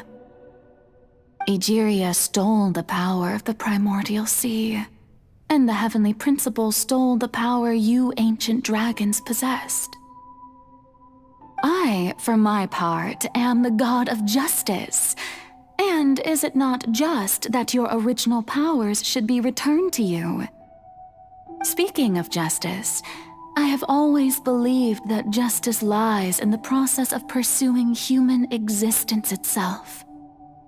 So, if the theft of the primordial sea's might was Fontaine's original sin, then, leaving matters of procedural right and wrong aside, the descent of the Fontainians as humans and their right to exist in this world would be Fontaine's original justice. In other words, existence was Egeria's justice, and to me, justice is the continuation of that existence. Defying the prophecy and ensuring that Fontaine's people shall live on, that should be the justice enthroned over all others. At this point, we, whether it be myself or all other Fontainians, have shouldered the burden of this sin for far too long. Iudex Neuvillette, the highest judge in our land, when you regain your full power as an elemental sovereign, what verdict shall you pass upon us? So when I was invited to the court of Fontaine to serve as Iudex, I see now that that was your idea too. At last, I now understand the true purpose behind this position. In the beginning, I was uninterested in human existence. But these 5 centuries of living alongside them have gradually brought about mutual understanding between us. And I have even attempted to feel as they feel. You are a devious one, Focalors. Things being as they are, surely you know that I could never declare them to be guilty.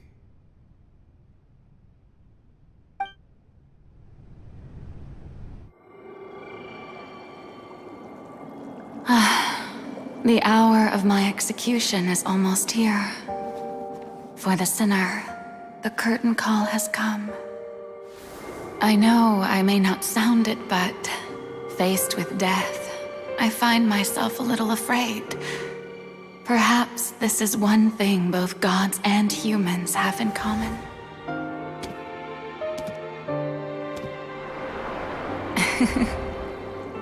Farewell, Neuvillette. I hope you've enjoyed the part you played these 500 years.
Judex Nouvellette, hereby declare, people of Fontaine, your sins are forgiven.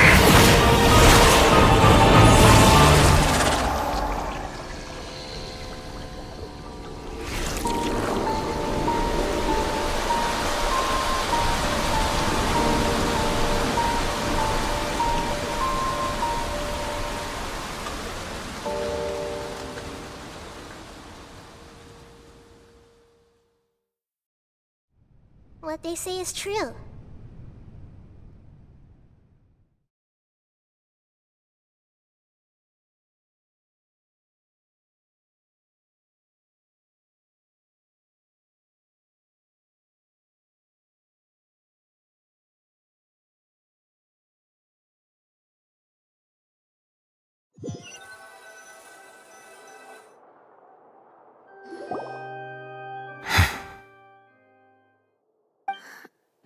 What just happened?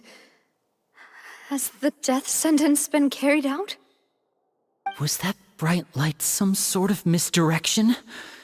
I have a feeling that something huge just happened.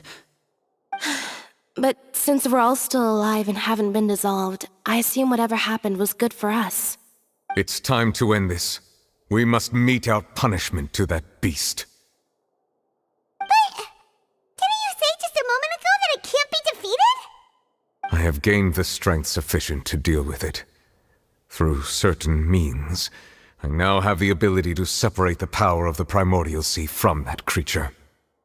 We should seize the opportunity to pursue our quarry. Traveler, now that the oratories can no longer function, I require an executor to help me mete out justice. The root of the calamities befalling Fontaine, the beast that enacts the prophecy, its name is the all-devouring Narwhal. Come with me, traveler. The hour of execution has come.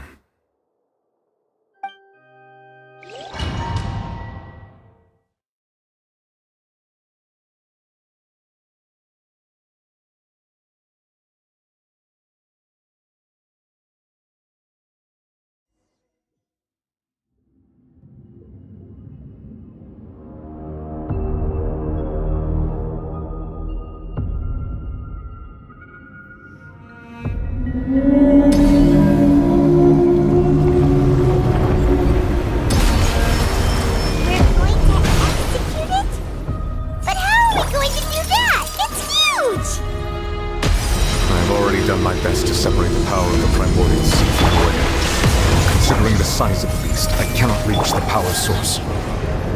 Unless we can find a way to attack it from within. I shall share a part of the ancient dragon power. We shall look for an opening together.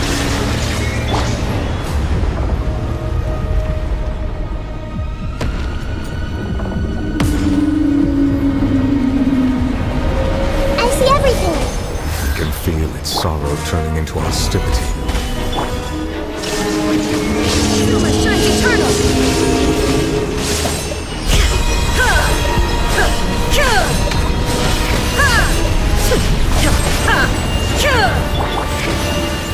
Stabilize! The all-devouring Narwhal cannot resist its instinct to devour. Continue to trigger its hostility. Chance will present itself.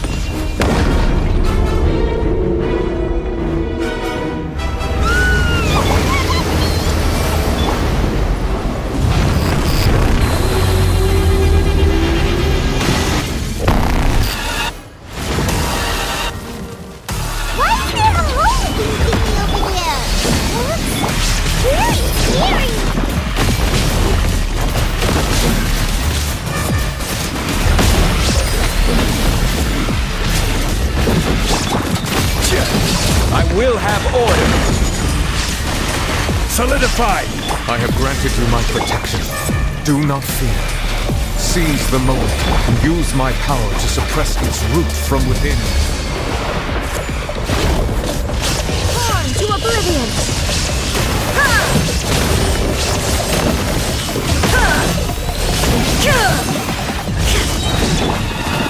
Gather! Illusion shattered! This way through the river.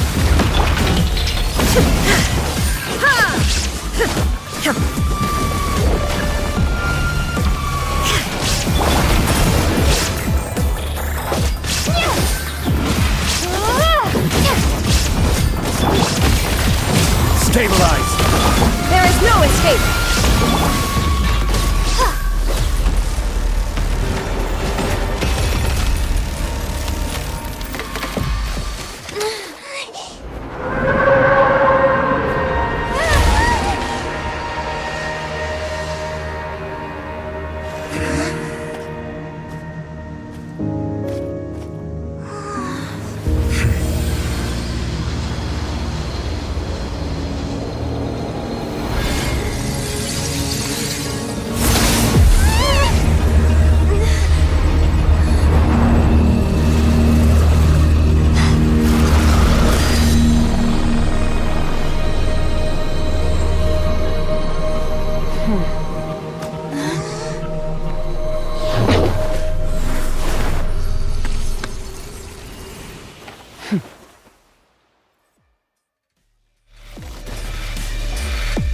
Thanks for helping with the cleanup. It should have been my job, but... oh well. It was just supposed to be a short private training session for me. I didn't think that my disciple and my master's pet would start brawling in the meantime. Well, actually, I had a feeling that it would happen at some point, but they bumped into one another earlier than I thought. What a blunder. I suppose I'll have to swing my sword 3 million times as penance. That power. Who are you exactly? Paimon has an idea. From what she said earlier, she must be Child's master. Skirk, right? It's just that he gave us the impression that she was the less talkative person. I simply did not have anything to say to the weak. But you, on the other hand, managed to defeat the all-devouring narwhal without using power from beyond this world. So you may speak to me as equals. I have to agree. It's a strange use of a planet's primordial waters just to raise an all-devouring narwhal. That kind of power is wasted on it. It's not cooperative. It eats too much. And I have more important things to do with my time than pet sitting. The only thing that creature has going for it is its looks.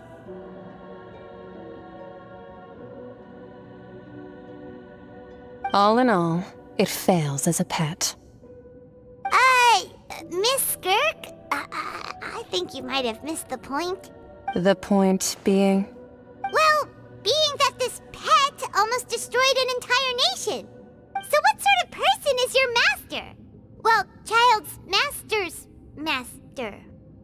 Wait, is that right? Oh, right. So you don't know him. Sorry, I assumed you did.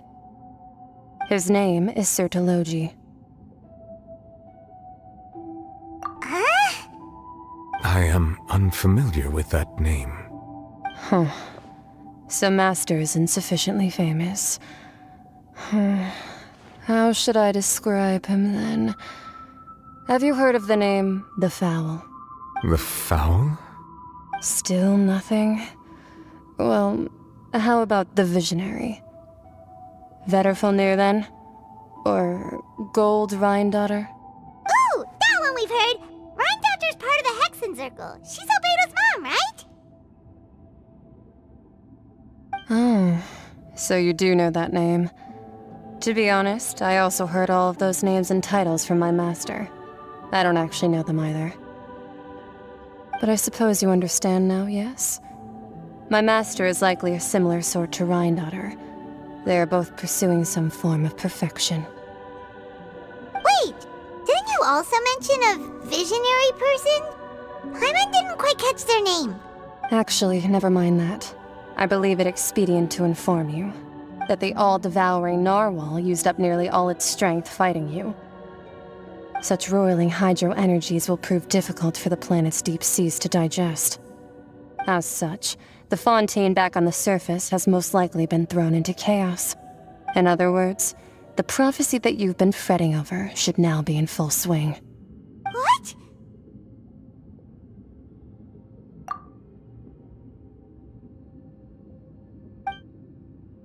Not to worry.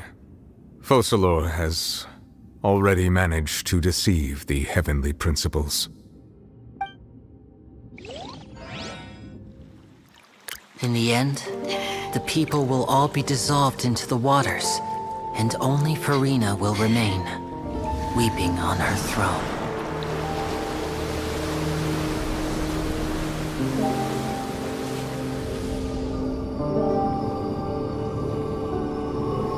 Only then will the sins of the people of Fontaine be washed away.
All hands, initiate emergency rescue!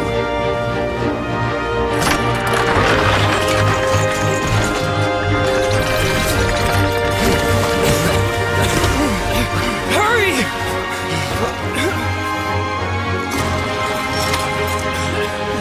Hey, lend a hand!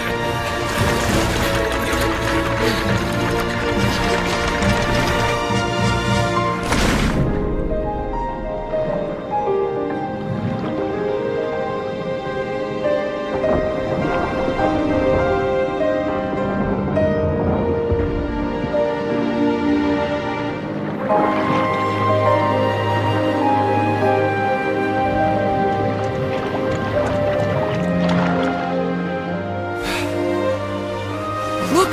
The water's receding!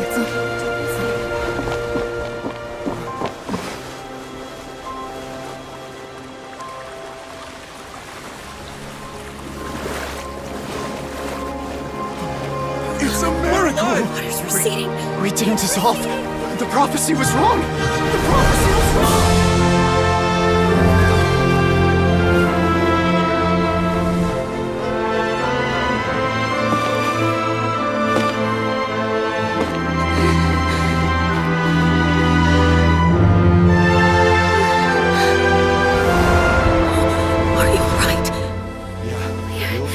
We're saved!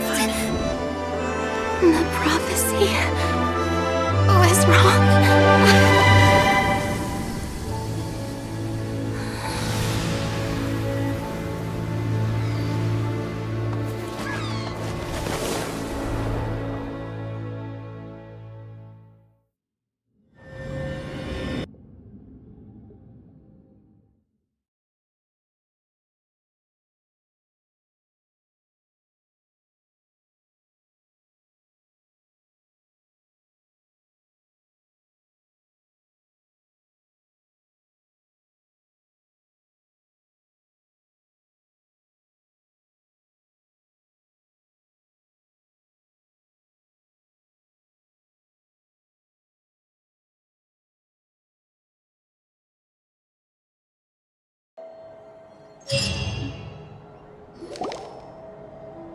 The soil renewed! The Sfina di Rosula talks post-disaster rebuilding. I recently visited Poisson to meet with Miss Navia, spokesperson of the Sfina di Rosula, and we spoke about Poisson's present and future. Old soil can still give birth to new bloom, Miss Navia stated. Hope is like seeing a small cookie when you're starving late at night. You just need a little of it. Skyship Winglet, lunar brain of the Fontaine Research Institute. The various disputes that have arisen on account of Mr. Edwin have suddenly become a shield over the Institute, with Jurier turning out to be a once overlooked hidden gem. People always call the first researcher mad, but few know what to call the second. And should that latter person achieve a miracle, they would find it all the harder to find a word with which to classify him and his team. recognizes the people in the reports. Are those really Courier and Navia? They sound like real big shots. What do you think? Pretty enthralling, huh? The Steambird's idea was pretty simple. With the disaster just having passed, we would print a free edition packed to the margins with good news to calm people down. The value for these big scoops lies in their inevitable follow-ups. We'll publish further reports and go into the stories behind those people. Edwin's assistant, Jurier, created a true flying ship, while Navia is leading people in the reconstruction of their home. I'm sure that these stories could draw even your well-traveled eye. Hyman's curious too! Wait a minute. Didn't we watch everything happen from start to finish? What's there to be curious about? And that's exactly why I'd like you to come conduct interviews with me. You're the best incubators of news, if you haven't noticed. And also, with you around, I'm sure I'll get to see that Duke. Are you sure? Hasn't he turned you down several times already? Oh, this time will be different. Come on! Let's head to Poisson first, and then make a trip to the fortress. There are some things you'll only know when you get there.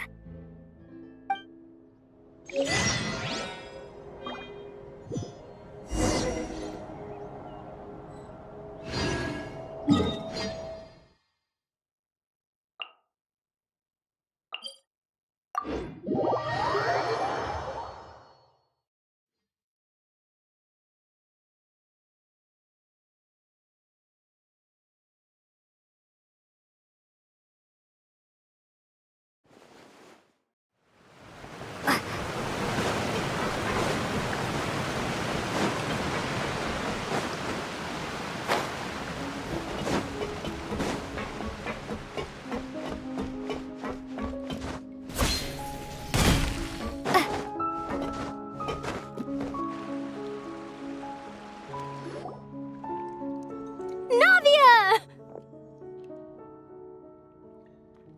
Oh, it's you. What brings you all here? Hey, we're just having a look around. I'm here to update myself on how things are going here.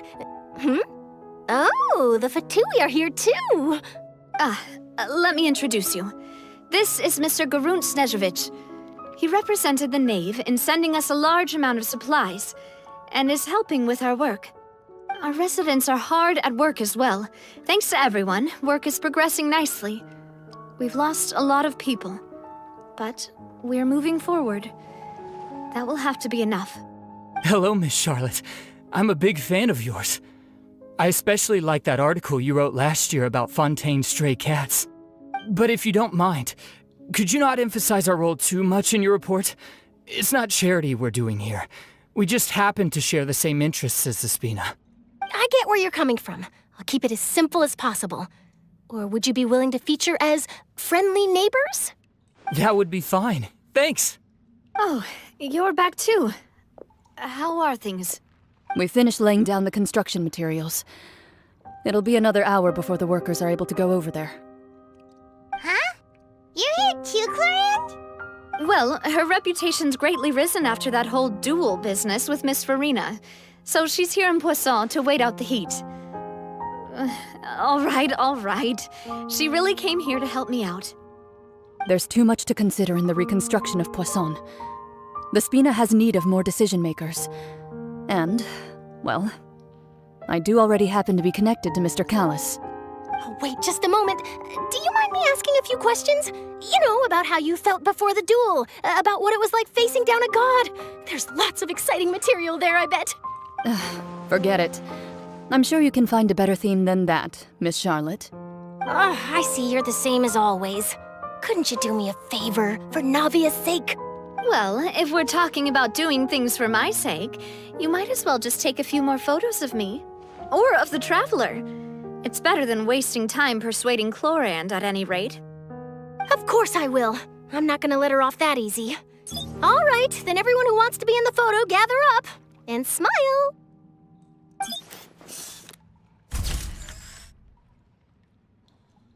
How did it go? Was it a good shot? Did Paimon look cute in it? Not bad. Your addition really helped the composition of the picture. All right, hang on a moment. Let me snap a few more shots. All right, that should do it. I'll be back here later anyway, so let's call it a day. You're very quick. Speed is of the essence when it comes to the news, and freshness is the key. Also, not to brag, but I'm pretty good at building connections. Who knows? I might eventually get that interview with you after all, Miss Clarand. Wow, you really do have that never say die spirit. I'm impressed. I'll hazard a guess that this is how you got that interview at the Fortress of Meripede.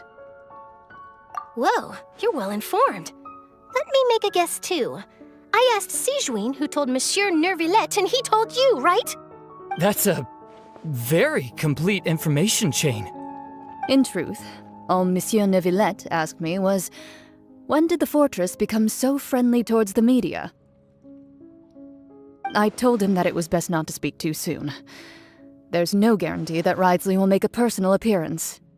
You're right. I've got to treasure every moment I have with them. In which case, I'll be making a move first. Stay safe now, and tell me if you hear anything interesting. I'll treat you to afternoon tea in exchange.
Wow, guess we're here again, huh?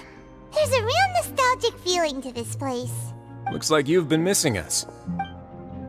Duke! Did you come all the way to the entrance to greet us? Of course. I'm here to welcome you and our dear Miss Charlotte, whom our good head nurse recommended to me. It's an honor to finally meet the much-rumored Duke. Thank you for consenting to my visit to the fortress, sir. No need to thank me. But that said, I shouldn't be the focus of your interview. I trust you recall our agreement? Of course, of course. All right then, this way.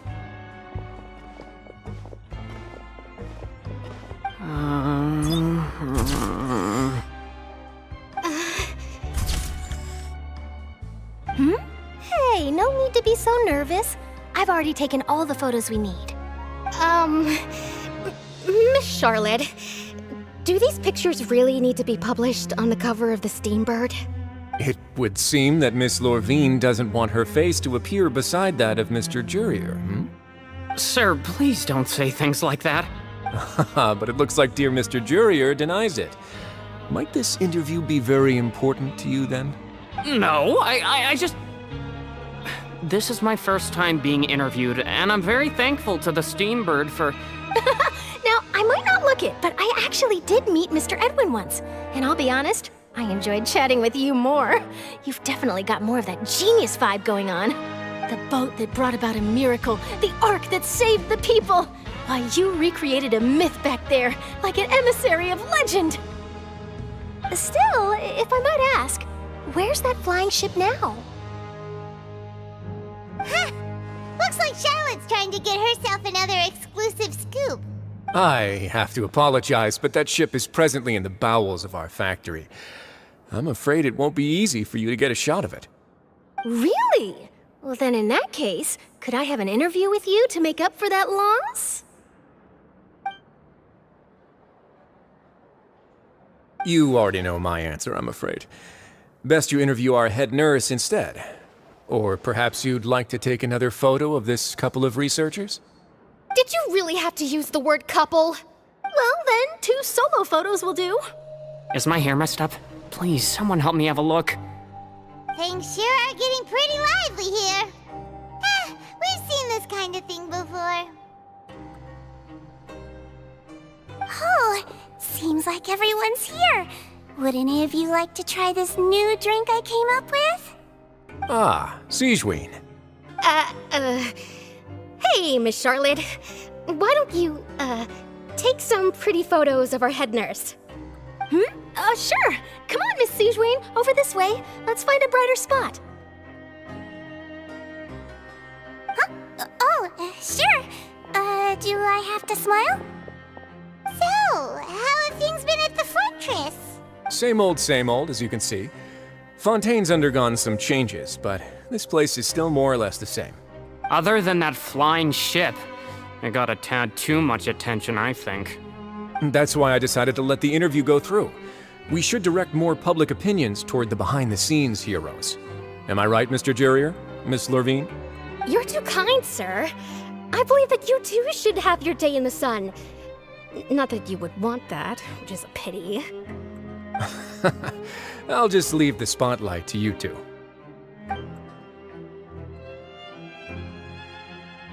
I see. Lots of things happened that day, huh?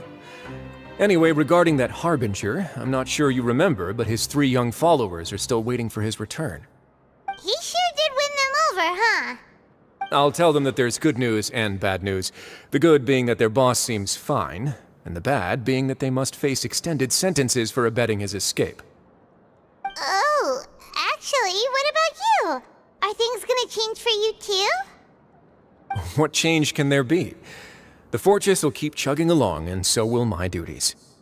As to what Miss Furina's departure will mean for the nation, and if our laws and governance will be transformed, we'll leave those to the folks in the overworld. Hey everyone, the photo shoot's done. Good. In that case, let's call it a day here. Thanks for your cooperation. Come on, Traveler, let's go. Till next time, everyone. There'll be a next time? Maybe. Who knows? I might write a story about the underwater factory next time. Until then. All right, last stop, the docks.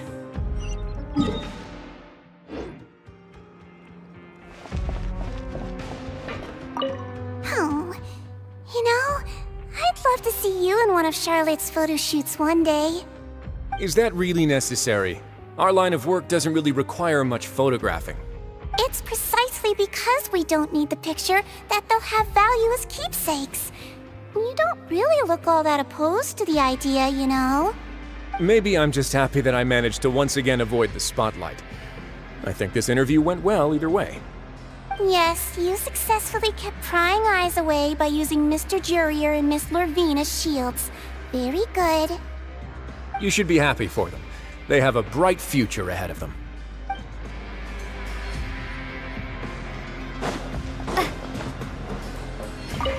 Here are the interview notes. They mentioned that the flying ship may have many uses in the future, and the journalist asked me what I thought of them. Seriously, how would I know anything about that? Flight is just flight. Whether people want to use a flying ship to broadcast good news or organize weddings is none of my beeswax. A wedding? Huh.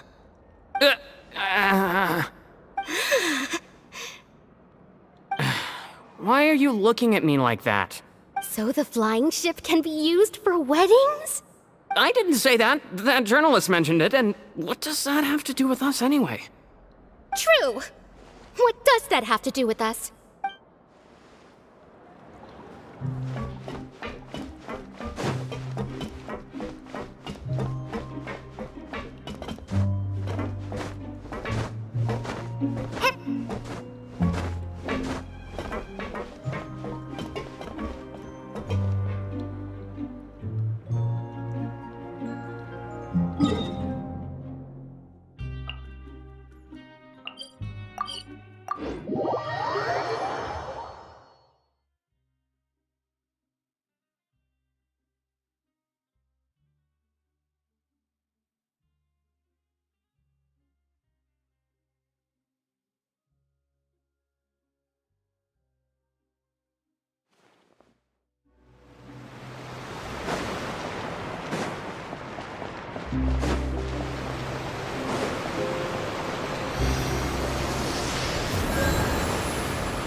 Navia mentioned that she stayed in touch with Linny and the others after working together.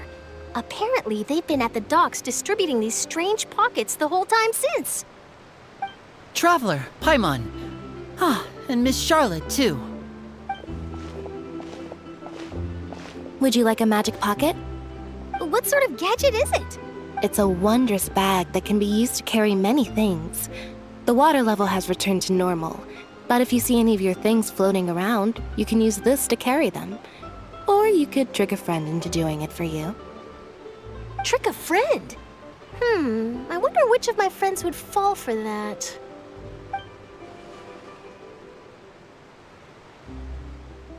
You could just make a friend like Fremine here. Isn't that right, Fremine? Is this what you meant by, I'll help you make some more friends? To be honest, that sounds pretty sweet. Could I have your contact, please? Sure. Please, write down my address. You sure are working hard to help Fremine socialize. He was the one who proposed doing this. He even wants to assist in our magic shows. Yes, I was planning to first introduce Pear as an assistant, and later Fremine himself. In the future, I think we can leave underwater escape magic to him too.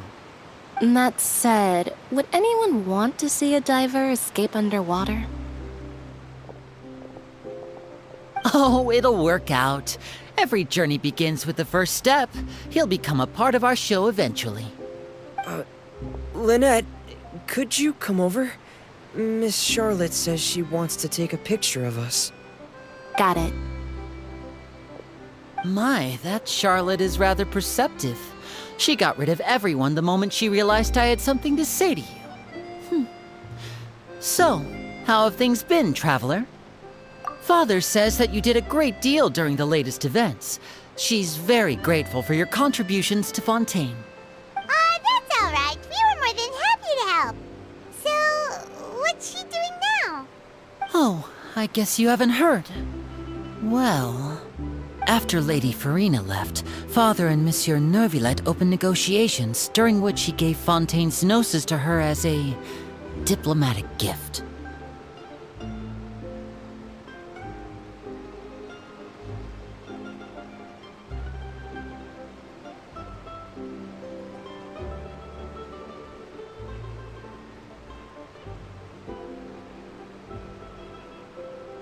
A diplomatic gift? A gnosis? Yes, I was quite surprised at first myself. But when I thought it over, there were actually a number of things going for it. It could have been done as an apology for the incident with Lord Child, or as thanks for his help in tying the all-devouring narwhal down. Furthermore, Father did also lend significant aid to Fontaine and Poisson. That's true, but this is a gnosis we're talking about. Doesn't this seem a bit irresponsible? I would agree, but I've also heard that it seems that Monsieur Neuvillette has had a significant change of heart regarding the matter. So there's some reason for this that only Neuvillette knows about? I suspect you'll have to ask him about that yourself. Ah, yes, speaking of which, I did see him strolling around the entrance to the Fortress of Meripede a while back. Isn't he real busy and stuff? Paimon didn't think he'd have the time for that. But back to the topic. The gnosis was given to the knave, right? What about Child? They say that he's returned to Snezhnaya to recover from his wounds. I hear that the recent disaster really did a number on his health. That's true. When you think about it, we've had loads of run-ins with the Fatui. To think we'd be allied with them this time. So shocked by such a simple switching of sides?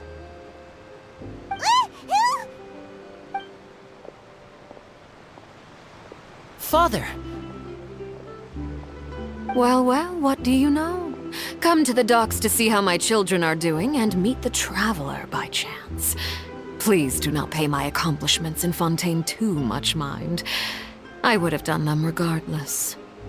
Are you going to take the Gnosis back to Snezhnaya? That is our duty as harbingers, yes. Don't be too preoccupied with sides.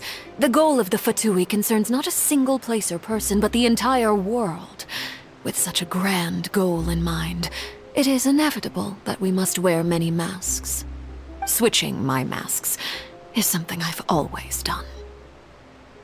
Well, that depends on many things. No one truly knows what the future holds. What good is honesty if you can't rely on it forever? As for you, I very much look forward to our next collaboration. Good things cannot be achieved alone, and you've proved yourselves to be great partners. A vision? All right. I'll remember to return it. Thank you for keeping it safe for him this entire time.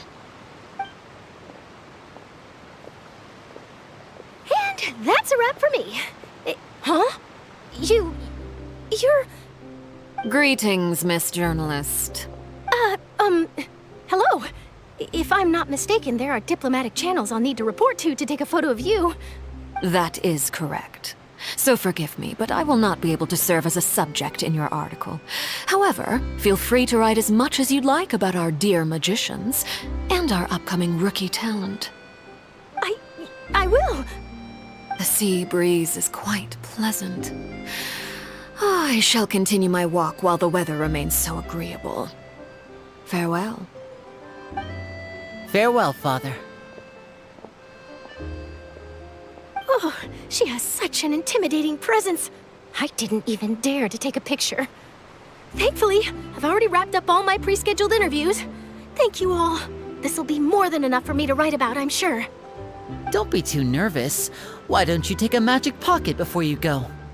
Here, Traveler, Paimon, you take one too. To move things about? That's right. Funny. I was giving out magic pockets when we first met too. And what do you know? I'm doing the exact same thing right now. So many things have happened, but the pockets are still the pockets. I guess this must be life. We will all follow our own paths, and serendipity will lead you to your fated friends. All right then. We'll be handing out pockets in some other districts later, so we'll get going now. Have a good day, you two. Well, guess we sent Charlotte off. Shall we go see how Nivelette's doing? As long as he's not so busy that he doesn't have time to chat anyway.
The entrance to the fortress!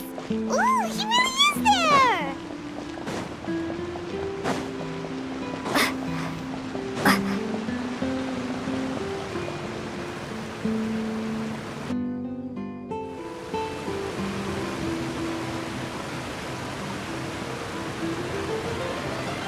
So, you really are here, Nivelette!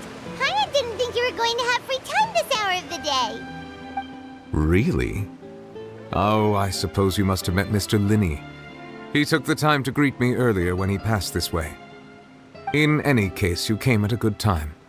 I was just considering reaching out to you to set up a meeting, so I may explain some things that I haven't had the time to before. Aw, Paimon's glad that you remembered. Thank you for keeping us on your mind, what with you being busy and all. Alright, let's have it then. How was Fontaine actually saved? The whole business is still quite the mystery to us. It is strange how words can often leave a bitter taste in the mouth when it finally comes time to say them out loud.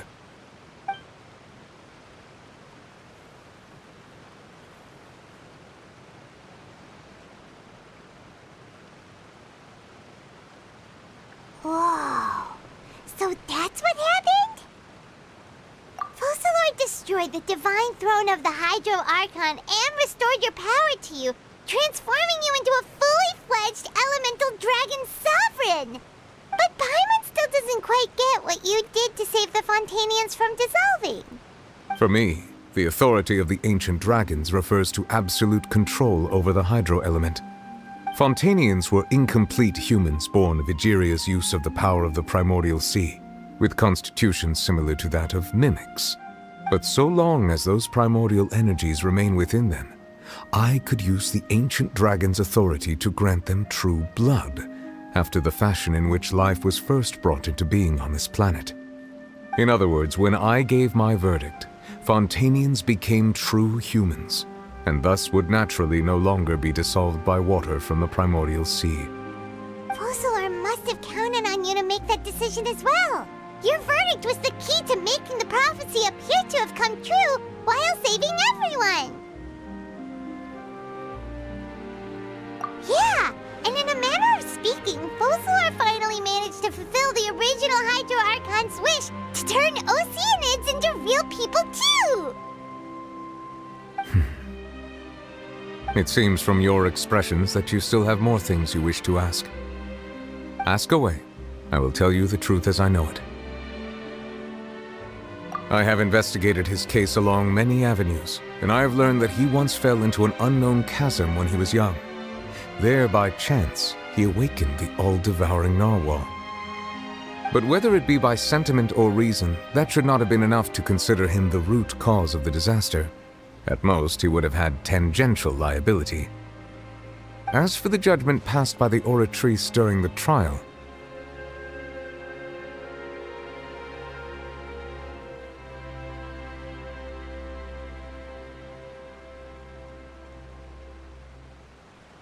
whether it was due to that liability by association, or Focalor deliberately using him to buy time for us on the assumption that he would be able to hold the creature off, I cannot say. Guess Focalor had Fontanians in mind the whole time. In the end, it was thanks to her that they finally became real humans. Hang on a second. Paimon suddenly got another question. Back when Fontanians hadn't yet become real humans, were the children they had also transformed Oceanids? Life has always flowed like water. Do you recall how Fontanians would often come to the Fountain of Lucine to pray for children? Yeah, Lynette said the fountain is where all the waters in Fontaine converge. In truth, even those couples did not know that such prayers were no mere custom, but instead a form of ritual. Those Oceanids who were blessed within the spring water would later descend as new humans in the coming months.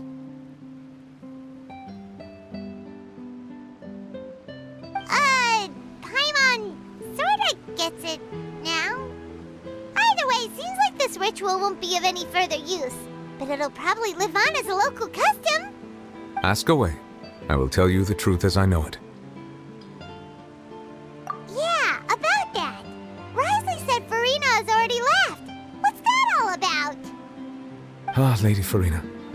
The people are only aware that her death sentence has not been carried out. She abdicated the post of Hydro Archon and left affairs related to that title to me, before leaving the Opera House. I related Focalor's words to her faithfully and completely. After hearing them, she seemed neither saddened nor comforted. She simply said that she was tired and needed to rest. Having said that, she then packed her things and moved out of the Opera House, not unlike how an ordinary person might. But she's still got a place to stay, right? You need not worry. I will make arrangements to ensure that she will not want for food, clothing, board, or travel. In truth, I am somewhat happy for her. The wear and tear on her spirit will, of course, take time to heal.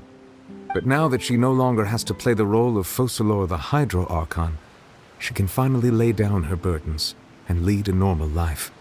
What about you then? What are your plans now that you've regained your full powers as the Hydro Dragon? After Focalor passed on, the Oratrice also ceased to function.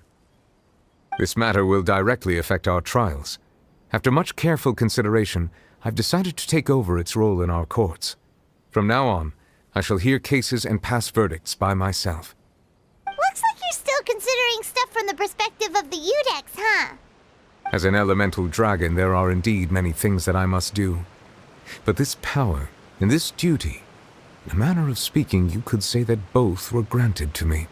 As such, before I attend to my other responsibilities, I must first and foremost continue to serve Fontaine as its highest judge. The duty of the Hydro Sovereign and the duty of the Udex shall coexist within my person. Additionally, the Hydro Archon's departure has brought about another problem, which is that the Opera House shall no longer produce indemnitium. That's true. That power was derived from the people's faith in the Hydro Archon, wasn't it?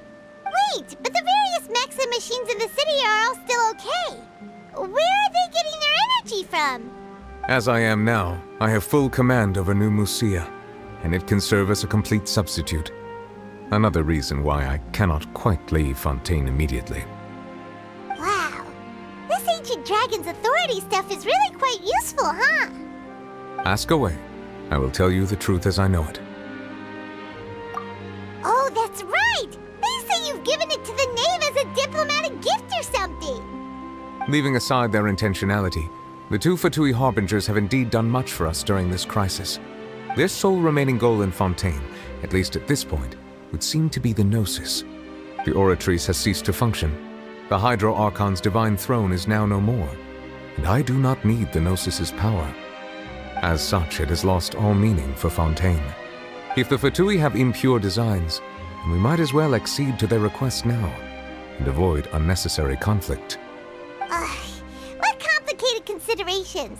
Paimon thought you were just giving it to them out of gratitude to the knave and as an apology to Child.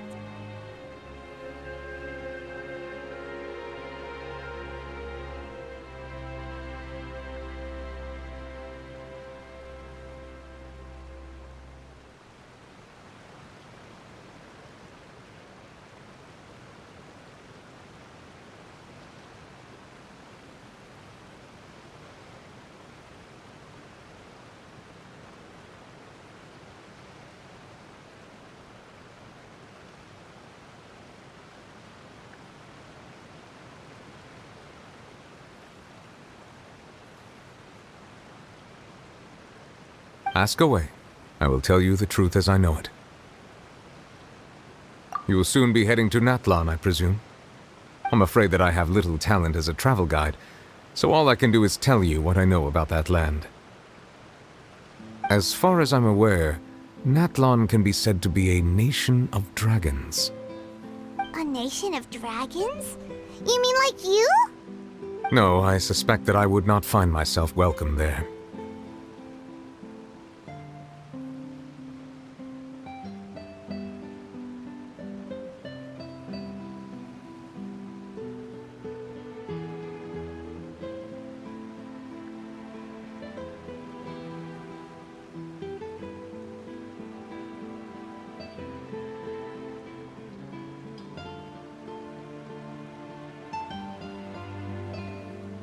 Unlike ancient dragons such as myself, the dragons of Natlan have undergone long years of development and evolution. Large numbers of them have entered a form of coexistence with humanity.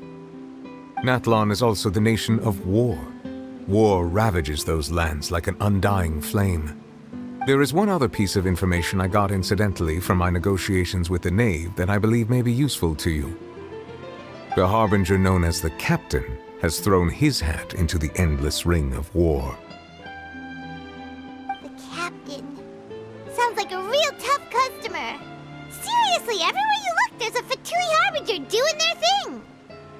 I suggest that you fully prepare yourself before going to Natlan. In the meantime, Fontaine's doors will always be open to you. Ask away. I will tell you the truth as I know it.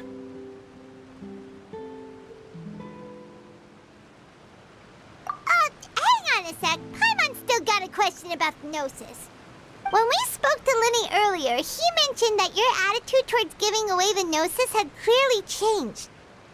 We guessed that there might be some reason for it that only you were aware of. No wonder the House of the Hearth is the Fatui's intelligence division. They are certainly sharp. So regarding this specific issue, I was just getting ready to share something with you. What is it? In truth, I exchanged some further words with that lady named Skirk after sending you two back to the surface. It went something like this.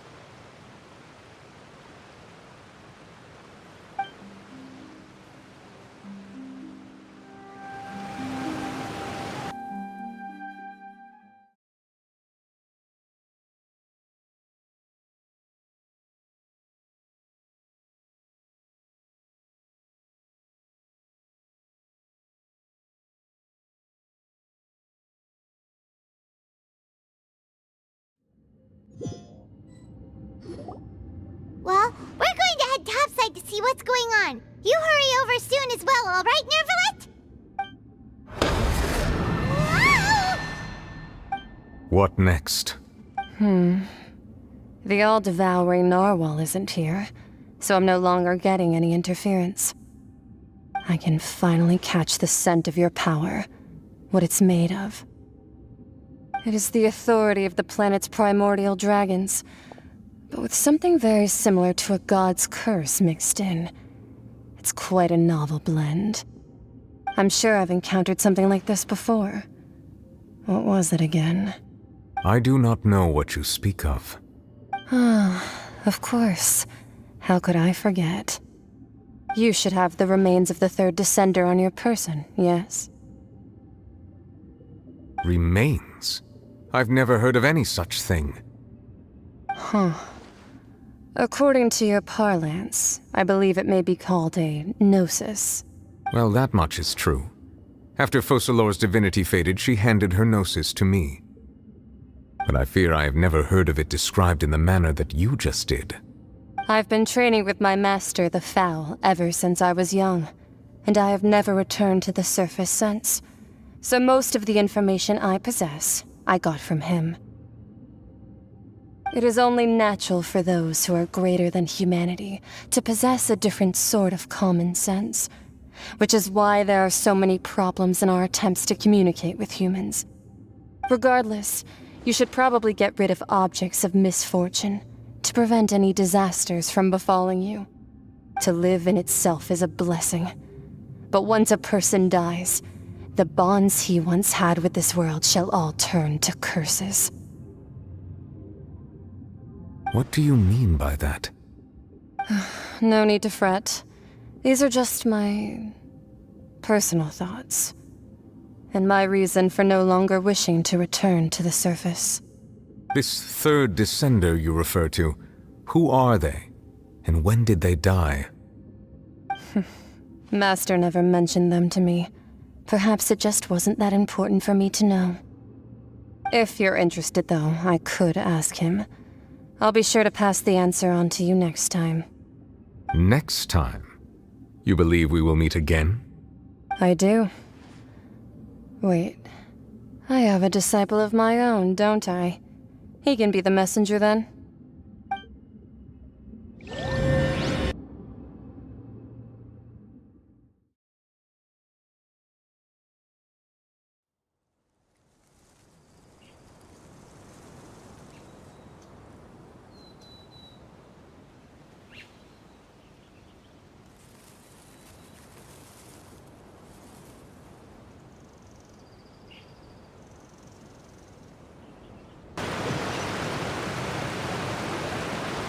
That's what she told me.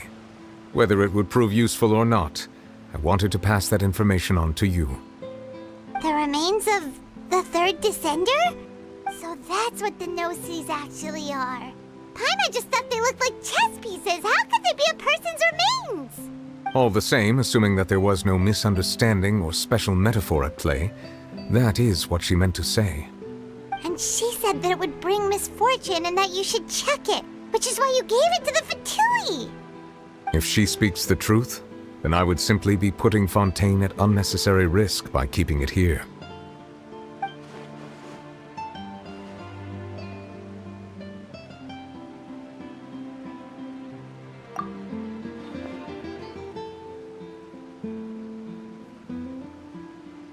I had guessed that you might already be familiar with this concept, but I did not expect you to be one of them.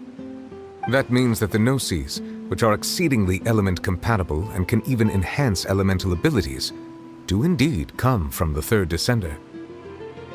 I wonder, does your body also possess similar properties?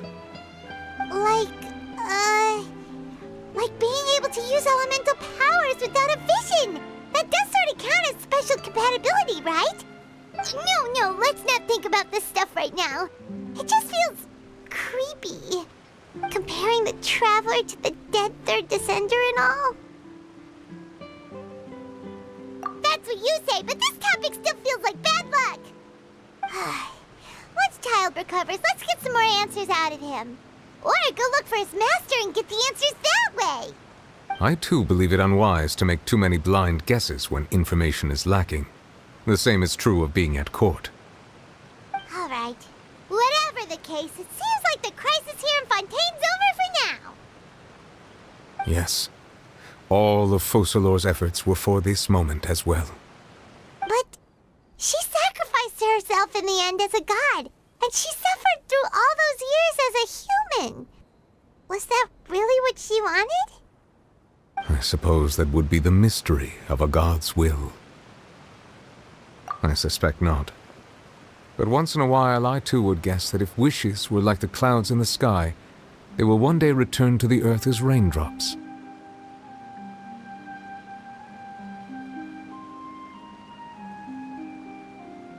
Life flows like water, and rain is the final answer. The water levels may sometimes tilt one way or another, but the rain falls fairly upon all. And what, ultimately, is the difference between the rains that fall upon all of us?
Sure.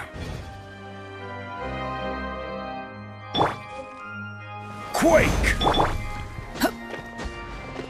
Squall and Fury!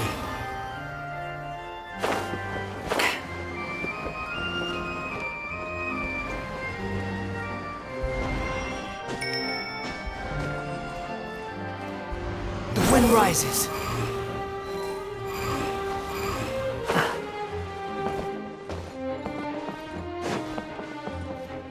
Quit following me.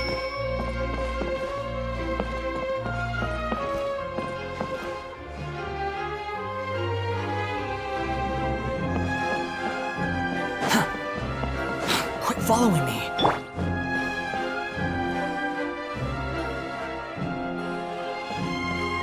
Rise! Quake!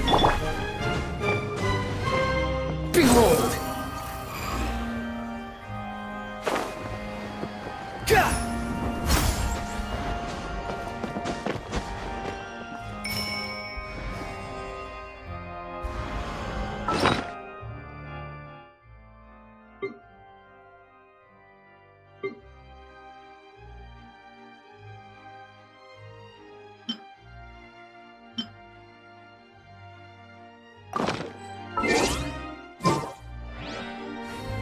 Squall and Fury!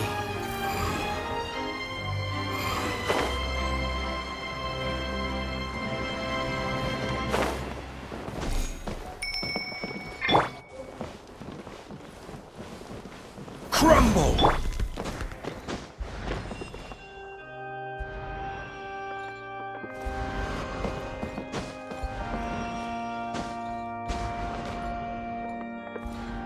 The wind rises.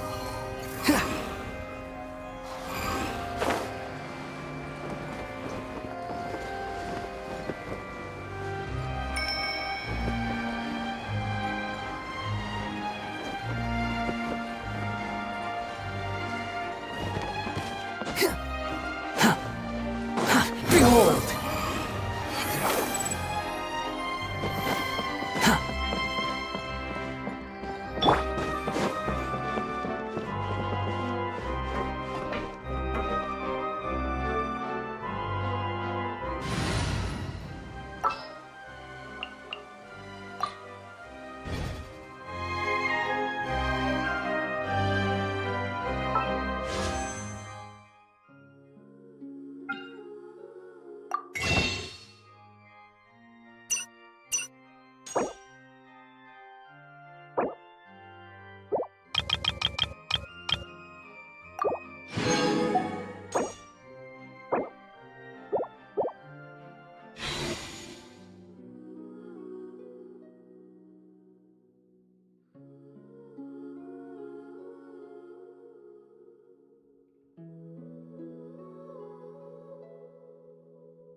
I'm really not accustomed to using a vision.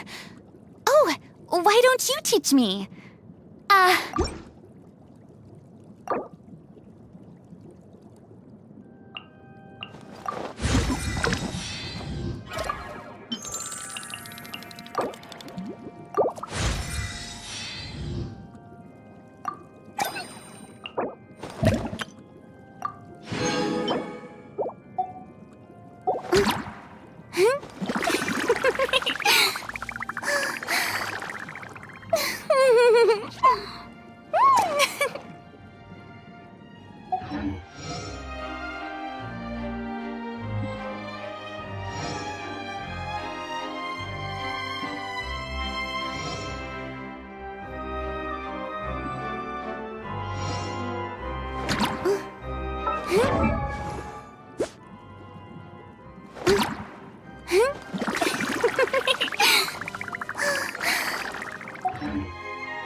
How brilliant!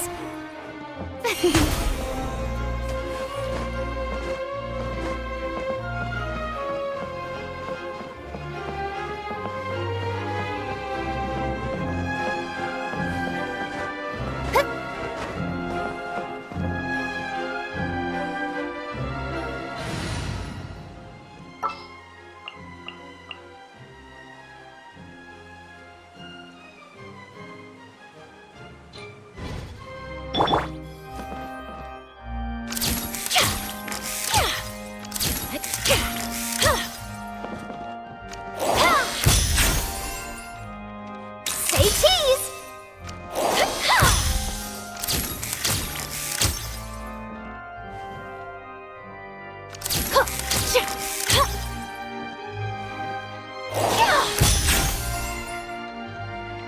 Hold that pose!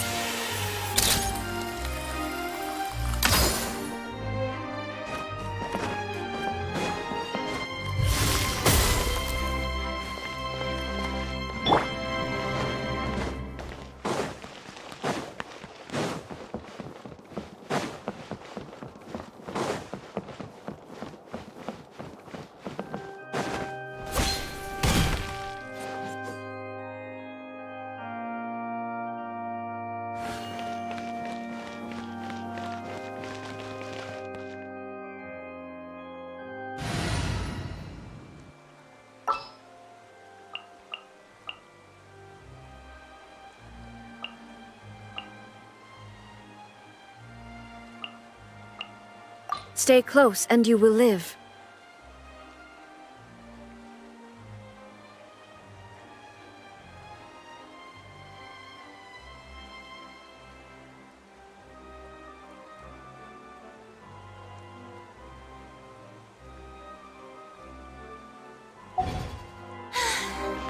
Being too popular can be such a hassle.